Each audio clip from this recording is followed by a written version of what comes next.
Jumpmaster Press presents Detective Rose Thorne, A Tainted Rose, written by Kyle Hanna and Dawn Kirby, read by Rick McVey. Print copyright 2023 by Jumpmaster Press. Production copyright 2024 by Jumpmaster Press.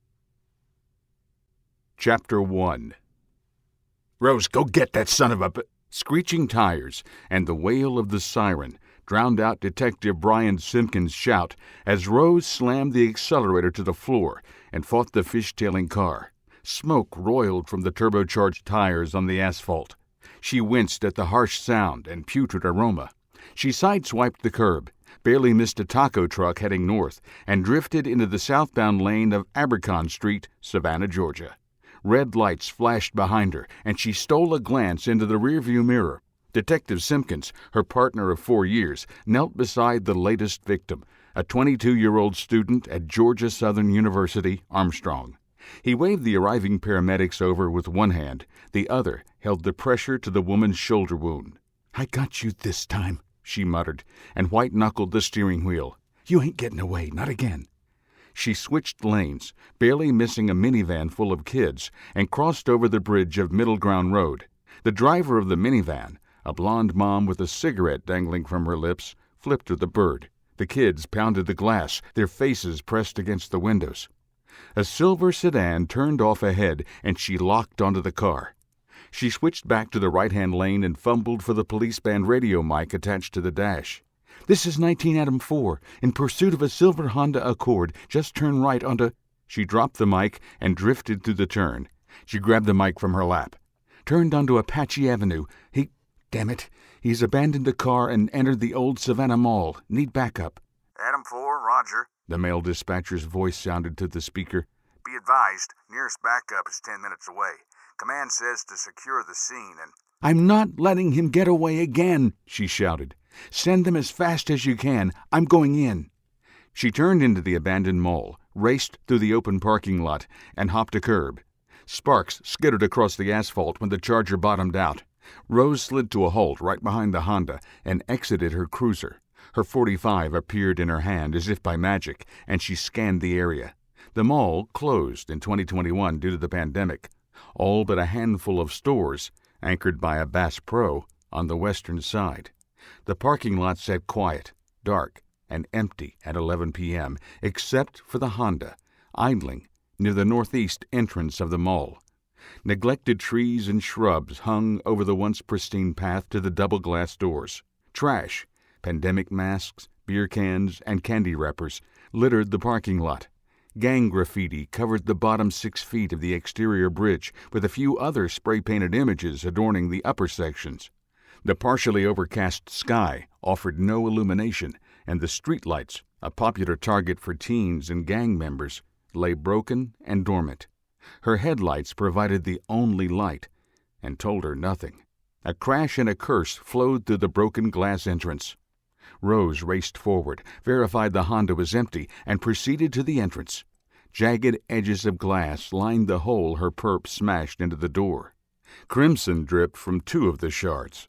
She smiled, ducked inside the building, and crouched, letting her eyes adjust to the gloom. She produced a flashlight from her jacket pocket, pointed it toward the interior, and stopped. She grimaced. The light would reveal her position. She put it away and waited an extra 20 seconds until the grim, shadowy interior of the mall morphed into individual shapes. Abandoned kiosks created a maze through the darkness, and stairs led up to the second level a dozen yards ahead. Another crash and another curse echoed through the building. Rose moved. She crossed the room, slid under a partially lowered security gate, and paused again. The open center of the mall grew a fraction lighter, and she glanced skyward. A crescent moon broke through the clouds and shone through the skylights in the ceiling. Droplets of blood trailed off and to her right, leading the way. She winked at the sky, let a smile curl her lips, and followed the trail. She darted from a fake planter to a stairwell, eased around, and put her back to a message board, her Colt leading the way. She paused every few dozen feet and listened. Nothing. The blood went on deeper into the mall, and she continued her pursuit. The steady thump of rotor blades grew louder, and a spotlight shone through the skylights. "The cavalry has arrived," she mused. The light helped her survey the landscape. Trash littered the floor. Security gates secured most of the businesses. Plywood boarded up a handful. 2 or 3 of the gates had been pried open, inviting closer scrutiny. Adam 4, sit rep. Her radio squelched. She cursed and gritted her teeth. She looked to her belt and reached for the radio. Detective Thorne, do you copy? She brought the radio to her lips. Footsteps stomped toward her. She heard a growl, turned, and caught a glimpse of the man before he hit her like a linebacker. Rose defied gravity for a handful of heartbeats, flying backward through the air. She landed on the hard tile floor and, despite the refuse and neglect, slid into an open pet store. Her radio clattered away, but she maintained a grip on her pistol. An old display, asking to adopt a kitten, stopped her slide 10 feet inside the store. Her perpetrator, a white male in his late 30s, raced to the security gate, a maniacal grin on his face. It was the first time she had seen the serial killer, and vowed to never forget his face. He wore a skull cap pulled down over his ears despite the October heat. Scruffy brown whiskers covered his face, and wide brown eyes peered at her from a pale, gaunt face. She raised her .45. The man dropped the security gate and ran. His demented laughter echoed off the abandoned walls. "Damn it!" Rose stood, stepped over to the gate, and pulled. Locked. "Damn it!" she repeated, and beat on the metal gate. Fading laughter answered. She turned toward the back of the store, fished around in her pocket for the light, and turned it on. The store resembled the mall in general, litter everywhere, a few overturned displays, with the added pungent odor of kitty litter and puppies. She moved through the debris on the display floor, rounded a toppled stand, and made her way toward the stockroom in the back. She found the delivery door, kicked it open, and entered the mall corridors normally unseen by the public. The dark department store gave way to a pitch-black utility delivery corridor. Her light cut through the gloom as she scanned both directions. The unpainted block walls closed in, a touch of claustrophobia. She gulped down the apprehension and got her bearings. She turned left and ran down the concrete passage. Ironically, she found the majority of the delivery corridor cleaner than the mall itself. She passed faded signs for stores, their leases long complete. She arrived at a T-junction, turned left, and checked the first door she came to. Locked. She paused and thought about kicking it in, but decided against it. "If he's close, he'll hear. I don't want him getting away again." She proceeded on. The man had terrorized the local colleges for a month. 6 women and 2 men lay in his wake. Rose had him in her sights 2 weeks earlier, but chose to render aid to his victim instead of pursuit. Although praised for her efforts, the young man died of his wounds. 2 more victims, a man and a woman, lay dead because of her decision, and a third lay on the ground a few miles away. "No more," she muttered, and tried the third door she came to. It opened, and a smile creased her lips. She turned out the light, let her eyes adjust, and silently moved into an old music store. The moon had disappeared again, and the room sat in darkness, but the ambient light provided plenty of illumination compared to the delivery corridor. She noted the debris in her path and the partially raised security gate. A way out, she thought, and carefully wound her way through an obstacle course of broken display cases, toppled stands, and collapsed ceiling tiles. She ducked under the gate and paused. The helicopter no longer hovered above the mall, and the eerie silence sent a chill up her spine. A barricade of discarded tables, caution tape, and debris filled the corridor to her right. Light, voices, and constant shadows on the wall beyond the barricade indicated the Bass Pro Shop. Glass shattered down a distant hallway to her left. Voices echoed through the mall, curses mostly, and light played along the walls. "The cavalry," she mused again. The squelch of her radio, lost during the fight, punctuated the voices and called out to her. "Detective Thorne," echoed in the empty mall. "Do you copy? Damn it, detective, answer me." She recognized the voice of Captain Rory, her boss. "This way," someone yelled. They tripped and fell, the clatter of a flashlight and the light streaking along the wall a dead giveaway. A shadow moved directly in front of her. The suspect tore away from his hiding place and darted toward the barricade. Rose moved on an intercept course, closing the distance. She leaped over a planter and landed on a discarded soda can. The man turned toward the sound and took Rose's charge in the chest. He sprawled on the floor, slid, and bounced off the wall in the old food court. "Don't move!" she ordered. He jumped to his feet, grabbed a chair, spun, and hurled it at Rose. She reflexively fired and flinched away. The chair hit on her left side. The impact knocked the .45 out of her grasp. The weapon clattered away, as did her light. The boom of the handgun reverberated through the mall. She instinctively stepped back, away from the gun. The wind of the man's punch missed her head by inches. She locked eyes with him, blocked a jab, and backhanded him across the face. He laughed and charged. Rose front-kicked and planted her foot in his upper chest. He staggered back, the laughter gone. He spat on the murky floor and raised his hand, street-fighting style. Rose mimicked him. "Fine with me." He charged again and led with a 1-2 combination at her face. She easily blocked and dodged the attack, content to let him expend energy.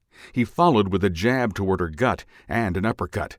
Rose stepped back out of range. He followed, closed the distance, and connected with a 1-2 combo to her midsection.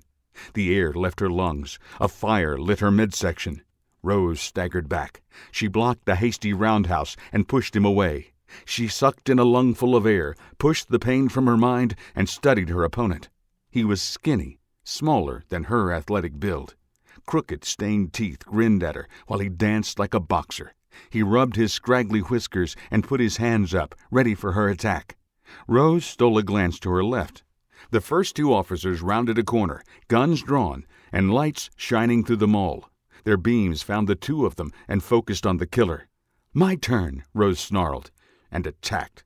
"Freeze!" one of the officers yelled from 100 feet away. Rose closed the distance with a leaping front kick. The man easily blocked it, but left his midsection open. Perfect. Rose landed and pummeled his abdomen with 4 punches. She stepped forward and kneed him in the groin. He gasped and bent forward. She bopped his ears, stepped back, and kicked him in the face. The killer collapsed. Blood poured from his broken and abused nose.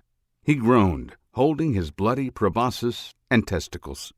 He rolled on the ground, gasping for air. Rose flipped him over, produced cuffs from her belt, and secured his wrists behind his back. "You have the right to remain silent, you son of a bitch." Chapter 2. Rose followed the tree-lined curve on East Bay Street in the early morning. Fingers of purple and orange light lit the eastern sky, shimmering off the gently rolling waves of the Savannah River. A tug, running lights ablaze, cruised through the water, its wake sloshed against the riverwalk. A pair of joggers ran parallel to the tug, outpacing the chugging vessel. She glanced in the mirror and grinned. Her prisoner, handcuffed and bloody, sat in the back of the car, pouting. Bandages covered his nose, and a purple ring encircled his nearly swollen-shut left eye. She turned left onto Upper Factors Walk and came to a stop. She looked into the mirror and rolled her eyes. "You ain't worth this." The man grinned, but remained silent. Rose tapped the gas and finished her journey into the parking lot of City Hall. News vans and reporters filled the area leading from the building all the way to the river. People darted back and forth between cars, working for better angles to film the news conference about to get underway. Camera and light operators followed well-dressed reporters as they pushed through the assembled throng. One man slipped and fell. His expensive camera shattered on the cobblestone walkway. Rose parked directly behind the building, stepped from her sedan, and shook her head. Captain Jonathan Rory stood behind a podium beneath a statue on the edge of the Riverwalk. The mayor and 2 city council members stood behind him. Lights spotlighted the officer, and he smiled like a movie star beneath them. The 60-year-old wore a freshly pressed suit and tie, his salt and pepper hair slicked back to hide the burgeoning bald spot. He leaned forward to the half-dozen microphones attached to the podium. "We will get started in just a couple of minutes." He smiled and waved his arms. "Please find a good spot. Thank you." "Politics," she harumphed. "I hate—" Her phone rang, interrupting the sentence. "Thorne." "Rose?" The familiar bass of her partner Brian Simpkins cooed in her ear.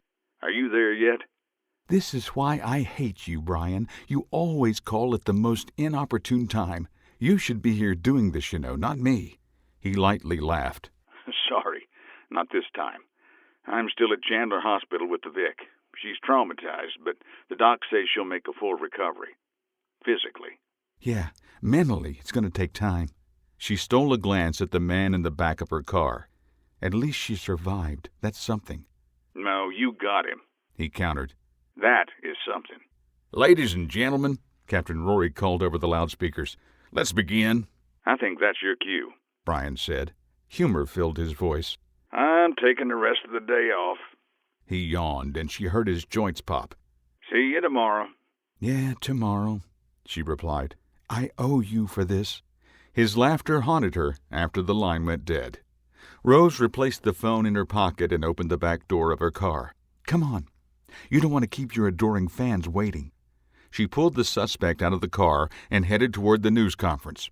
"We've been working for weeks to find and capture the killer that's terrorized our local universities," Captain Rory explained.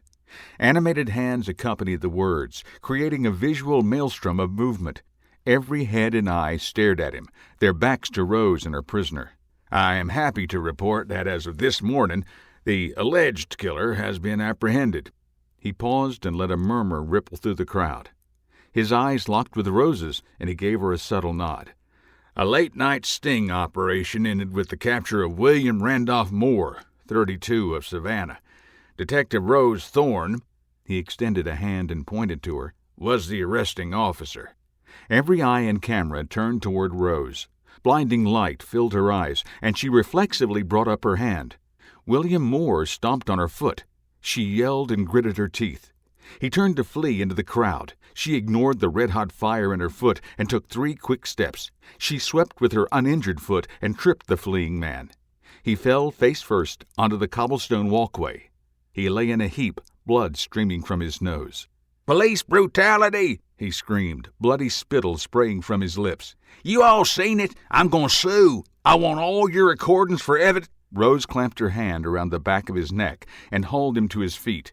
"You kick me again, and I'll show you brutality," she hissed through gritted teeth. The man clamped his mouth shut. 3 uniformed officers, 2 men and a woman, left their places near the stage and took charge of the prisoner. Rose shoved him away. "Make sure I get those cuffs back," she nodded to the female officer. "Yes, ma'am." The 3 escorted the serial killer away. The crowd parted before them like the Red Sea, and every camera followed their progress back up the hill toward City Hall. The quartet disappeared, and all the attention turned back to Rose. She tried to smile, but knew it came across as a loathsome grimace. The reporters closed in around her. "Did Mr. Moore put up a fight? What happened to his face? Did you have to hit him like that? What was Mr. Moore's motivation for killing those people? Do you think he'll sue? What happened to his last victim?" Rose stopped at the question and held up her hands. The crowd quieted. Finally, someone asked a legitimate question. She eyed the crowd. She hated the press almost as much as politicians and their fake smiles. "Because I don't give a damn about his face or his motivation or if he'll sue." She turned back to the reporter who asked about the victim. "What I do care about is saving lives, and last night we saved one. That is all that really matters." She turned and faced the podium. Captain Rory stood, hands on hips, his shocked face devoid of color. She met his gaze with fire in her eyes. "I'm going home to get some sleep," she said. "I'll file a report tomorrow." She turned away before he could respond and stared at 2 well-dressed reporters. They both thrust their microphones into her face. "Excuse me, it's been a long night." They withdrew the microphones and stepped aside. The mayor stepped between them before Rose could take a step. "Detective Thorne," she extended her hand. "I'm Mayor Barker. I know who you are, ma'am. I just wanted to say job well done. Thank you." The mayor smiled. Gleaming white teeth filled her mouth and reflected the early morning sun. She flipped her black hair out of her face and put an arm around Rose. The journalist closed in. "Well done, Detective Thorne, well done." The mayor offered her politician's smile to the camera. "I see your star is rising, Detective. Yes, your star is rising." A scattering of white puffy clouds did little to dampen the bright morning sunshine. Rose left the courthouse and merged with the post-rush hour traffic. She listened to a radio call for a 211 in progress, thought about responding, and decided against it. They don't need a homicide detective at a robbery, she smirked. At least not yet. She left the city center, the tourist area, and headed back toward the scene of her late-night escapades. She slowed and cruised through the campus of Georgia Southern Armstrong. The students seemed unfazed by the car chase and arrest. Most sat in the still damp grass, reading textbooks or looking at their pads. A few walked arm in arm along the well-manicured grounds. Rose slammed on the brakes and laid on the horn, narrowly missing a teenager on a moped rolling through a stop sign. The acne-faced youth, a mass of hair hanging from an unbuckled helmet, stopped, turned his head toward the car, and flipped her off. She hit a switch on her dash, and the hidden warning lights behind the grill of her sedan flashed. The wail of her siren filled the air. The teenager's face blanched. The nearby students turned their attention to the scene, stared a moment, and returned to their studies without so much as a nod. The moped rider took off at full speed, barely missed a woman crossing the street, and disappeared toward the dorms. Rose turned off the lights and siren and merged back with the bumper-to-bumper traffic of Savannah. She made her way out of town and stopped for a late breakfast at a diner a few miles from her apartment. She tried not to frequent the establishment too often. Predictability could get a cop in trouble, but she needed food. She finished the meal, left the waitress, a buxom middle-aged woman named Billy, a big tip, and headed home. Rose recognized the light blue pickup in the spot designated for her apartment and sneered. The rusted hulk sported numerous dents and scrapes, and a long crack slashed across the windshield like a lightning strike. She grabbed a backpack from the passenger seat, left her car, and made her way through the empty lobby. Soft 70s folk rock filled the elevator for the short ride up. She found her ex-boyfriend Jack leaning against the door to her third-floor apartment. "Saw you on the news," he said without preamble. He stood up to his full 6-foot height and stared at her with baby blue eyes. "Glad to see you're okay." "I'm fine." Rose unlocked the door. "What are you doing here, Jack? I'm tired and not in the mood to put up with your Whoa! He held up his hands to ward off the verbal onslaught. He flashed a smile of gleaming white teeth and brushed his blonde hair out of his eyes. "I just came by to check on you, that's all. Promise." "Right. Like when you promised you weren't sleeping with, what's her name, Dina?" "Denise," he corrected. His smile disappeared and he crossed his arms. "Ancient history. And she's fine, by the way. She says hi." Rose shook her head in disbelief, crossed the threshold into the kitchen of her 2-bedroom apartment, flipped on the light, and threw her pack on the small island jutting out from the kitchen. Jack followed her inside and shut the door. A love seat with flanking end tables, a matching recliner, and a coffee table filled the living area of the apartment. Remotes lay scattered on the scratched table. She grabbed one and pointed it toward the heavy vertical blinds hiding the sliding doors to her patio. The blinds rotated and sunlight poured into the apartment. "You never just come by to say hi." She stretched her back and reached for the ceiling. "There is always an ulterior motive." "Always the detective. I told you I just wanted to check on you." "I'm fine, all in one piece. You can go now." He took a step closer. His face softened as he reached out to her, stopping before he did. "I miss you, Rose." "Do you?" She didn't move. "I do." Rose slipped from her grimy, dust-covered jacket and blouse. She tossed them onto the love seat and noted Jack's wide eyes. She turned away before she let an evil grin curl her lips. "It'll serve him right after cheating on me." She slowly, seductively removed her pants and stood before her ex-boyfriend in her bra and panties. She reached behind her to undo the bra and glanced over her shoulder. Jack stood, mouth open, and licked his lips. He stared, mesmerized by her exposed skin. "What about Denise?" she asked in a low, husky voice. She unfastened her bra and let it slide to the floor, her back still to him. Her joints popped as she stretched again, then yawned. She glanced over her shoulder, waiting for an answer. Jack stepped toward her. "She's not you, Rose. Denise doesn't have that fire you have."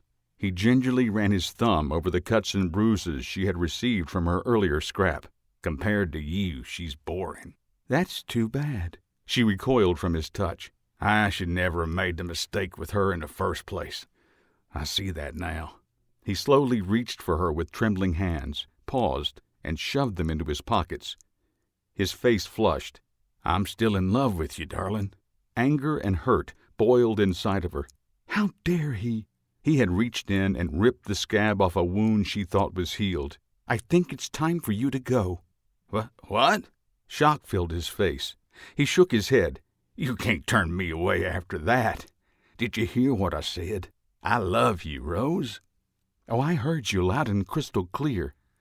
She turned, and his eyes widened at her exposed chest. You see this? She waved her hand over her naked body. You don't get to have this anymore. You lost those privileges. And this? She patted her chest. My heart? You broke it, smashed it, the day you brought that woman into our bed. You don't get to put the pieces back, Jack. Now get out before I arrest you, or shoot you. You can't. Rose reached for her discarded pistol sitting on the love seat. Jack held up his hands and backed toward the door. Okay, I'm leaving. See if I ever come back and check on you again. He opened the door and stepped into the hall. I'd prefer you didn't. She put a hand on the door. Give Dina my best. Danit.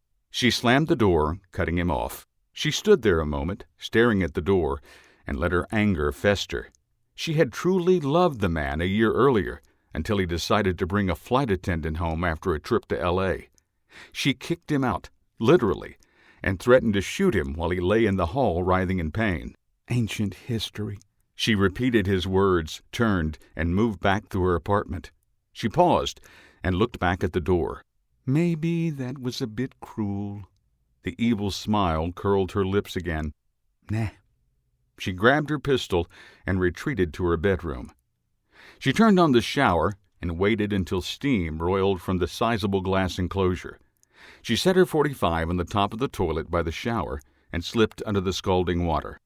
Rose placed her hands on the wall and let the shower wash away her worries.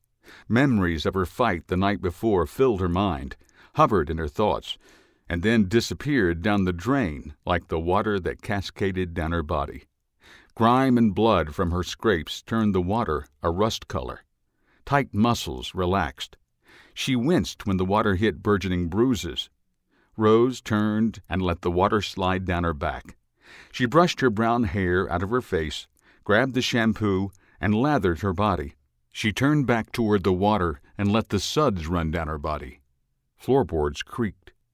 She cracked an eye, despite the soap, and peered out the open bathroom door. A shadow crossed the threshold. Someone is here. Did I lock the front door? She quickly washed the soap from her face, opened the shower door a crack, and retrieved her pistol. The shadow grew on the open bathroom door like a wraith rising from the grave. Rose stepped from the shower, dripped water across the floor, and silently tiptoed across the bathroom. The shadow filled the door. She thumbed off the safety, the click barely audible over the running shower. The intruder stepped toward the bathroom. Her fingers slid onto the trigger. Rose? Jesus, William! You scared the hell out of me. William Delaney appeared in the doorway. He wore a navy three-piece suit with a light blue tie and matching handkerchief poking from his breast pocket.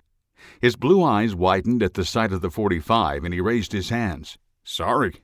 You were expecting someone else? Rose thumbed the safety on and set the pistol back on the toilet. Don't be an ass. I wasn't expecting anybody, especially you.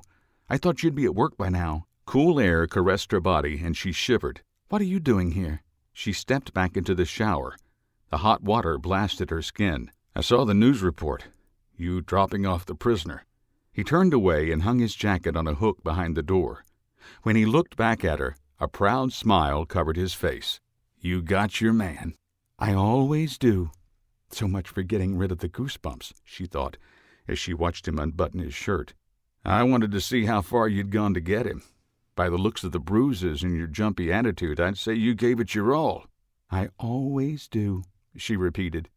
He unbuckled his belt, tossed it to the side, and stepped out of his pants, folding them neatly and leaving them on the stool by the hamper. She smiled coyly, finally having his undivided attention. "Assign me to any case, big or small. I'll do my best to bring it to conclusion." The shower door opened, and William stepped inside. Exactly what I wanted to hear. Chapter 3. William straightened his blue tie and tugged on his suit jacket.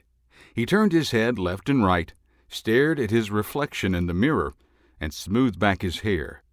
Rose, lying on the bed across the room, watched. "I am glad that you're unharmed," he reiterated for the 1000th time. He finished primping his suit, turned off the bathroom light, and stood in the threshold of the bedroom. Rose slid from the sweat-stained sheets and padded softly across the cool tile floor. She wrapped her arms around him, pressed her naked body against the expensive suit, and kissed him. They stood like that, intertwined, for nearly a minute. William finally broke contact and sucked in a deep breath. "I do need to get to the firm. I have clients waiting." Rose stepped back and stretched, giving him a good long look at her tanned form. "Too bad." "You are evil, Miss Thorne," William smirked. "But you are not wrong." He looked at his watch and shook his head. "Next time." "Next time," she agreed. She escorted him to the door, kissed him one last time, and locked it behind him. Exhaustion swept over her like a tsunami. She crawled back into bed and pulled one of the spare pillows against her. It still smelled like William, and she inhaled deeply. She would never admit it to herself or anybody else, but she hated going to bed alone. The early afternoon sun streamed through her thin curtains, and she wished she had spent a little more for thicker ones. She closed her eyes and let the sounds of Savannah invade her mind. She thought she had her ever after with Jack. They had been together for years. Nothing in his character had ever led her to believe he would cheat until he did. That night devastated her. Seeing him with another woman in their bed shattered her in ways she could never imagine. It broke her. Months later, she was still putting the pieces back together. Then she met William, her saving grace. They ran into each other one day, literally, at a charity run the city held a month after she kicked Jack out. She was representing the department, and he was representing his father-in-law's law firm. They entangled while trying to avoid two idiots pacing them on bikes, and by the end of the race, sparks flew between them. A week later, William came looking for her at the station. They exchanged numbers and met at her apartment later the same day. William made a difference in her life. She knew it was not just the physical attraction. He cared about her. Her thoughts of Jack disappeared, and her mental well-being returned. When things were rough at work, he came to check on her. If he could not break away, he always called. She did the same for him. They had to be discreet. He was married. She wrestled with the turmoil of being the other woman, especially after kicking Jack to the curb for the exact thing. Different circumstances, she constantly reminded herself. William and his wife came from prominent families, and they were promised to each other from an early age. Arranged marriage for the sake of enriching wealth and strengthening bloodlines. Although neither was happy, they made the best of it, for the society pages and their parents. They lived separate lives until events arose, and then they dressed to the nines and turned on their most dazzling smiles for the cameras. Rose could live with that as long as she knew she had his heart. Was that not all a woman really wanted? A man's heart? She curled up into a fetal position and fell asleep with a smile on her face. Rose woke to a dark room. She tossed the pillow aside and stretched until her legs threatened to cramp. Her body ached from her struggle with the killer, but she pushed that from her mind. "I got him. That's all that matters." She snorted and thought how much fun Brian would have with her at the gym in the morning. All those times she razzed him about being old. Paybacks were indeed hell. Rose slipped on a robe and went into the kitchen to make a sandwich.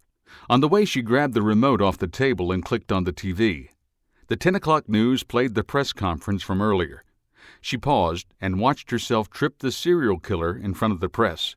"I want all your recordings for evidence." Her image hauled the killer to his feet. "You kick me again, and I'll show you brutality." Rose smiled and thought about snapping his neck.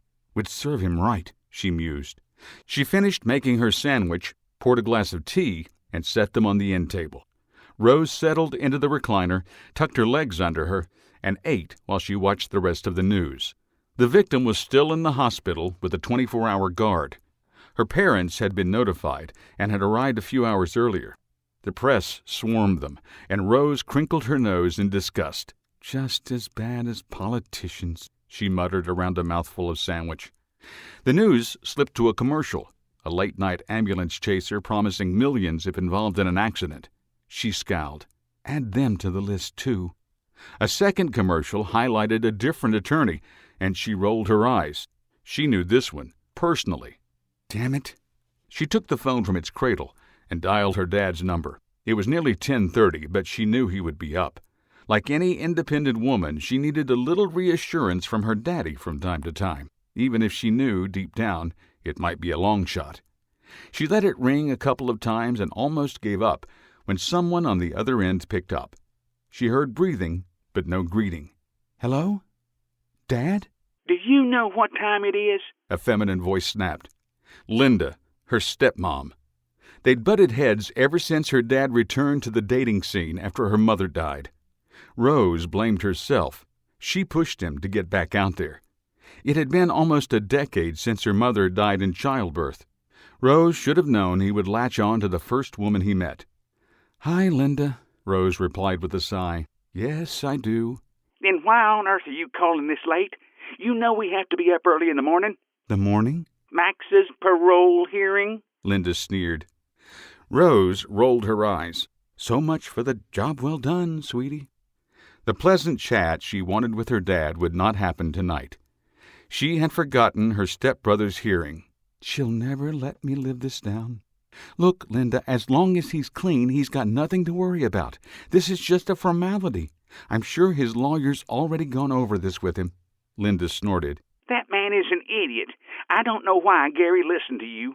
I could have opened the phone book and thrown a dart at it and picked a better lawyer." "No skin off my nose," Rose shot back. "But remember, he's one of the best defense lawyers in town, and Max got him pro bono. If you two want to waste money on a retainer for a new one, go for it. You won't find one as good as what you have now." Rose's voice turned icy. "Have a good night, Linda. Don't bother telling Dad I called." "Oh, I'll tell him. I'll tell him you weren't at all concerned about Max, too. We'll see how well that goes over with him." The line went dead before Rose could say another word. She did not have anything else to say anyway, but not being the one to hang up stung. Something else Linda took from her. She sneered at the receiver in her hand, hung it up, and stared blankly at the TV. She had gotten so wrapped up in the serial killer case she had forgotten about her stepbrother's hearing the next morning. It really was not a big deal, but Linda had a way of blowing everything out of proportion, especially where Max was concerned. He was her son, after all. Drugs had taken hold of him early on in life. Alcohol, even earlier. Like all addicts, he eventually ran out of money. And, like all addicts, he started stealing. First from his mom, then Rose's dad, and even Rose a time or two. When that source ran out, he turned to strangers. That's when the police busted him, at a liquor store 1 county over. Linda expected Rose to pull strings at the station to get him out of trouble. At first, when Rose was younger and new to the force, she tried. When Rose was up for a detective, she had to put some distance between her and her stepbrother. That drove a wedge between her and Linda. Rose remembered going into the courtroom to testify against her stepbrother, and the hatred radiating off Linda. She had to do it. It was the best way to help Max. She had to let him face his demons and pay the consequences of his actions. Linda vowed to never let Rose near her father again. The feud lasted for months. In the end, her dad put a stop to it by threatening to disown both of them. Rose nestled deeper onto the couch and let the memories slowly fade from her mind. She never told Linda or her dad that she visited Max from time to time. She had no idea if he told them, but she didn't care. She helped where she could, mainly advocating for rehab and counseling. He and Linda resisted both. She smirked at the thought. Eventually his luck will run out, and they'll blame me. The phone rang, and she jumped. She glanced at the clock. 10:45 p.m. Hello? Hey, baby. William's deep voice boomed from the receiver. Just thought I'd check up on you before I turned in for the night. I'm good. Just woke up a little bit ago. Her voice trailed off, still thinking about her conversation with Linda. William hesitated. You sound distracted. Everything okay? I'm fine. I just talked to Linda, is all. Max has his hearing tomorrow. Ah, say no more. Turner has his back, baby. No need to worry.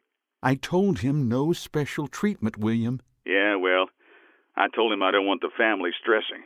He chuckled. He's got it handled. Nothing illegal, I promise. You keep this up and people are going to start asking questions. Nah, I know how to work my way around a room. Trust me, we're fine. Gotta go now, baby. Good night, William. Good night, baby. Chapter 4. Rose turned into the precinct parking lot a little before 7 the next morning. A handful of reporters, far less than she expected, loitered about. They looked her direction. A few smirked at her arrival before they returned to packing their equipment. Apparently the story is over, she murmured to herself, and thinly smiled. She parked her sedan under a tree halfway across the lot, clicked the fob, and listened to the car beep. She slung her gym bag over her shoulder, adjusted her sunglasses against the morning glare, and proceeded into the building. She entered to a chorus of greetings. "Hey, Thorne! Nice job, detective. Mornin'." She returned to each greeting with a nod, a smile, or a fist bump. She traveled the well-worn hallways to the locker room, deposited her weapon and bag in her locker, and headed down the stairwell to the basement gym. She opened the door, and a wave of sweat, grunts, and classic rock assaulted her. She grimaced, spotted her partner lying flat on a bench, and headed his way. He lay on the bench, eyes closed, his arms extended and holding onto the barbell sitting in its cradle above his head. He sucked in air, let it out, and inhaled again, but did not budge. The 55-year-old, with balding gray hair and a bit of a belly, went through the breathing routine again. You know, it helps if you actually lift the bar. Brian's blue eyes shot open. "About time you got here. I've been warming up for 20 minutes. He flashed a smile of straight white teeth. Uh-huh. Rose shook her head. So you're all warmed up and ready to go? She arched her back and stretched her arms over her head. I will be by the time you are. He smiled and cocked an eyebrow. Sleep well? He asked, innuendo dripping from his voice. Yes, and alone, thank you. Sure. Brian sat up and stared at her. What time did he leave? Early. She winked. You deserved a little R&R after yesterday, he said, and nodded. Listen. His tone turned serious. Sorry I wasn't there at the mall, but that girl... You saved her, Rose interrupted. I got the guy. That's teamwork. I was going to say the girl reminded me about the mandatory sexual harassment training from the captain. Brian barely suppressed a laugh. Who knew there were so many ways? And now we are trained in all of them, Rose finished their inside joke. You did what you had to do. I did what I had to. No sweat. She bent over and touched her toes, keenly aware that several of the other officers in the basement gym watched. She looked at Brian, winked again, and raised her voice. Maybe a few others should retake the harassment training? A scurry of movement answered. She laughed and stood upright. Now, if you're all warmed up, can we get on with the set? Brian jumped up from the seat. Ladies first. Rose tossed her towel at him, sat down, and started her first set. She finished, and he took her place on the bench. At 34, she was 21 years his junior, and they worked out at the same level. No need to change out the weights. They melded into a complementary team over their 4 years of partnership, each pushing the other enough to excel, but not so far as to injure. Brian finished, and Rose returned to the bench. He moved around to spot her. So, Diane asked me about retirement again. Oh? Rose grunted, pushing the bar from her chest. I thought you decided... She lowered the bar and gritted her teeth. Not to. She pushed the barbell up. "We had," Brian agreed. He lightly touched the bar, helping Rose complete the rep. "But HR sent out another round of letters about early retirement. This time they mentioned budget cuts and mandatory retirement in some areas." Rose finished and sat up. She rubbed her arms and chest. "It's always budget cuts," she snarled. They swapped places. "Are you on the list?" "Don't know for sure." Brian took his place on the bench, and Rose moved to spot. Blue eyes peered up at her. "I'm not ready," he said, barely above a whisper. "Corey is starting college this fall. I can't afford to send him on retirement pay. Not even to one of the local campuses." He grunted out a rep. "And you know him. It's UGA or nothing." "They won't make you retire," Rose said, sounding more confident than she felt. She knew the powers that be, Captain Rory in particular, did not like her or Brian. Despite their arrest rate and case closure record, Rory did not want them in his department. "You are too valuable," she finished. "Right," Brian sarcastically replied. He finished his last rep, and they moved over to the squat machine. "Rory hates us both. That's why he keeps giving us the impossible cases." "The campus killer." "Exactly." "And we keep busting them," Rose said. "Yeah, we keep busting them," Brian noted. "But really, how long can our luck last?" "Long enough," she nodded. "Now, quit stalling. It's leg day." Rose turned off the shower and grabbed a towel. The female showers were empty, except for her, like most days. Most of the female officers showered after their shifts in the afternoon. She liked having the room to herself in the morning.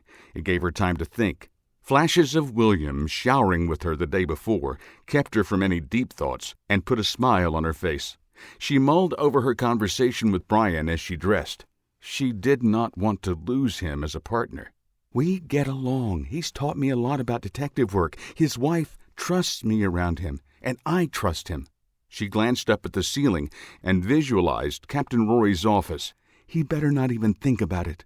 She slid on navy blue pants, a white blouse, and jacket that matched her pants. Her .45 paddle holster slid neatly into the waist on her right, and 2 extra mags rested on her left. She pulled her hair into a ponytail, checked herself in the mirror, and headed upstairs to her office. The clock in the locker room read 8:50 a.m. Soft, mellow 70s rock played in the elevator as it took her to the second floor. Thoughts of breaking in a new partner weighed heavy on her mind. She saw Brian, in her mind's eye, bent over the woman 2 nights earlier. "Go get that son of a—" His voice echoed in her head. The elevator dinged, the doors opened, and Rose stepped into the cubicle farm of detective offices. Applause echoed off the walls, and she froze. Brian stood in front of her fellow detectives, leading them in celebration. "Rose Thorne!" he yelled over the din of clapping. "She kicked the killer's ass and dumped him on his ass in front of the world." Rose's cheeks flushed, and her temperature rose. She gulped and held up her hands until the applause died down. "You know I don't like this." "Which is exactly why we did it," someone in the back of the crowd yelled. A round of laughter filled the room. "I'll make you pay, Brian," Rose joked. "Small, unmarked bills like last time?" he replied. Rose's snarl morphed into a laugh. "Yeah, but let the ink dry this time." Another round of laughter. All right, Captain Rory's bass boomed. "Playtime is over. We have cases to solve. Get back to work." The crowd dispersed. Mumbled grumbling and whispered questions about Rory's ancestry sliced through the detectives. Clacking keyboards and loud conversations over the phone filled the air in less than a minute. "You two," Rory pointed at Rose and Brian. "My office." Brian looked at his watch and then to Rose. "It's barely 9, he mouthed.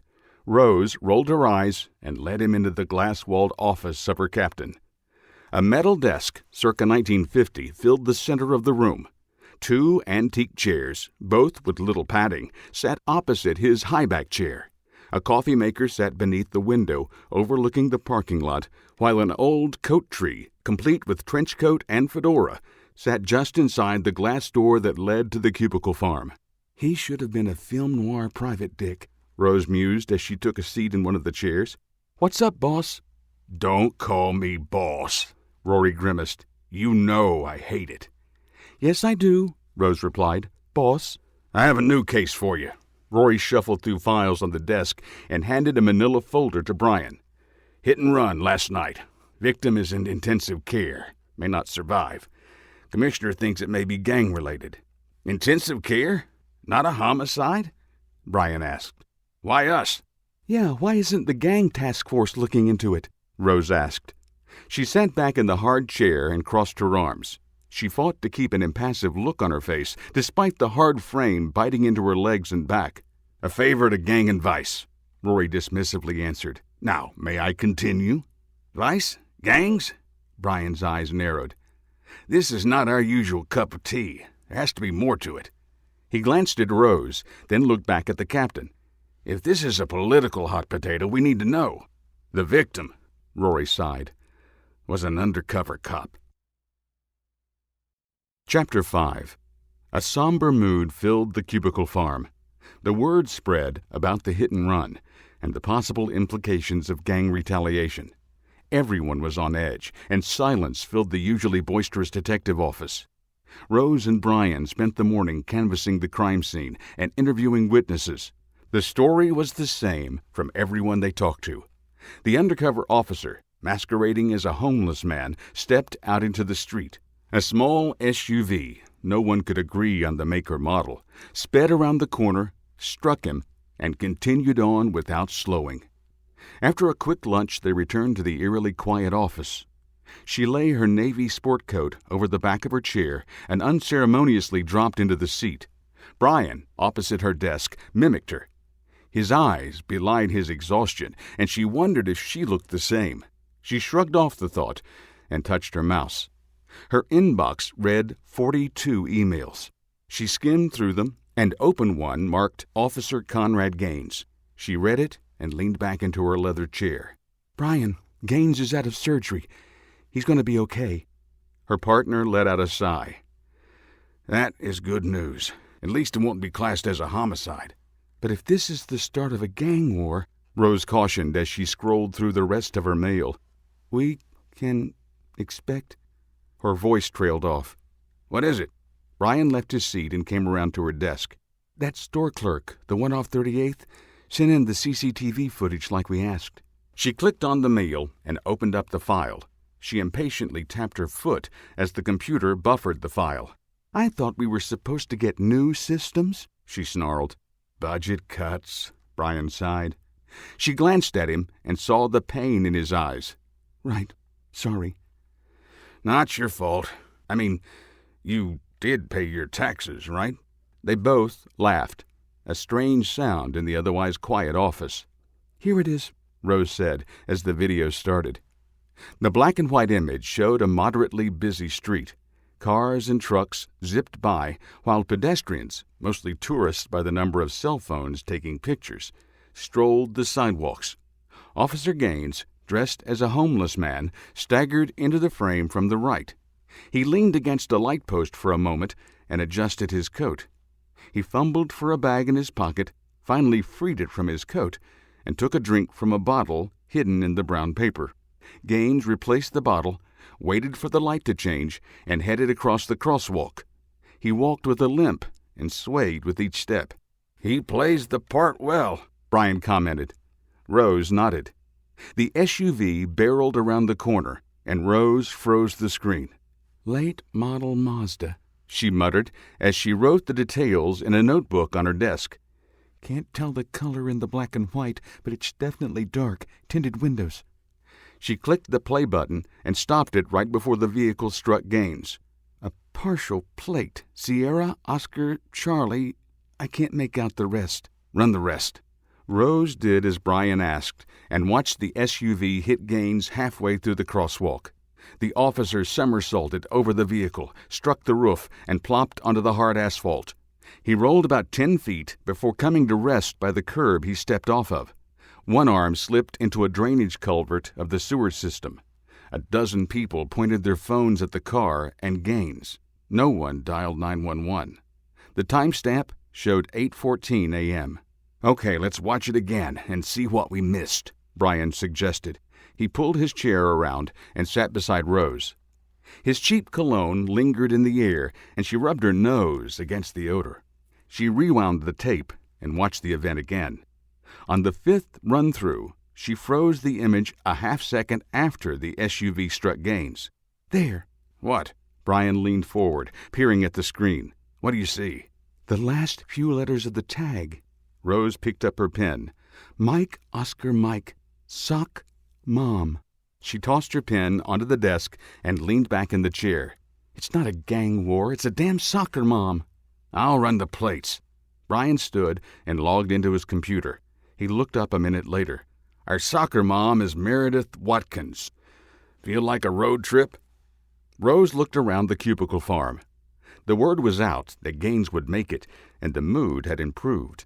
Conversation again filled the room, but at a subdued level. She glanced at the captain's glass-walled office. He sat behind his desk, old-style phone crunched between his shoulder and his ear. His animated arms waved with the conversation. "Anything is better than here," Rose replied. "Let's go." The mid-afternoon sun sliced through a scattering of clouds. Rose drove with the windows down, enjoying the cool autumn air. Brian sat in the passenger seat, phone in hand, texting his wife.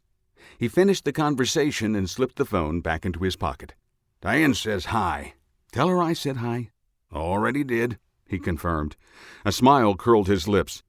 She also wanted me to ask how William was doing. Rose rolled her eyes and took a left turn onto Liberty Parkway. "Diane wants to know, huh?"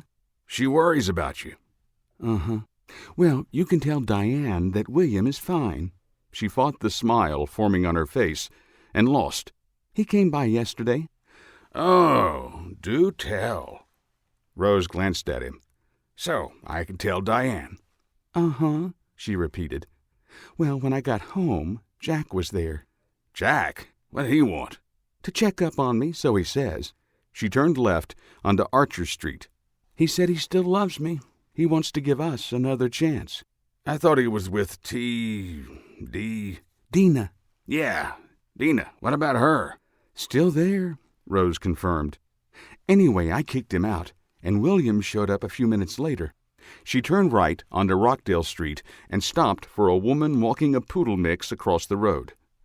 The woman waved and ushered the canine on. The dog looked at the car, tongue hanging out, and followed the woman onto the sidewalk. Rose pressed the accelerator and continued on. "He did tell me something new recently." "Oh?" "He's thinking about leaving his wife." "For you?" "You don't have to say it like that," Rose laughed. "No, that's not what I meant." Brian turned in his seat and stared at her. "You know what I mean. I didn't think you wanted a real relationship. I thought you liked things the way they are." Rose turned left onto Vassar Street and slowed. "The house is on this street," she mumbled. "And I do like things the way they are. He comes and goes as he pleases, and so do I. The last thing I want or need at this point in my life is to get tied down." "Just be careful," Brian cautioned. "I told you about getting involved with a married man when you started." "Yes, Dad." "Here it is," Brian said. Rose pulled up to the curb and killed the engine. She started to open the door, but Brian's hand on her arm stopped her. "I don't want you to get hurt," Brian continued. "You know that Diane and I had rough patches of our own, and we eventually worked those out. You need to be upfront and honest with him, Rose. If you don't want that kind of relationship, he needs to know, before he does something that messes up everything." "I did tell him," she lied. "Yeah, I can see that in your eyes. I've known you too long, Rose. I know your secrets, and I know when you're lying. You need to talk to him." "I will," she stated, a hint of annoyance in her tone. "Now can we go talk to this soccer mom?"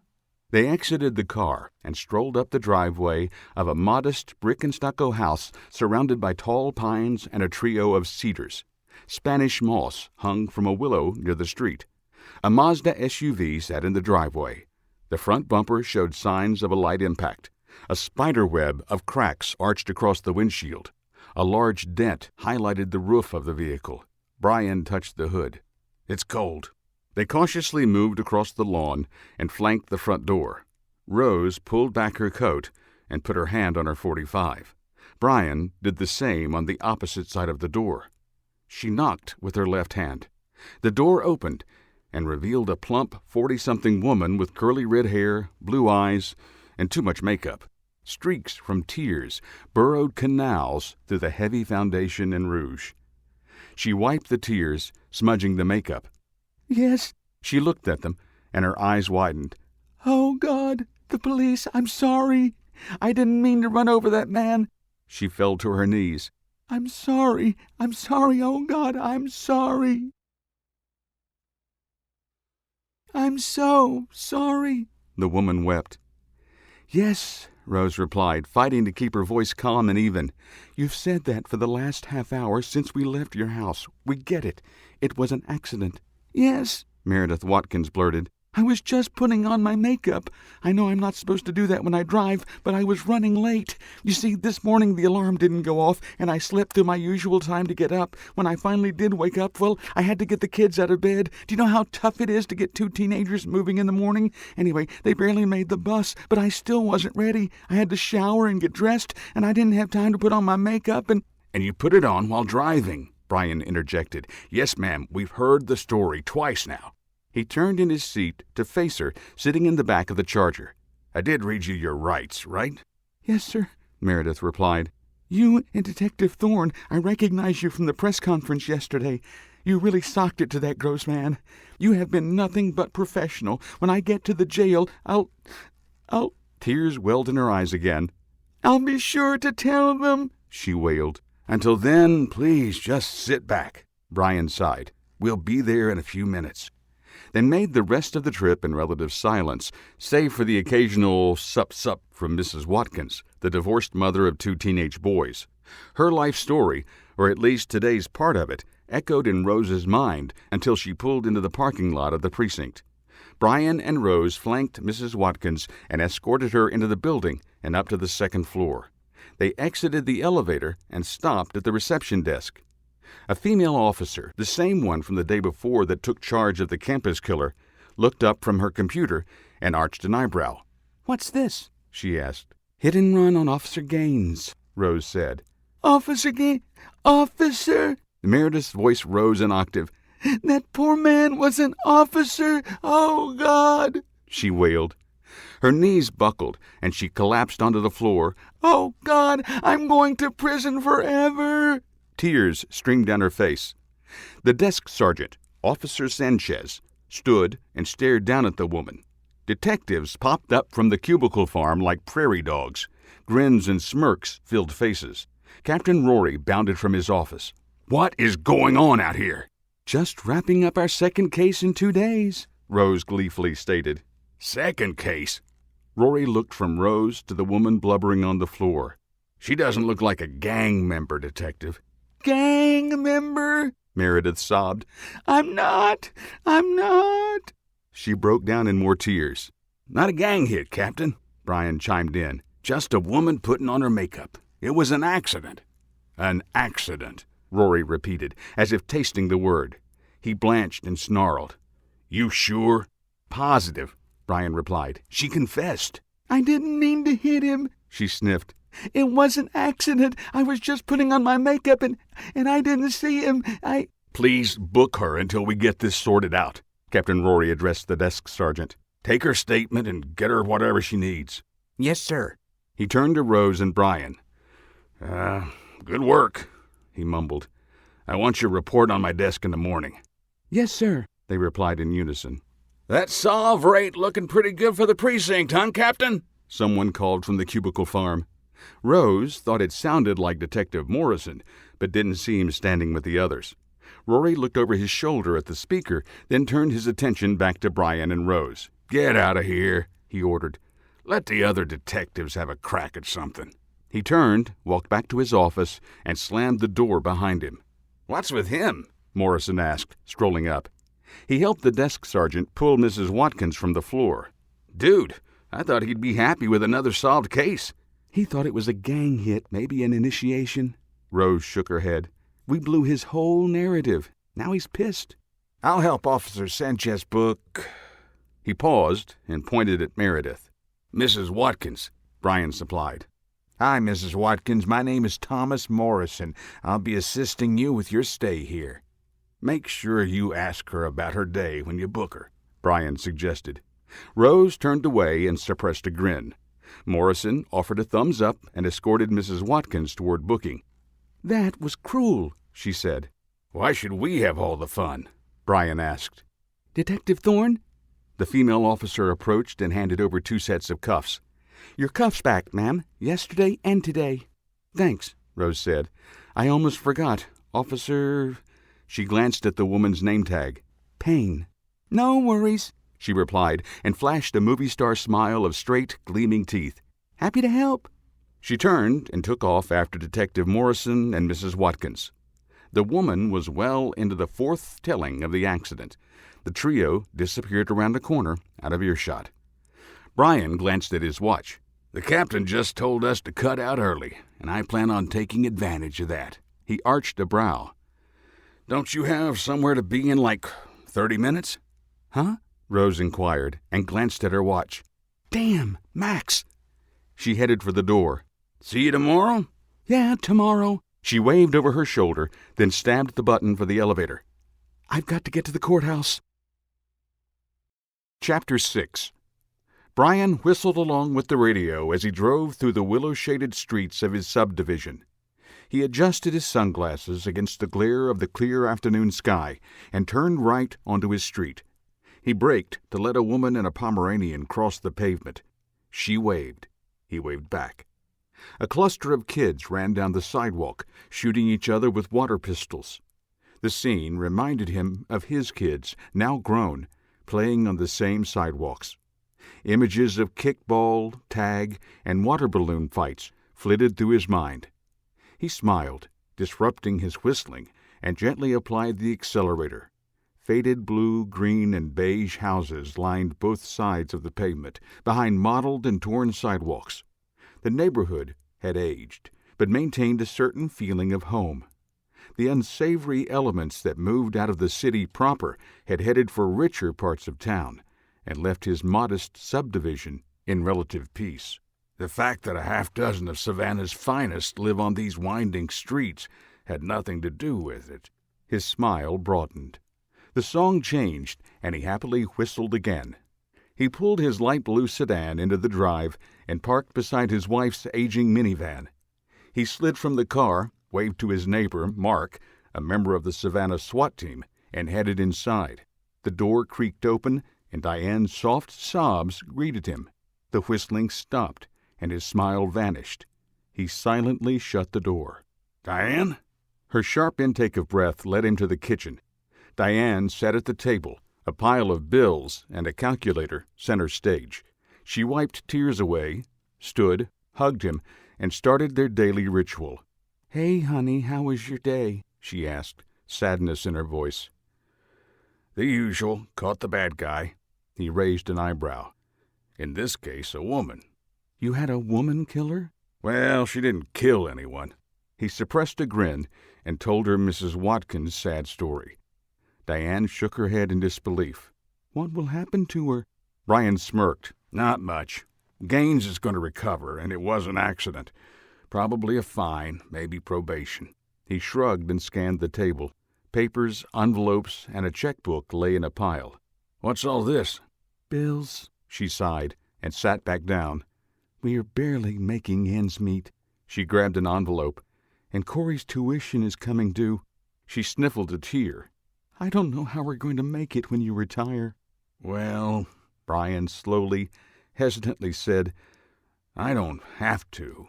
Diane looked up from the table and centered him in her gaze. She gave him that look. You promised that you would retire this year. That was before, he replied, and pointed at the envelope. Corey is the best soccer player on the team. Everyone says it. But because a few people didn't like that I'm a cop, he didn't get the scholarship. He crossed to the fridge and grabbed a beer. A quick twist of the top, and he gulped a third of the bottle. Those holier-than-thou pinheads, just because Rose and I arrested the Marsden twins last year. He left the sentence unfinished and drank another third of the bottle. Diane stared at the envelope. We can't do this. I can stay on. he stated again. "Mandatory retirement is still 3 years away. More than enough time to—" "And if you get shot again?" she blurted, tears streaming. "I survived, didn't I?" He winced, instantly regretting the nonchalant reply. He held up a hand to stop her red-faced retort. "I agreed to retire this year, and I'll do it. I'll just find another job, something not so dangerous. Maybe a security guard or a mall cop." "You are a detective, Brian. Mall cop is beneath your experience." "I really don't have any other skills," he joked. "And I'm pretty sure I'm too old to re-enlist in the Corps." He finished the bottle and fished another out of the fridge. "Something will come up. It always does." "And if it doesn't?" "I can stay on the force until it does." "Unless you make lieutenant, it doesn't matter. You can't stay a detective forever." Diane stacked the bills into neat piles, her way of ending the conversation. Brian sat beside her and watched her shuffle the papers, notes, and envelopes.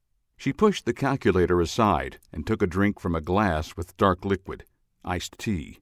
She was rearranging the pages for the third time when Brian sat upright. "What did you say?" "What?" She fanned envelopes out in her hands like a deck of cards. "You said I can't stay a detective forever." She nodded. "Well, you can't." He set the empty bottle on the table and enthusiastically nodded. "But I can." "Brian," her voice pleaded, "you promised that—" "No, sweetheart, I mean, yes, I promised, and I will retire this year, but what if I stay a detective?" "You aren't making any sense." "I'll start my own detective agency." He clapped his hands, the sound echoing around the kitchen. "I'll be a private investigator." Diane rolled her eyes and let out a long sigh. "You're insane." "All we have to do is supplement my retirement, right?" His voice grew with his excitement at the idea. "This could work. So I take a couple of cases a month and boom! Hell, everyone in Savannah knows me. I have a great record of solving cases." He nodded. "This will work." "Following men having affairs and looking for lost dogs isn't what I want." Diane sneered and rose from her chair. "If you get shot again, who's going to pick up that bill, I'm pretty sure that the retirement insurance doesn't cover gunshot wounds." "Actually, I think it does." "Damn it, Brian, I want something less dangerous than you being a cop." She wiped away tears. "For 17 years, I've sat up at night waiting for you to come home, wondering if you'll be coming home. 3 times I nearly collapsed when someone knocked on the door. 3 times I sat in the hospital waiting for you to recover. 3 times, Brian." Her voice grew shrill. "I don't want to do that again." He rose, quickly skirted the table, and pulled her into his arms. "You won't," he soothed. "I promise. Finding lost dogs is easy, and no one shoots at you." "You can't promise that," she replied, her voice muffled by her head buried in his chest. She sniffed back another tear. "You can't promise that." She pulled away and ran from the room. A distant door slammed, and her sobs reverberated through the house. Brian stared at the empty hallway for a moment. He sat down and reviewed the bills left on the table. He focused on the tuition bill and slowly nodded. "A couple of cases a month, 1 every 2 weeks, will be enough to make up the difference," he murmured. He dropped the bills on the table and grabbed the empty bottle. He retrieved a third and sat back down. "Simpkins Detective Agency," he stated, and took a drink. "No." He shook his head and blankly stared at a half-open cabinet above the fridge. "The Simpkins Agency? No." He drank again, and a half-drunken smile crossed his lips. "Simpkins Investigations, yeah. I like that. Simpkins Investigations." He rolled that off his tongue for another 15 minutes before he left the table, staggered into the living room, and turned on the TV. He passed out before 6. Rose quietly entered the courthouse and sat in the gallery behind the defendant's table, 2 rows from the wall. She sat next to an old lady that smelled of cats and alcohol, and unconsciously wrinkled her nose at the aroma. She slid down a couple of feet and turned her attention to the defendant's table. Max, dressed in DOC orange, sat beside his lawyer, an athletic-looking man with a spotless navy suit and a light blue tie. He ran a hand through his slick hair, not a strand out of place. Her dad and stepmom sat directly behind them, the lawyer absently nodding along with Linda's tirade. The woman half-whispered, half-yelled at the man about his total disregard for her advice on the case. Rose shrank down in the seat, deciding it wise to keep a low profile. Linda paused to catch her breath, and her dad glanced back, scanning the courtroom. He met her gaze, and a thin smile touched his lips. He nodded and turned his attention back to Max. Her dad patted his son's shoulder, smiled, and whispered something in his ear. Max laughed and glanced over his shoulder at Rose. She smiled at him. He smirked, snorted, and turned back to continue his conversation with her dad. Watching their interaction hurt. They had the kind of relationship she had always wanted. Her dad blamed her for her mother's death and had never hidden that from her. He reveled in making her as miserable as possible. Why did I even come here? Why do I try? Really chaps my ass they treat you the way they do, William whispered, sliding into the seat behind her. The sound of his voice washed some of the turmoil away, and she shrugged. You get used to it after a while. He adjusted his hunter green tie and brushed off a few specks of lint from his otherwise spotless black suit. You're taking a big chance coming here like this. She looked around the room. Sitting here with me? He frowned. Nonsense. I'm sitting behind you, not with you. Besides, if anyone were to ask, I'm simply here checking in on a friend. She had a rough day yesterday. Got her man, but got a little busted up in the process. Just making sure she's okay. She smiled. Little sore, but okay for most part. Good. He placed his massive hand on her shoulder, squeezed, and winked. I'll be by later tonight. You sure that's a good idea so soon? She motioned to the front of the courtroom. You worry too much, Rose. He gave her another squeeze, got up, and left before she could say another word. She sighed and settled in for the long haul. Guilt plagued her. She arrested Max in the first place. She told herself it was for his own good, but the doubt lingered. To make amends, she had asked William for the best defense lawyer for the parole hearing. The attorney William chose to represent Max was the best in town, but with Linda's mouth and Max's record, Rose knew he had his work cut out for him. I don't envy him. What's his name? Shiner? Beauregard Shiner? All rise, the bailiff bellowed. He was a stocky man in his mid-50s with salt and pepper hair, and stood at the entrance to the judge's chambers. Rose had been through that door twice. She did not relish a third summons. The people in the gallery stood and waited for the judge to take his seat. He sat and banged his gavel. The proceedings were underway. She always thought Judge Ellis looked more like a grandpa than an authority figure. He was short, with a chubby build, and liver spots dotted his bald head.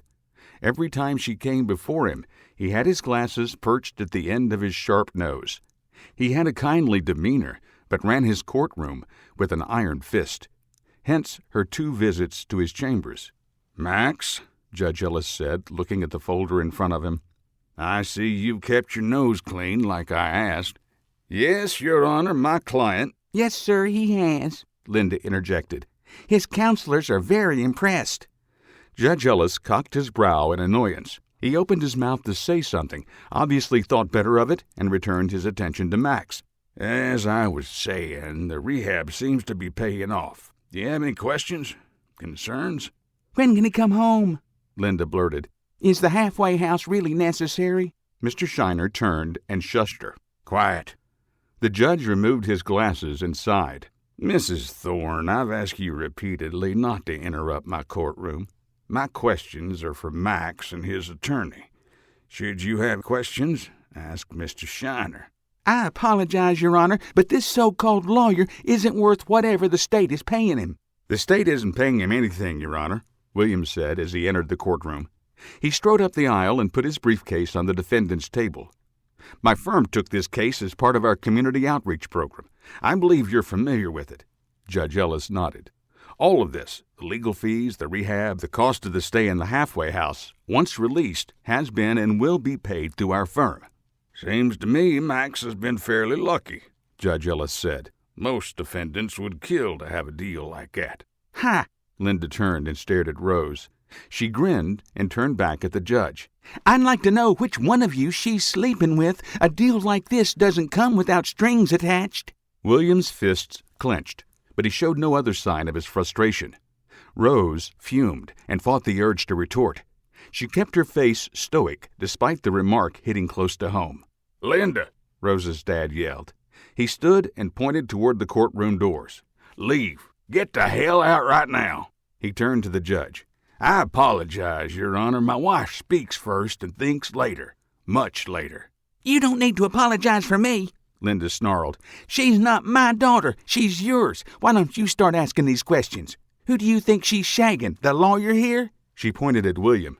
"That one there? One of the bigwigs down at the office?" She crossed her arms and stared up at the judge. "Hell, for all I know, she's sleeping with the whole damn bunch of you." Judge Ellis leaned back in his chair and adjusted his glasses. He craned his neck and looked at Rose. "Would you like the honor, or should I leave it to my staff?" Rose stood, her stomach twisted in knots. Her knees vibrated. She did not know from anger or embarrassment. "As much as I would love to slap the cuffs on her for what she just said, I think it's best if we leave it to the court, Your Honor." "Good call," he said, and nodded. He stared at Linda, and a sly grin lifted the corners of his mouth.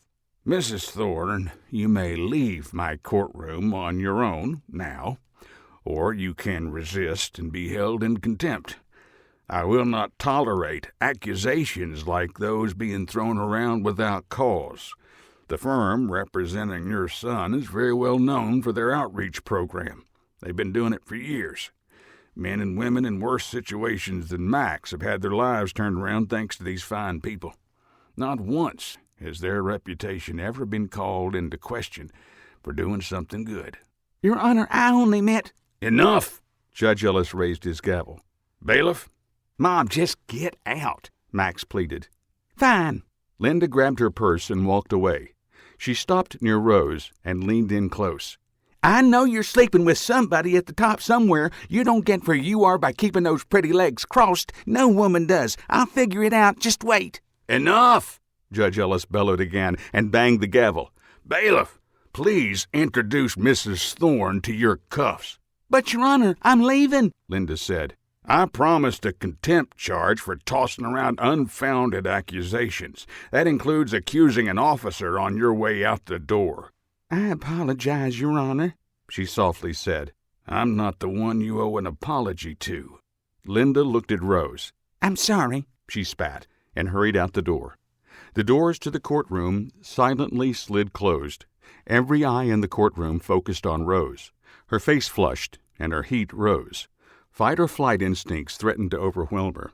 Judge Ellis cleared his throat and took the attention off her.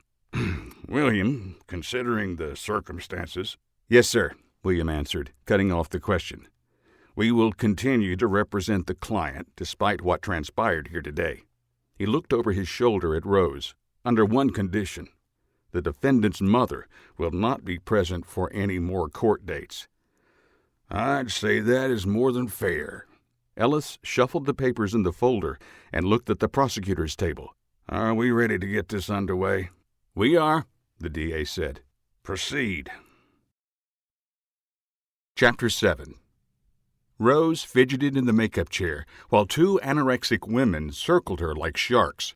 One, a thin blonde with collagen-enhanced lips, added a touch of rouge to Rose's face. The girl leaned in so close that Rose saw her reflection in the woman's eyes. She nearly gagged on the girl's heavy, fruity perfume. Rose politely turned her head and coughed. The woman did not get the hint and leaned closer. The other woman, a thin redhead with heavy freckles, hovered over Rose's head. Comb in hand, she hopped from foot to foot, adjusting each strand of hair. She smelled of mouthwash, and Rose pondered if she was thin because she threw up every 5 minutes. "I hate interviews." She sighed and endured. "No one told us at the academy, or even during the detective exam, that we would have to undergo this type of humiliation." She vowed to take a long shower after the airing of the early morning show. A woman in her mid-40s swept into the makeup room and loudly clapped her hands twice. The two women stood rigidly straight, made one last adjustment each, and exited the room without a sound. Detective Thorne, I'm Pamela Barker, the executive producer of Savannah AM. She held out a hand. It's such a pleasure to meet you, and no, I'm not related to the mayor. Rose shook her hand and noted a firm grip. Thank you for inviting us. The police department's PR department contacted us. Pamela flashed a set of gleaming white teeth. She wore her brunette hair straight, with bangs a half-inch above her brows. Her button nose and deep dimples gave her a comical look. We could not resist an interview with the most popular detective in town. Anything for the department, Rose muttered, and pushed herself out of the chair. Where is Brian? Detective Simpkins. Miss Barker waved toward the wall. He's next door. He'll meet you on set. She leaned close. The audience wants to see you, not him, she whispered, then winked. A buzzer echoed through the studio, and Pamela straightened. 5 minutes to showtime, if you'll follow me. Rose followed her into a brightly lit studio with a glass table, a handful of chairs arranged in a semicircle around it, and 4 cameras strategically positioned to view it all. A dozen people flitted back and forth with final preparations as the 2 makeup women towered over a man and woman already seated at the table. Brian strolled to her side, a grin on his face. "Morning, partner." He leaned left and right, staring at her. "You look great. You should wear makeup more often." I will shoot you, Brian. Not the first time you threatened. It will be the first time I follow through, she responded. You wouldn't do well in prison. I'd fare better than you. He nodded. Probably. She narrowed her eyes. Besides, you've got more makeup on than I do, she shrugged. Must be to cover up all those age lines. You are the senior partner, after all. Pamela cleared her throat. Is everything all right? Rose and Brian laughed. Everything is fine, Miss Barker, she stated. Just some friendly banter. You know, getting it out of her system. She punched Brian in the arm for emphasis. He shouldered back. See? Oh, well, Miss Barker stammered. Right this way. They took the seats to the right of the hosts and received their final instructions about acting normal and talking into the camera. The lights dimmed, spotlights flashed on, and a woman's voice counted down from 5. Good morning, Savannah, the female host began. The curly blonde sported a deep tan on her nearly perfect, unblemished skin. Her blue eyes sparkled under the studio lights. Her bright red lipstick stained the coffee cup sitting before her. My name is Savannah Gale. And I'm David Dusty Rhodes, added her male host. His bronze skin, solid jaw, brown eyes, and brown hair gave him the appearance of Adonis. And this is Savannah AM. They finished in perfect unison. You have no doubt heard of our first guest. Savannah gestured toward Rose and Brian. They tracked down a serial killer that plagued our city for weeks and took him down in a brawl that rivaled tales from the Wild West. Please welcome Detectives Rose Thorne and Brian Simpkins. An applause track filled the air, complete with whistles and a faint woo-hoo. The simulation died, and Rose fought the urge to roll her eyes. It's a pleasure to be here, Brian stated. Everyone knows the story by now, Savannah continued. 2 weeks ago, you saved a young woman, Heather Johnson, from being the, 6th victim and arrested the killer in a fight in the mall. So tell us about what happened. That's pretty much it, Rose said with a shrug. The investigation is still ongoing, so we can't give out too many details. The court date has been set for the 1st of the year. Everything will come out then. I see, Savannah stammered. Her eyes narrowed, and she glared at Rose. Tell us about your background, Detective. David chimed in. Rose, that is an interesting name. A family name, perhaps, especially with the last name Thorne. He flashed a smile. No, not a family name, she replied. Brian fidgeted in her peripheral vision, and she suppressed a grin. He hates this story. My mother died in childbirth, and my father was devastated.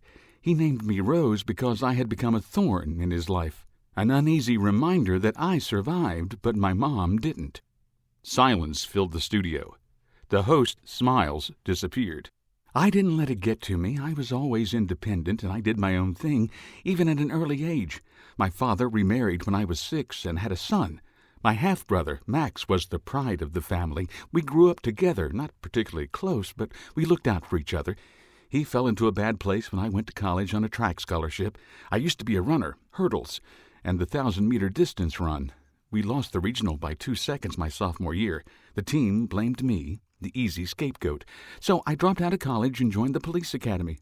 There I found my calling, graduated top of my class, fast-tracked to detective, and here I am." She smiled.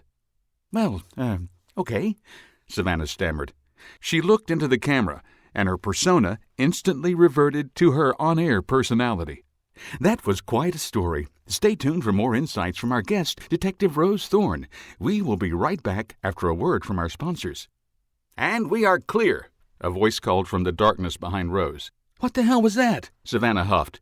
She stared past Brian's shoulder. "I need a cigarette now." "No smoking on the set." "Do I look like I give a damn?" she yelled. "I have 90 seconds, now give me a smoke." An aide rushed in, offered her a cigarette, and lit it. Savannah closed her eyes and let out a long stream of smoke. She took another long drag, exhaled, and crushed it out on the floor at her feet. She waved away the smoke lingering in the air. "Makeup!"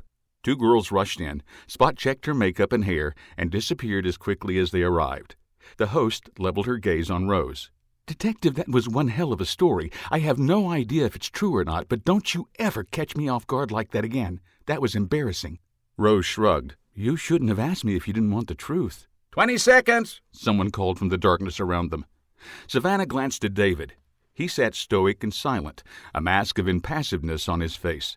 She turned her attention to Brian. "Do you have any deep, dark family secrets you intend to spring on us?" Not today. 10 seconds. "Good," she snarled. "Now, let's get back on script." 5, 4, 3. "Welcome back to Savannah AM." The woman politely smiled as if nothing happened during the first segment. "We are here with Detectives Thorne and Simpkins." "Detective Simpkins." She added a lilt to her voice as she addressed Brian. "May I call you Brian?" Of course. "Brian, you played a pivotal role in the capture of a serial killer a few weeks ago. Can you tell us about that?" Well, Brian squirmed in his seat. Rose did most of the heavy lifting. She actually captured the suspect. I spent most of the time with the last victim, Miss Johnson. She was badly injured in the attack, so I played medic until the paramedics arrived. Then I accompanied her to the hospital to make sure she was safe. "I read your bio," David Rhodes chimed in. "You were a medic in the Marine Corps, correct?" Yes, Brian stated, pride in his voice. I happily served my country for 8 years. Joined at 17, right out of high school, and traveled the world. 17? David inquired. "What did your parents say about that?" They were all for it. My dad was a Marine, and I have 2 uncles that were in the Army Airborne. It's sort of a family tradition. Dad signed his consent as soon as I said I wanted to join. "And your mother?" Dusty continued. She was a Marine, too. They met in Vietnam, and it was love at first sight. "So you've been to exotic places?" Savannah asked, the playful lilt still in her voice. A few tropical destinations, yes. "Such as?" Panama City, Panama, the Philippines, 2 tours on board the Abraham Lincoln." He smiled.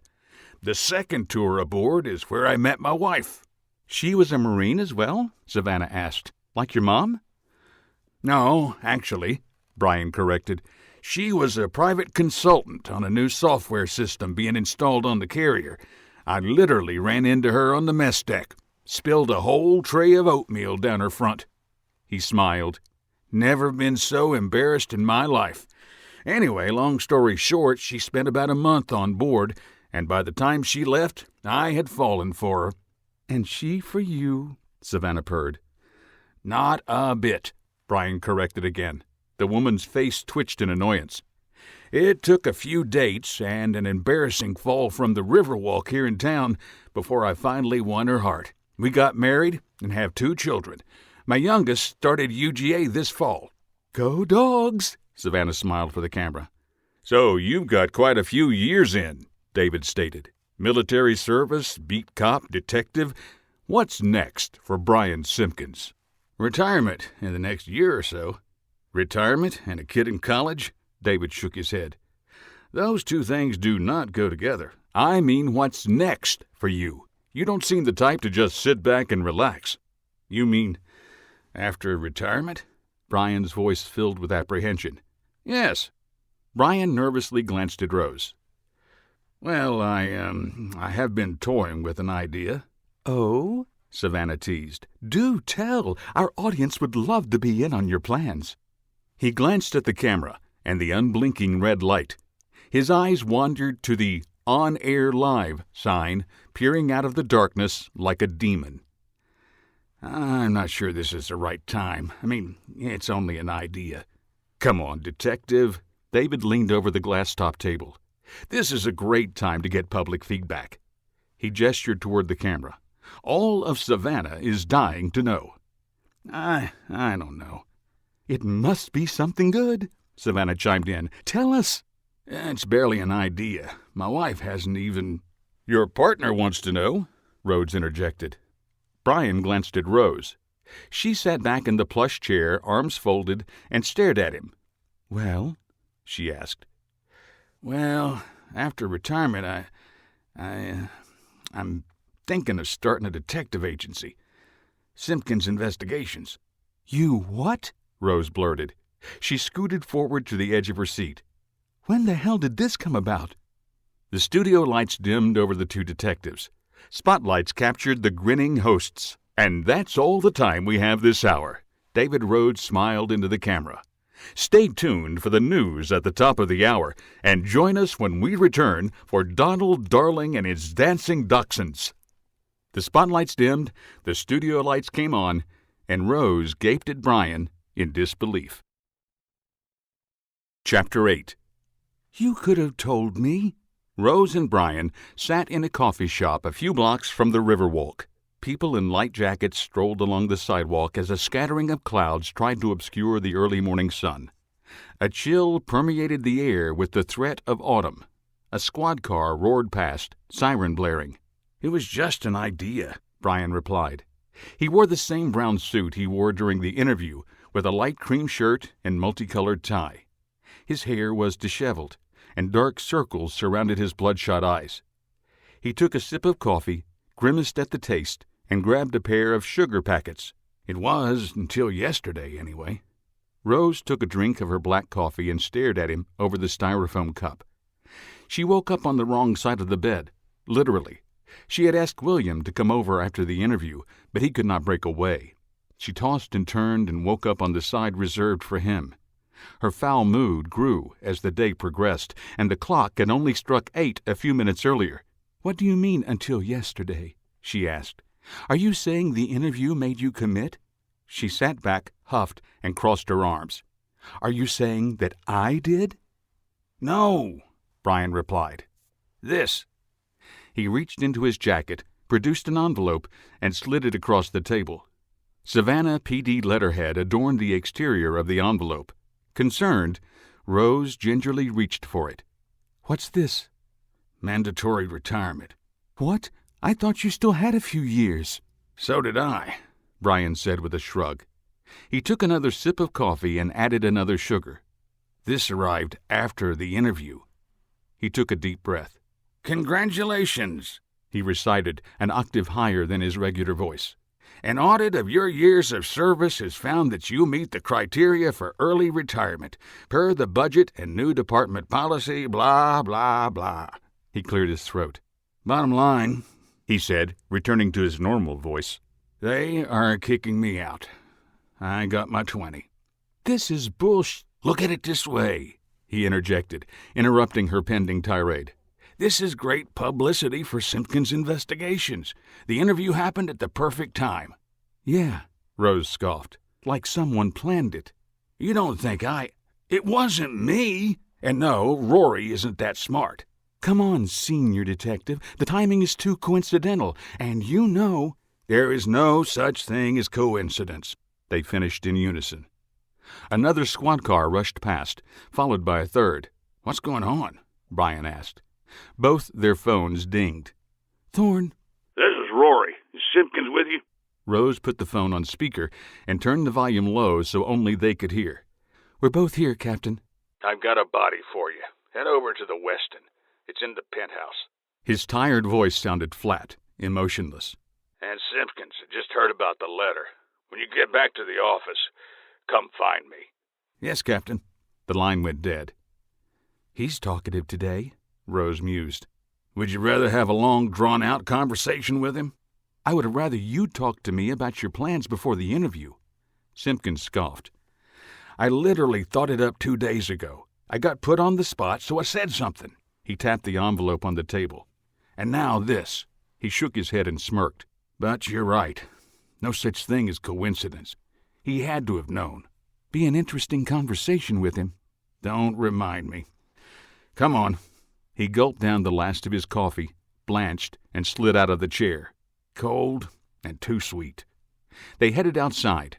2 young teen boys, spray paint cans in hand, stood near a brick wall around the corner from the coffee shop. One hissed a warning to the other, and they both hid the cans behind their back. Thin lines of paint streaked the wall. Rose slid her jacket aside and flashed the badge attached to her waist. "Okay, boys, drop 'em." The 2 cans of paint clattered to the ground. One boy, a pimple-faced blonde with big ears and big brown puppy eyes, audibly gulped. A splash of color filled his cheeks. The other, a few inches shorter than his partner, wore thick-rimmed glasses and a hoodie. His blue eyes grew big, and he took a step back. He stepped on the can and sent it spinning down the walkway. He flailed his arms and regained his balance without falling. "Now, I'm coming back tomorrow for more coffee," Rose explained. "If I peek in here and find more graffiti, I'm going to find my friend Judge Hawkins and get a warrant sworn out for your arrest. Understand?" Both boys nodded. "Now, get out of here." The boys tripped and stumbled out of the walkway and sprinted down the sidewalk, narrowly avoiding the pedestrians. Shouts and curses followed them until they disappeared around the corner. "Who is Judge Hawkins?" Brian asked as he slid into the passenger seat. Rose climbed behind the wheel and half-heartedly laughed. "No one. Just made him up." She snapped her fingers. "Maybe that can be your first case. Find Judge Hawkins." He dropped back against the headrest and closed his eyes. "Am I ever going to live this down?" "Not as long as I'm alive," Rose replied deadpan. "Retirement or prison?" he mused. "That's a toss-up." "You wouldn't do well in prison." "We've had that conversation before." Rose hit the red and blue lights and pulled out into the bustling street. Rush-hour traffic thinned as they made their way out of downtown Savannah. She turned onto the bridge and headed for the resort on Hutchinson Island. The last of the clouds dissolved, and the sun reflected off the waterway. Rose donned her sunglasses and set her elbow out the open window. Brian mimicked her and stared out the passenger side. Early autumn in Savannah brought a cooler breeze, but the weather felt more like spring than summer. Rose relaxed in the cool wind as she drove over the bridge. Neither spoke until they reached the Weston Golf Resort. A half-dozen squad cars, lights flashing and engines idling, sat outside the sprawling complex. 3 officers walked a perimeter of yellow "Police Line Do Not Cross" tape, keeping a crowd of onlookers at bay. Everyone had their phones out, jockeying for position to get footage of the police, the building, and whatever had drawn the crowd. 2 local news crew vans filled the far side of the lot, their satellites and antennas pointed toward the blue sky. "Hey, that's Detective Thorne!" someone yelled. "Detective Thorne! A moment! Detective Thorne!" "Didn't take 'em long to get here," Brian murmured, "or pick up on our resident celebrity." "Detective Simpkins!" another called. "How's your private eye business?" "You were saying?" Rose retorted. He showed his ID to an officer at the door, and they hustled inside, away from the eyes and cameras. Muzak streamed through the speakers of the elevator, filling the silence between them. The lift dinged, the Muzak cut off, and they stepped into another world. The penthouse stretched before them. Plush leather furniture, thick carpeting, and opulent decorations created a mosaic of color. Fresh flowers adorned a glass coffee table in the center of the room. A wet bar lined the wall to their left, and 3 doors filled the walls to their right. A kitchenette between the bar and a broad balcony overlooked the Savannah River. A familiar officer strolled over as they entered. "Morning, detectives." "Morning, Officer Payne," Rose replied. "Good to see you again." She waved at the room. "What do we have?" Officer Payne plucked a pen from behind her right ear, pulling a strand of blonde hair free in the process. Her brown eyes scanned the page of her notebook as she flicked the pen back and forth between her fingers. She stopped flicking, tapped the page, and nodded. "Call came in at 7:18 this morning. Cleaning crew came in to spruce up the room before a bigwig arrives today. No one was supposed to be in here. They found the body in the second bedroom, not the primary. Needless to say, the cleaning ladies were shocked." "Anything on the Vic?" Brian asked. Amanda Cleet, 29, from St. Augustine, Florida, Payne reported. Time of death between 9 p.m. last night and 3 a.m. this morning. Her wallet and belongings were on the nightstand like she'd been here for a while. Preliminary cause of death is strangulation. There are marks around her neck. Somebody killed her with their bare hands. Sick bastard. 2 men entered the room and beelined toward the 3 of them. One was a thin, wiry man with a hawk nose and recessed eyes. He wore a tailored suit and projected an air of superiority and disdain. The other was stout, muscular, with a military crew cut and sharp brown eyes. Rose immediately noticed a slight bulge under his left arm. "I am Mr. Conover, the hotel manager," the thin man stated. "This is Mr. Blue, our security manager." He glanced at his watch. "Do you know how much longer this is going to take? I have guests arriving in a few hours." Rose opened her mouth to say, "All damn day," but Brian spoke first. "I'm sorry, Mr. Conover, but this is going to take several hours. We're just beginning our preliminary look at the scene. You may have to provide a different room to your guest, at least temporarily." "That will not do," Conover muttered and shook his head. "This is intolerable." He turned to his security officer. "Give them whatever they need to get this done and get them out of my hotel." He left without waiting for a reply. Everyone watched him go. Mr. Blue turned and extended his hand. "Ronald Hauser, hotel security. Sorry about him. His whole life is in this hotel. I'm afraid he's out of his element if he's not kissing someone's arse." Brian, Rose, and Officer Payne shook his hand in turn and introduced themselves. "He called you Mr. Blue?" Rose asked. "He thinks all former military types are special forces and use code names." "You're British," Brian stated, and Hauser nodded. "Who'd you serve with?" "The 144 Para Squadron, air ambulance." Hauser narrowed his eyes. "You? Marines. I was a medic as well. Small world, mate." The 2 shook hands again. Brian turned back to Officer Payne. "What else do you have on the Vic?" "Nothing so far," she answered and glanced at Hauser. "It's okay," Rose assured her. The officer relaxed. "Still running a background on her. The real story is the crime scene. The body is in room 2, and it was staged." "Staged? How?" Rose asked. I can't really describe it. Best if you just see it for yourself." She motioned the 3 of them toward the room. "Air ambulance, huh?" Brian cocked his head. "Yes, paratroopers. We jumped in and rendered aid to the injured. See action? Afghanistan. 3 tours. You?" "Nah," Brian replied. "Got in after Desert Storm, out before 9/11. All the action I've seen's on the mean streets of Savannah." They all paused at the entrance to the bedroom. Officer Payne ushered the CSI team out. "I'll wait out here," she stated, standing in the doorway. "I've seen it already." Her freckled face paled. Rose and Brian entered the room and stopped. Hauser stood behind them, next to Officer Payne. Amanda Cleet's naked body lay spread-eagle on a blood-splattered bed. Dark bruises ringed her neck, and her blonde hair lay across the sheets in a halo. Her clothes, a formal gown and 3-inch heels, lay in a neat pile beside her on the bed. Arranged like another person lay there. A nightstand held her wallet and ID, just as Officer Payne described. "I thought you said she was strangled," Rose asked Officer Payne. "She was. Look at the bruises. Where did all the blood come from?" "It's not blood," Payne noted, and sadly shook her head. Hauser stepped around Brian and entered the room. "Oh, God," he said, interrupting the conversation.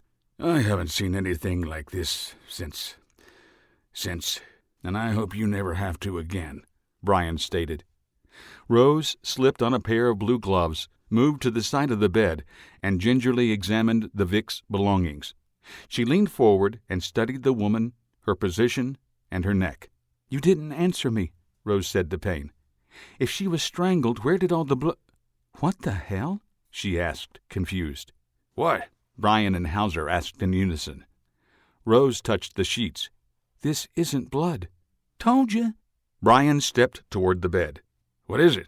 "Rose petal sheets," Officer Payne said from the doorway. "That's unusual." Brian glanced at Rose. "You ever seen sheets with your name on 'em?"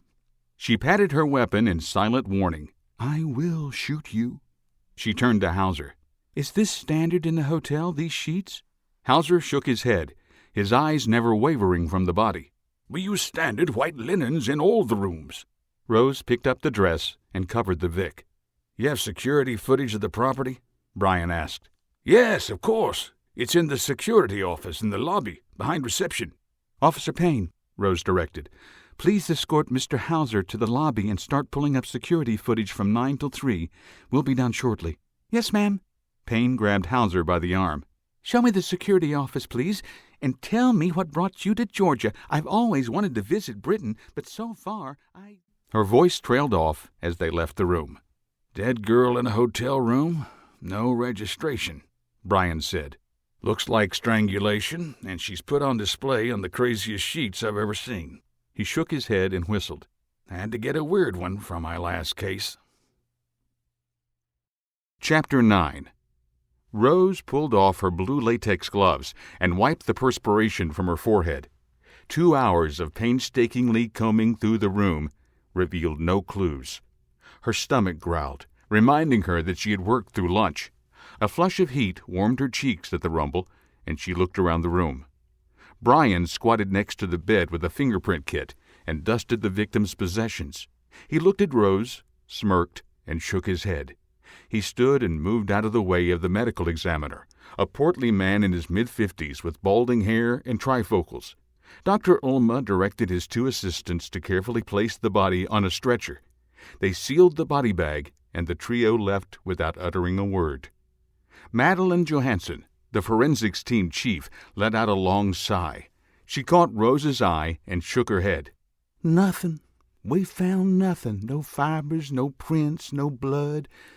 Either she was killed here and whoever did it is a professional, or she was killed elsewhere and dumped here by a professional. Either way, the man knew what he was doing. You're sure it's a man? Either that or a powerful woman, Maddie replied. In my experience, it's a guy. She held up a bag of loose material. Maybe there's a clue in this. I'll call you when I know more. She nodded, packed up her kit, and left.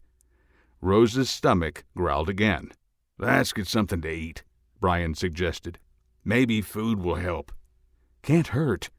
Rose stopped in the doorway to the bedroom and took another look around. With the body removed, it looked like a normal room, except for the rose-decorated sheets. Her eyes transfixed on them, and they tugged at the back of her mind, a nagging, haunting feeling. She turned and found the last of the CSI team. Make sure you pack those sheets. Something tells me that is our only clue to this. Brian paused beside her, turned, and stared at the bed. You think the killer left a clue in the sheets? Rose shook her head. No, I think the sheets are the clue. Brian opened his mouth to retort, but Rose's phone beeped, interrupting him. Thorne. Detective Thorne. A female voice cheerfully greeted her on the line. This is Eloise Pointer in Judge Ellis's office. He wanted me to call and let you know that your brother Max is being released today. He thought you'd want to know. Thank you. What time's he being released? 2 p.m. at the county courthouse. Rose checked her watch. 42 minutes. I can make it. Please tell Judge Ellis thank you and that I will be there. Eloise cleared her throat. He also wanted me to tell you to be careful. He doesn't want a scene at the courthouse. He will be watching. Rose cast a sly grin. I'll be on my best behavior. Thank you. She hung up. Brian raised an eyebrow. Judge Ellis? What now? Max is being released. Rose's stomach punctuated the statement with a long rumble. I can drop you off at the office on the way. As long as we stop and get some food. Deal. They drove in silence, the warm afternoon wind howling through the open windows. They crossed the bridge back into Savannah, went through a slow drive-through, and arrived at the precinct as Brian finished his double burger. He slurped the last of his drink and opened the door. Remember what Judge Ellis said. Be on your best behavior. When am I not? She sneered. When are you? Rose checked her watch. I'd love to stay and chat, but... Go. Call me later. Rose nodded and left Brian standing outside the precinct. She finished her chicken sandwich on the 10-minute drive to the courthouse. She found a parking space a half block away from her destination and made her way through the sparse pedestrians. The afternoon sun edged its way toward the western buildings and cast long shadows across the city. The breeze picked up and sent a shiver down her spine. She stopped at the steps to the courthouse and waited. A handful of suits, lawyers from the snippets of conversation, passed her by. One slowed and glanced at her. He raised a seductive eyebrow and flashed a movie star smile. She slid her jacket back enough to show her badge and the .45 on her waist. The color drained from his face, and he hastened to catch up with his friends. Max, flanked by Linda and Gary, exited a couple of minutes later. Max wore a Van Halen t-shirt and jeans, his long, scraggly hair slicked back into a ponytail. Gary, dressed similarly, had his arm around his son. The two smiled and laughed. Both put up their hands to shield their eyes against the sun. Linda matched them step for step, wearing a floral sundress and oversized floppy hat. Her mouthful of pearl-white teeth glistened in a happy grin. "Looks like a reject from the Kentucky Derby," Rose mused.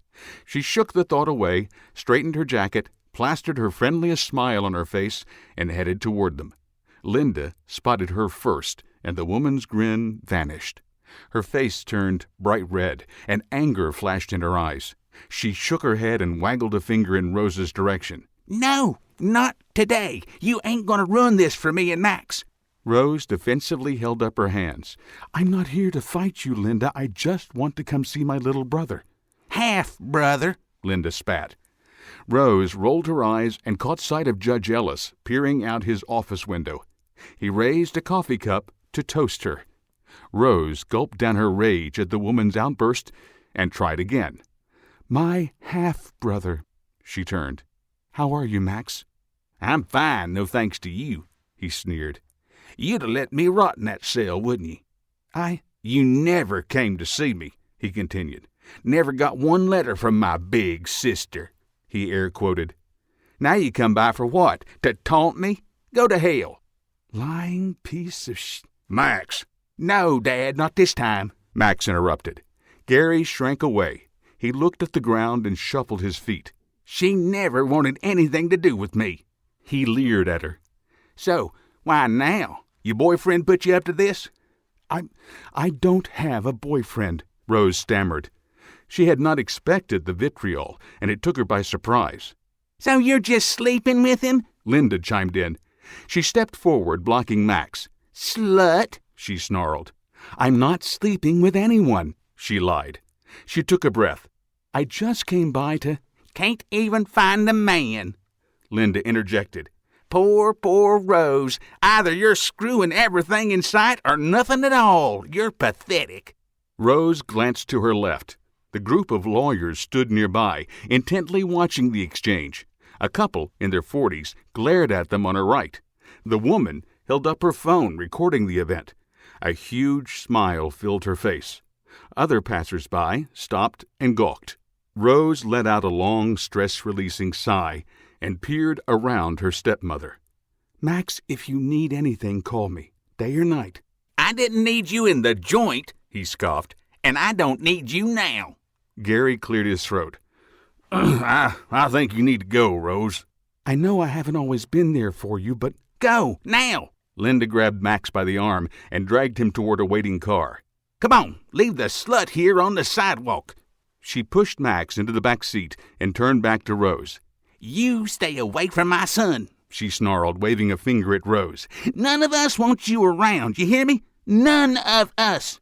"The whole damn town hears you, Linda," Rose said through clenched teeth. She balled her hands into fists and took a step forward. "Go ahead, hit me," Linda taunted. "Do it. Your fancy lawyer boyfriend won't even be able to keep you out of jail." She closed her eyes and jutted out her chin. "Do it." Rose resisted the urge to knock her flat. She turned to her dad. "Watch over him. If he needs help, call me. Don't let him fall into old habits." "Old habits," Linda's voice echoed through the late afternoon. A flock of pigeons took flight. The nearby couple snickered. The group of lawyers stood in silence, awestruck at the exchange. A few other phones appeared to record the exchange. "You're a fine one to talk about old habits. Which one of your boyfriends would it be tonight?" A dozen curses filled Rose's mind. She pushed them all aside and simply stared at the woman. Linda stood beside the car, hands on hips, out of breath. Her cheeks burned red, and she glared through angry slits. Every de-escalation technique ever devised flashed through Rose's memory, and she cast a slight smile. "Careful, Linda. You'll give yourself an aneurysm." Rose looked at her father. "Dad, always so much fun to be with the family." She turned to the car. Max sat in the seat, back door open. "And Max, I just wanted to say congratulations on getting out." She glared at Linda, but addressed the last to Max. "Stay out of trouble. I'd hate to be the one to arrest my half-brother again." She turned and walked away. She heard a scuffle behind her, but she did not look back. Gary ordered Linda into the car, and the woman let loose a long string of curses. The lawyers laughed. The couple filming the scene stood, mouth agape, as Rose passed them. She walked up the street, got into her car, hit the lights, and left tread marks down the asphalt. 30 minutes later, she sat on her couch, drink in hand, and mindlessly flipped through channels. The phone rang. "William, not tonight," she muttered, and sent it to voicemail. She drained the drink, got up, and poured another. She hesitated, grabbed the entire bottle, and moved back to the couch. The phone rang again. She ignored. 6 drinks later, the empty bottle hit the floor, and Rose passed out. Chapter 10. Bright sun filtered through the blinds covering the precinct's windows and spotlighted a few of the cubicles scattered throughout the room. Dust and particulate matter danced in the beams, carried on drafts stirred by the detectives strolling through the room. Ringing phones, the clicks of keyboards, and the hum of the air conditioner created a cacophony of sound. Rose held her head and closed her eyes, hating the light and noise. She wore a dark jacket over a peach blouse. Sunglasses hid bloodshot eyes. She nursed a steaming cup of coffee, holding the cup under her nose and breathing in the aroma. It did nothing to diffuse the pounding hangover from the night before. Brian stood beside her, wearing a navy blue blazer over khakis and a dark button-up shirt. His tie hung loosely around his neck. He slugged back a bottle of water. They stood before the murder board, a whiteboard that featured pictures from the crime scene, the names of the victim, and the timeline. On the right-hand side, under suspects, someone had drawn a frown face. "Anything from forensics?" Rose croaked through a dry throat. She sipped the coffee and momentarily thought about adding a little kick from the bottle in her desk drawer. The thought of more alcohol made her nauseous. Brian shook his head. "Nothing. No fibers, no DNA, nothing." He smirked. "Professional, but something doesn't fit." "Motive?" "Exactly. There is no motive." "Yet." "Oh, Maddie called," he said, snapping his fingers. She flinched at the sudden, harsh sound. "Her team spent half the night going through all the stuff we bagged. They found nothing that didn't belong to the victim." Rose rubbed her eyes. "We just finished one big case. I hope this isn't another." He arched an eyebrow. "You think this is another serial killer?" "I hope not." She took a gulp of the coffee and let the heat burn its way down her body. That momentarily cut through the pain behind her eyes. "But it may be a way of announcing their presence." "You think the rose-patterned sheets mean something?" "Maybe." "Like what?" He gulped more water. "A calling card? A hint that he's a florist?" She thought back to her family reunion the day before. "A shout-out to someone named Rose?" She scoffed. "Hard to believe, but not everyone likes roses." "I heard about the dust-up at the courthouse. Not your fault." He shook his head. "You think these sheets are aimed at you?" "Maybe." "What the hell brought you to that conclusion?" "Not so loud." She grimaced and rubbed her temples. "It's not a conclusion, a theory. We just finished a high-profile case. This could be a way to get my attention." "I think it may just be coincidence." "No such thing," she interrupted. "And what would have happened if we didn't draw the case?" he asked. She smirked, shrugged, but remained quiet. "Dude!" Detective Morrison interrupted the silence. He arrived in a flourish of his 3-piece suit, slicked back salt and pepper hair, and bushy mustache over a gleaming smile. He held up a thumb drive. "This just came for you from the golf resort." "Security footage?" Brian asked. Morrison nodded. Yeah, the security dude over there, Hauser. Yeah, Hauser. He said he looked through it but found nothing other than a 20-minute scramble about 10:30. Rose rubbed the bridge of her nose, willing the headache away. The time of the murder. Or at least the dumping of the body, Brian suggested. You want to see? Morrison asked, and offered the drive. Brian took it. Thanks. Least I could do after you introduced me to Mrs. Watkins. Yeah, sorry about... Whoa, don't be sorry, dude. We hit it off. She told me the story, then told me I was a good listener. Caught a lot of things, but never... Anyway, he shook his head to get back on track. Turns out she's divorced, like me. She has 2 kids, about the same age as mine. We both went to Georgia. Dude, we are going out on our 2nd date tonight. That's, great, Rose said, trying to put enthusiasm into her voice. How did her booking go? The DA has already dropped the charges, Morrison acknowledged. She says I'm her knight in shining armor. You talked with the DA? Brian asked. He grabbed another bottle of water and slugged down half. Didn't have to, Morrison stated. She confessed to the accident and Gaines recovered. No muss, no fuss. That's great. Brian patted him on the back. Good luck on the date. Dude, no luck needed. I got the Morrison charm. Thorne! Simpkins! Captain Rory called from his office door. Get in here. Good luck to you, dude, Morrison murmured. He winked at Rose and retreated to his cubicle across the room. What's got the captain up in arms? Brian asked. Rose shook her head and instantly regretted it. The hangover headache pounded against her temples. Where are we with the resort murder? Rory asked as soon as they entered the office. He shut the door and claimed his place in a high-backed leather chair behind the throwback metal desk. A computer and a phone sat on opposite sides of the desk. A stack of folders filled the space in between. Books lined a row of cases behind him, interspaced with trophies, plaques, and pictures from his career. We're just getting started on the investigation, Brian stated, taking the lead as the senior detective. Forensics hasn't found anything. Background on the victim shows nothing out of the ordinary. Miss Cleet was a haunted tour host in St. Augustine, on loan to Savannah to see how our haunted tours work. Her company said she left 3 days ago, checked in with them yesterday. They were quite upset with the news. Anything else? We just got the security video from the hotel, Rose chimed in. We haven't had a chance to go through it yet. So, nothing. It's only been a few hours, Captain, Brian reminded. Yes, of course. He shook his head and shifted to the files on his desk. This was called in this morning. Another homicide. I'm assigning it to you. He handed the folder to Brian. Related to our case? Rose asked. Unknown. Then why assign it to us? Because we have a crime wave in this city. Rory's voice raised in agitation, and he pointed to the cubicle farm. And every one of them has a case already. You 2 hotshots solved 2 cases in 2 days, remember? Guess what? That success means you get more to do. And the mayor is crawling up your ass because it's an election year. Rose winced and instantly regretted saying it. Captain Rory glared at her. Are you drunk? Take off those glasses. Rose removed her sunglasses. No, sir, I am not drunk.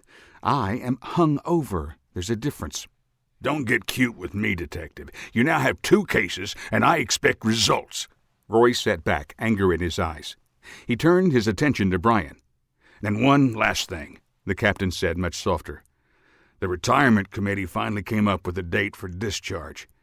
You have until the end of the month. What? 8 days? That's all they're giving me? 8 days? Not my call, Detective. I suggest you 2 get on it and do what you can before you leave.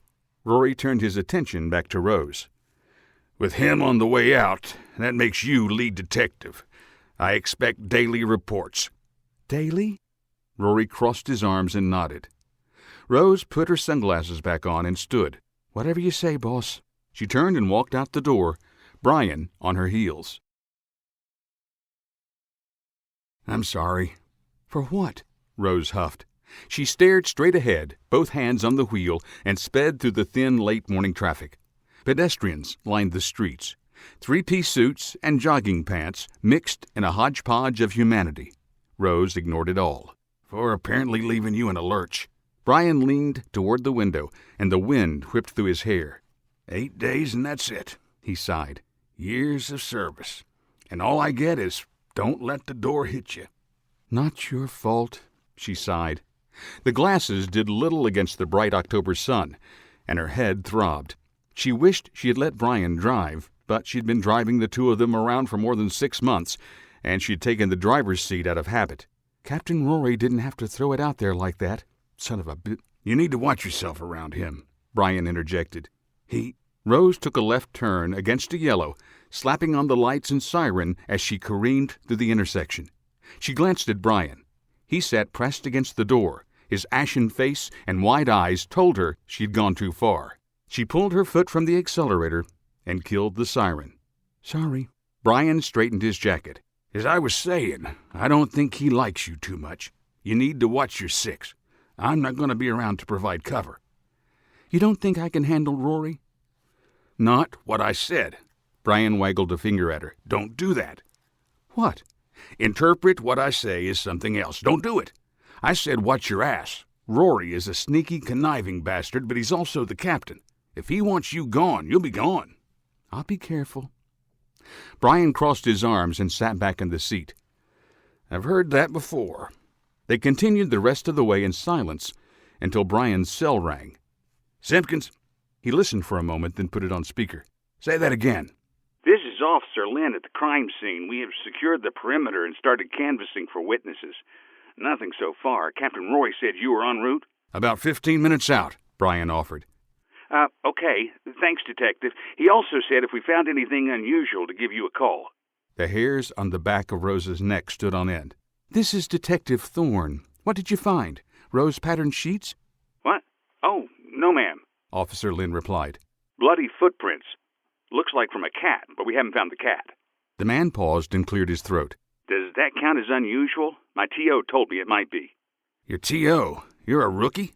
Brian asked. Yes, sir. Out of the academy 4 weeks. Who is your T.O.? Corporal Nelson. Jack Nelson? Brian asked. Yes, sir. Tell him to stop yanking your chain or I'll put him on report. Sir? You heard me, Brian snarled, anger in his voice. You tell him those words verbatim. Yes, sir. The line went dead. What the hell was all that? Rose asked. She took a right and sped around a garbage truck making its rounds. Who is Corporal Nelson? Brian snorted. I was Nelson's T.O. back before I made detective. He likes to haze his rookies. Have 'em call and make unnecessary reports, especially if I'm involved. He embarrasses 'em and then tries to play it off as harmless fun. He chewed on his lip for a moment. I may actually have to put him on report this time.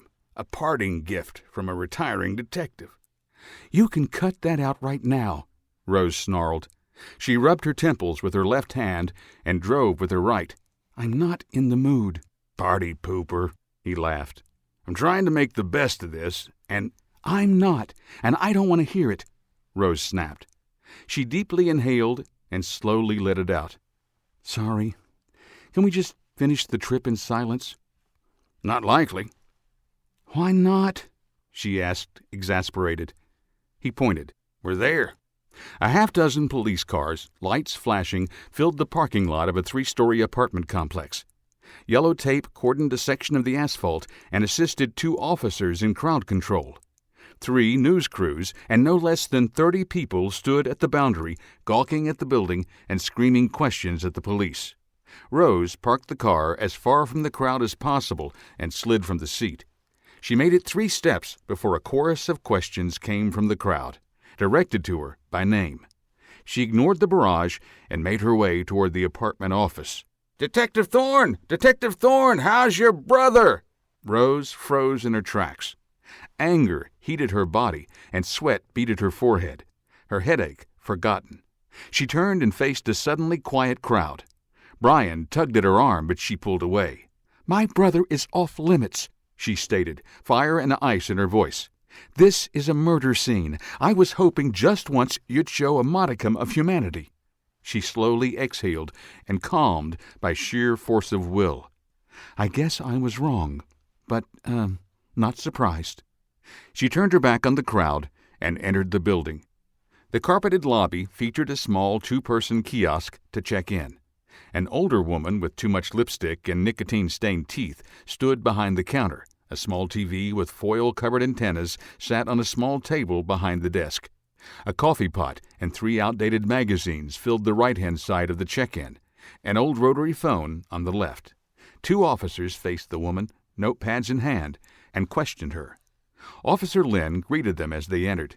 He stood a head taller than Rose, with broad shoulders and prominent Adam's apple. His hair was still Academy short, but growing, and dark-rimmed glasses framed his ice-blue eyes. They exchanged pleasantries, and he began his report. The victim is 43-year-old Priscilla Smith.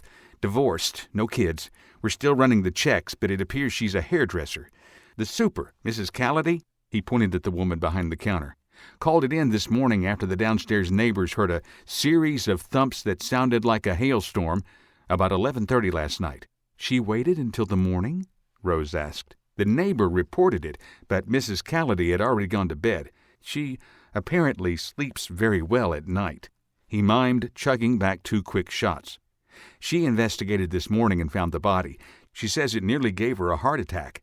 Show us, please. Brian motioned for the rookie to proceed.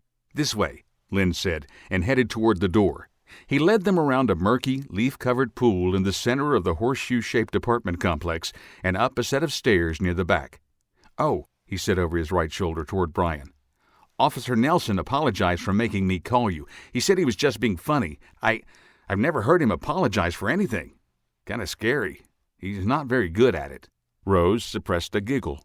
Brian handed the young officer a business card. If he does it again, call me. Yes, sir. The card disappeared into a pocket on the officer's body armor. Here we are. He pointed to room 238. Anyone inside? No, ma'am. Stay here, Rose directed. Don't let anyone in without my permission. Yes, ma'am. Brian entered first, moved to his right, and stopped. Rose followed, blinked against the dim light, and took off her sunglasses. She squinted against the change, waited for her head to stop pounding, and slowly opened her eyes. She grimaced at the sight and wished she could unsee the scene. Priscilla Smith lay naked, spread-eagle on the bed. A large kitchen knife protruded from her chest, the handle pointing toward the ceiling. Trails of blood had slid from her body and pooled on the unmade bed beneath her. A spilled glass lay near her right hand, a spent cigarette near her left. Rose noted the bottle of whiskey and an empty pack of cigarettes on the nightstand. The stench of nicotine filled the air. She and Brian slipped on gloves and searched the room. Brian focused on the main room and kitchenette, away from the bare body, while Rose spent her time in the bedroom and adjoining bathroom. She found the normal womanly products under the sink and a half-dozen prescriptions in a drawer next to the vanity. She noted medications for anxiety, diabetes, and 3 different smoking cessation gums and patches. The preliminary search complete, she met Brian outside the bedroom. Rose slipped the blue gloves from her hands. I need a drink. Water, preferably. Brian nodded toward the door. Officer Lynn stood guard as instructed. Rose noted he kept looking over his shoulder at them. You could ask your new admirer to get you a bottle, Brian teased in a low voice. She lightly punched him in the arm. I was thinking that Miss Smith wouldn't mind me borrowing a bottle from her fridge. Did you see any in there? She headed for the kitchenette. I didn't search the fridge, he admitted. I don't think her killer left his calling card in there. Rose snarled at the reference, opened the refrigerator door with the wadded-up gloves, found a bottle of water, and chugged half of it in one gulp. Oh, and my head still hurts. You aren't as young as you used to be, Brian stated. You can't abuse your body like you used to. Watch me. I will, but only for 8 more days. Rose finished the bottle and grabbed another. She put the empty in her coat pocket and started on the second. Her face scrunched in thought. Something doesn't make sense.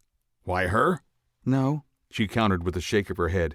Why did Rory assign us a second case, especially if you only have a few days left? Lots of cases, too few detectives. No, I think you hit on it earlier. What? He doesn't like me, Rose sighed. I think I said that, Brian agreed. He moved through the kitchen and retrieved the last bottle of water. But it's something more, she smirked. There's something else that... What is that? Brian looked where she pointed. A set of accordion doors hid something on the other side of the kitchen. That's the laundry. You checked the wash? Brian rolled his eyes. You think the killer left something in there? Maybe he did his laundry before he left? Rose crossed the kitchenette. We've seen stupid criminals before. She opened the accordion doors and found a mismatched washer and dryer. She opened the lid of the lime green washer and found nothing. She squatted in front of the black dryer and opened the door. Son of a... What? Brian set his water on the counter and strode over to her. He kneeled beside her and shook his head. I'll be damned. A set of rose-patterned sheets filled the dryer. Chapter 11. Rose turned the wheel and easily slid her car into a parking spot in front of Boutique of Sheets. The two-story building sat in the center of the tourist district, surrounded by other multi-story brick businesses. Dozens of people strolled the sidewalks, window shopping, and taking pictures of the Spanish moss-covered trees nearby. She killed the engine, sat back, and rubbed her temples.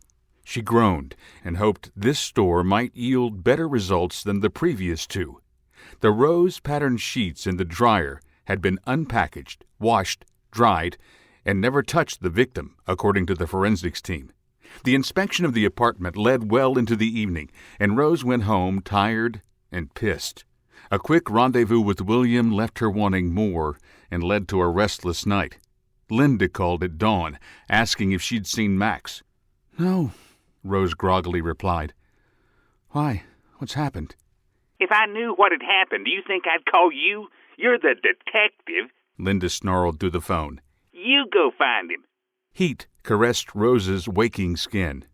Her heart pounded and spurred a massive headache. Her left eye twitched in anger.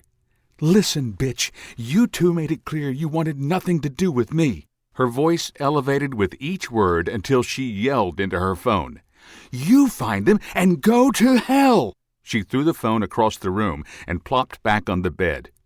Rose trembled, grabbed the nearest pillow, and screamed into it.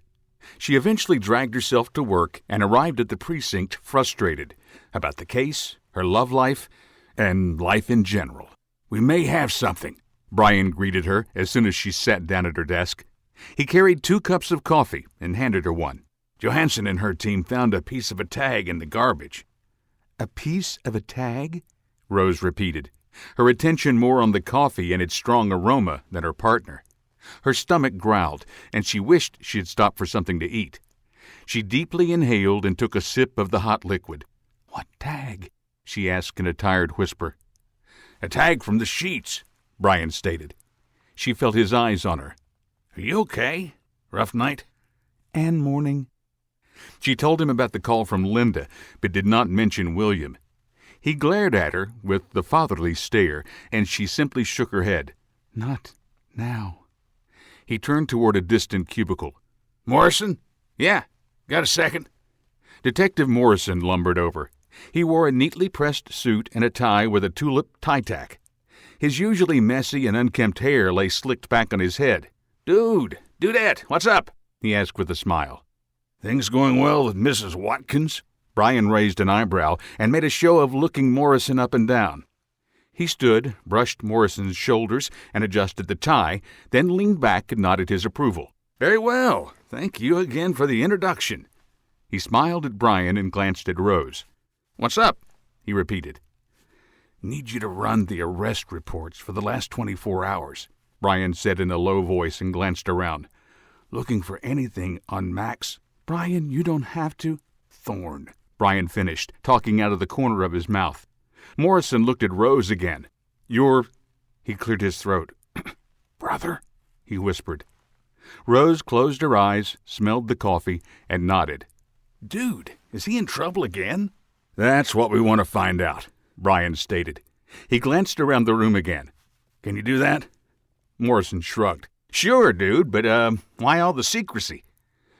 "No need for the captain to get wind about anything not homicide-related, right?" Morrison nodded. "Gotcha, dude." His head bobbed faster. "I'll let you know what to find." He trotted off and disappeared around the corner. "Brian, you didn't have to." "I know I didn't have to," he cut her off. "but you obviously need some resolution for your family issues," he snorted. "Besides, what are they going to do? Fire me? I only have 3 days, remember?" Rose fought back uncharacteristic tears. "What the hell is wrong with me?" "Yeah, That helps my mental well-being." She tried to joke, but her words rang hollow. "Sorry," Brian said. "Let's get back to the case. We do have something to go on finally." "The tag." "Yep," Brian smiled. "Now, there are 5 stores that carry those particular sheets." They split up and spent the day canvassing the city. She visited the first 2 on her list, both dead ends. One clerk had no record of any sales of those sheets in 6 months. The other had sold 1 set for Halloween, but only 1. Rose called Brian and asked his progress. His 2 had not sold any. They agreed to meet at the last store on the list. She sat in the car and listened to the banter of the police radio. A drunk and disorderly call echoed through the speaker, followed by a suspicious person. Rose glanced at her watch. 3:42 p.m. "Early for all that," she smirked. "Pity the night shift," she sighed. Memories of her rookie year flashed through her mind, and she involuntarily shuddered.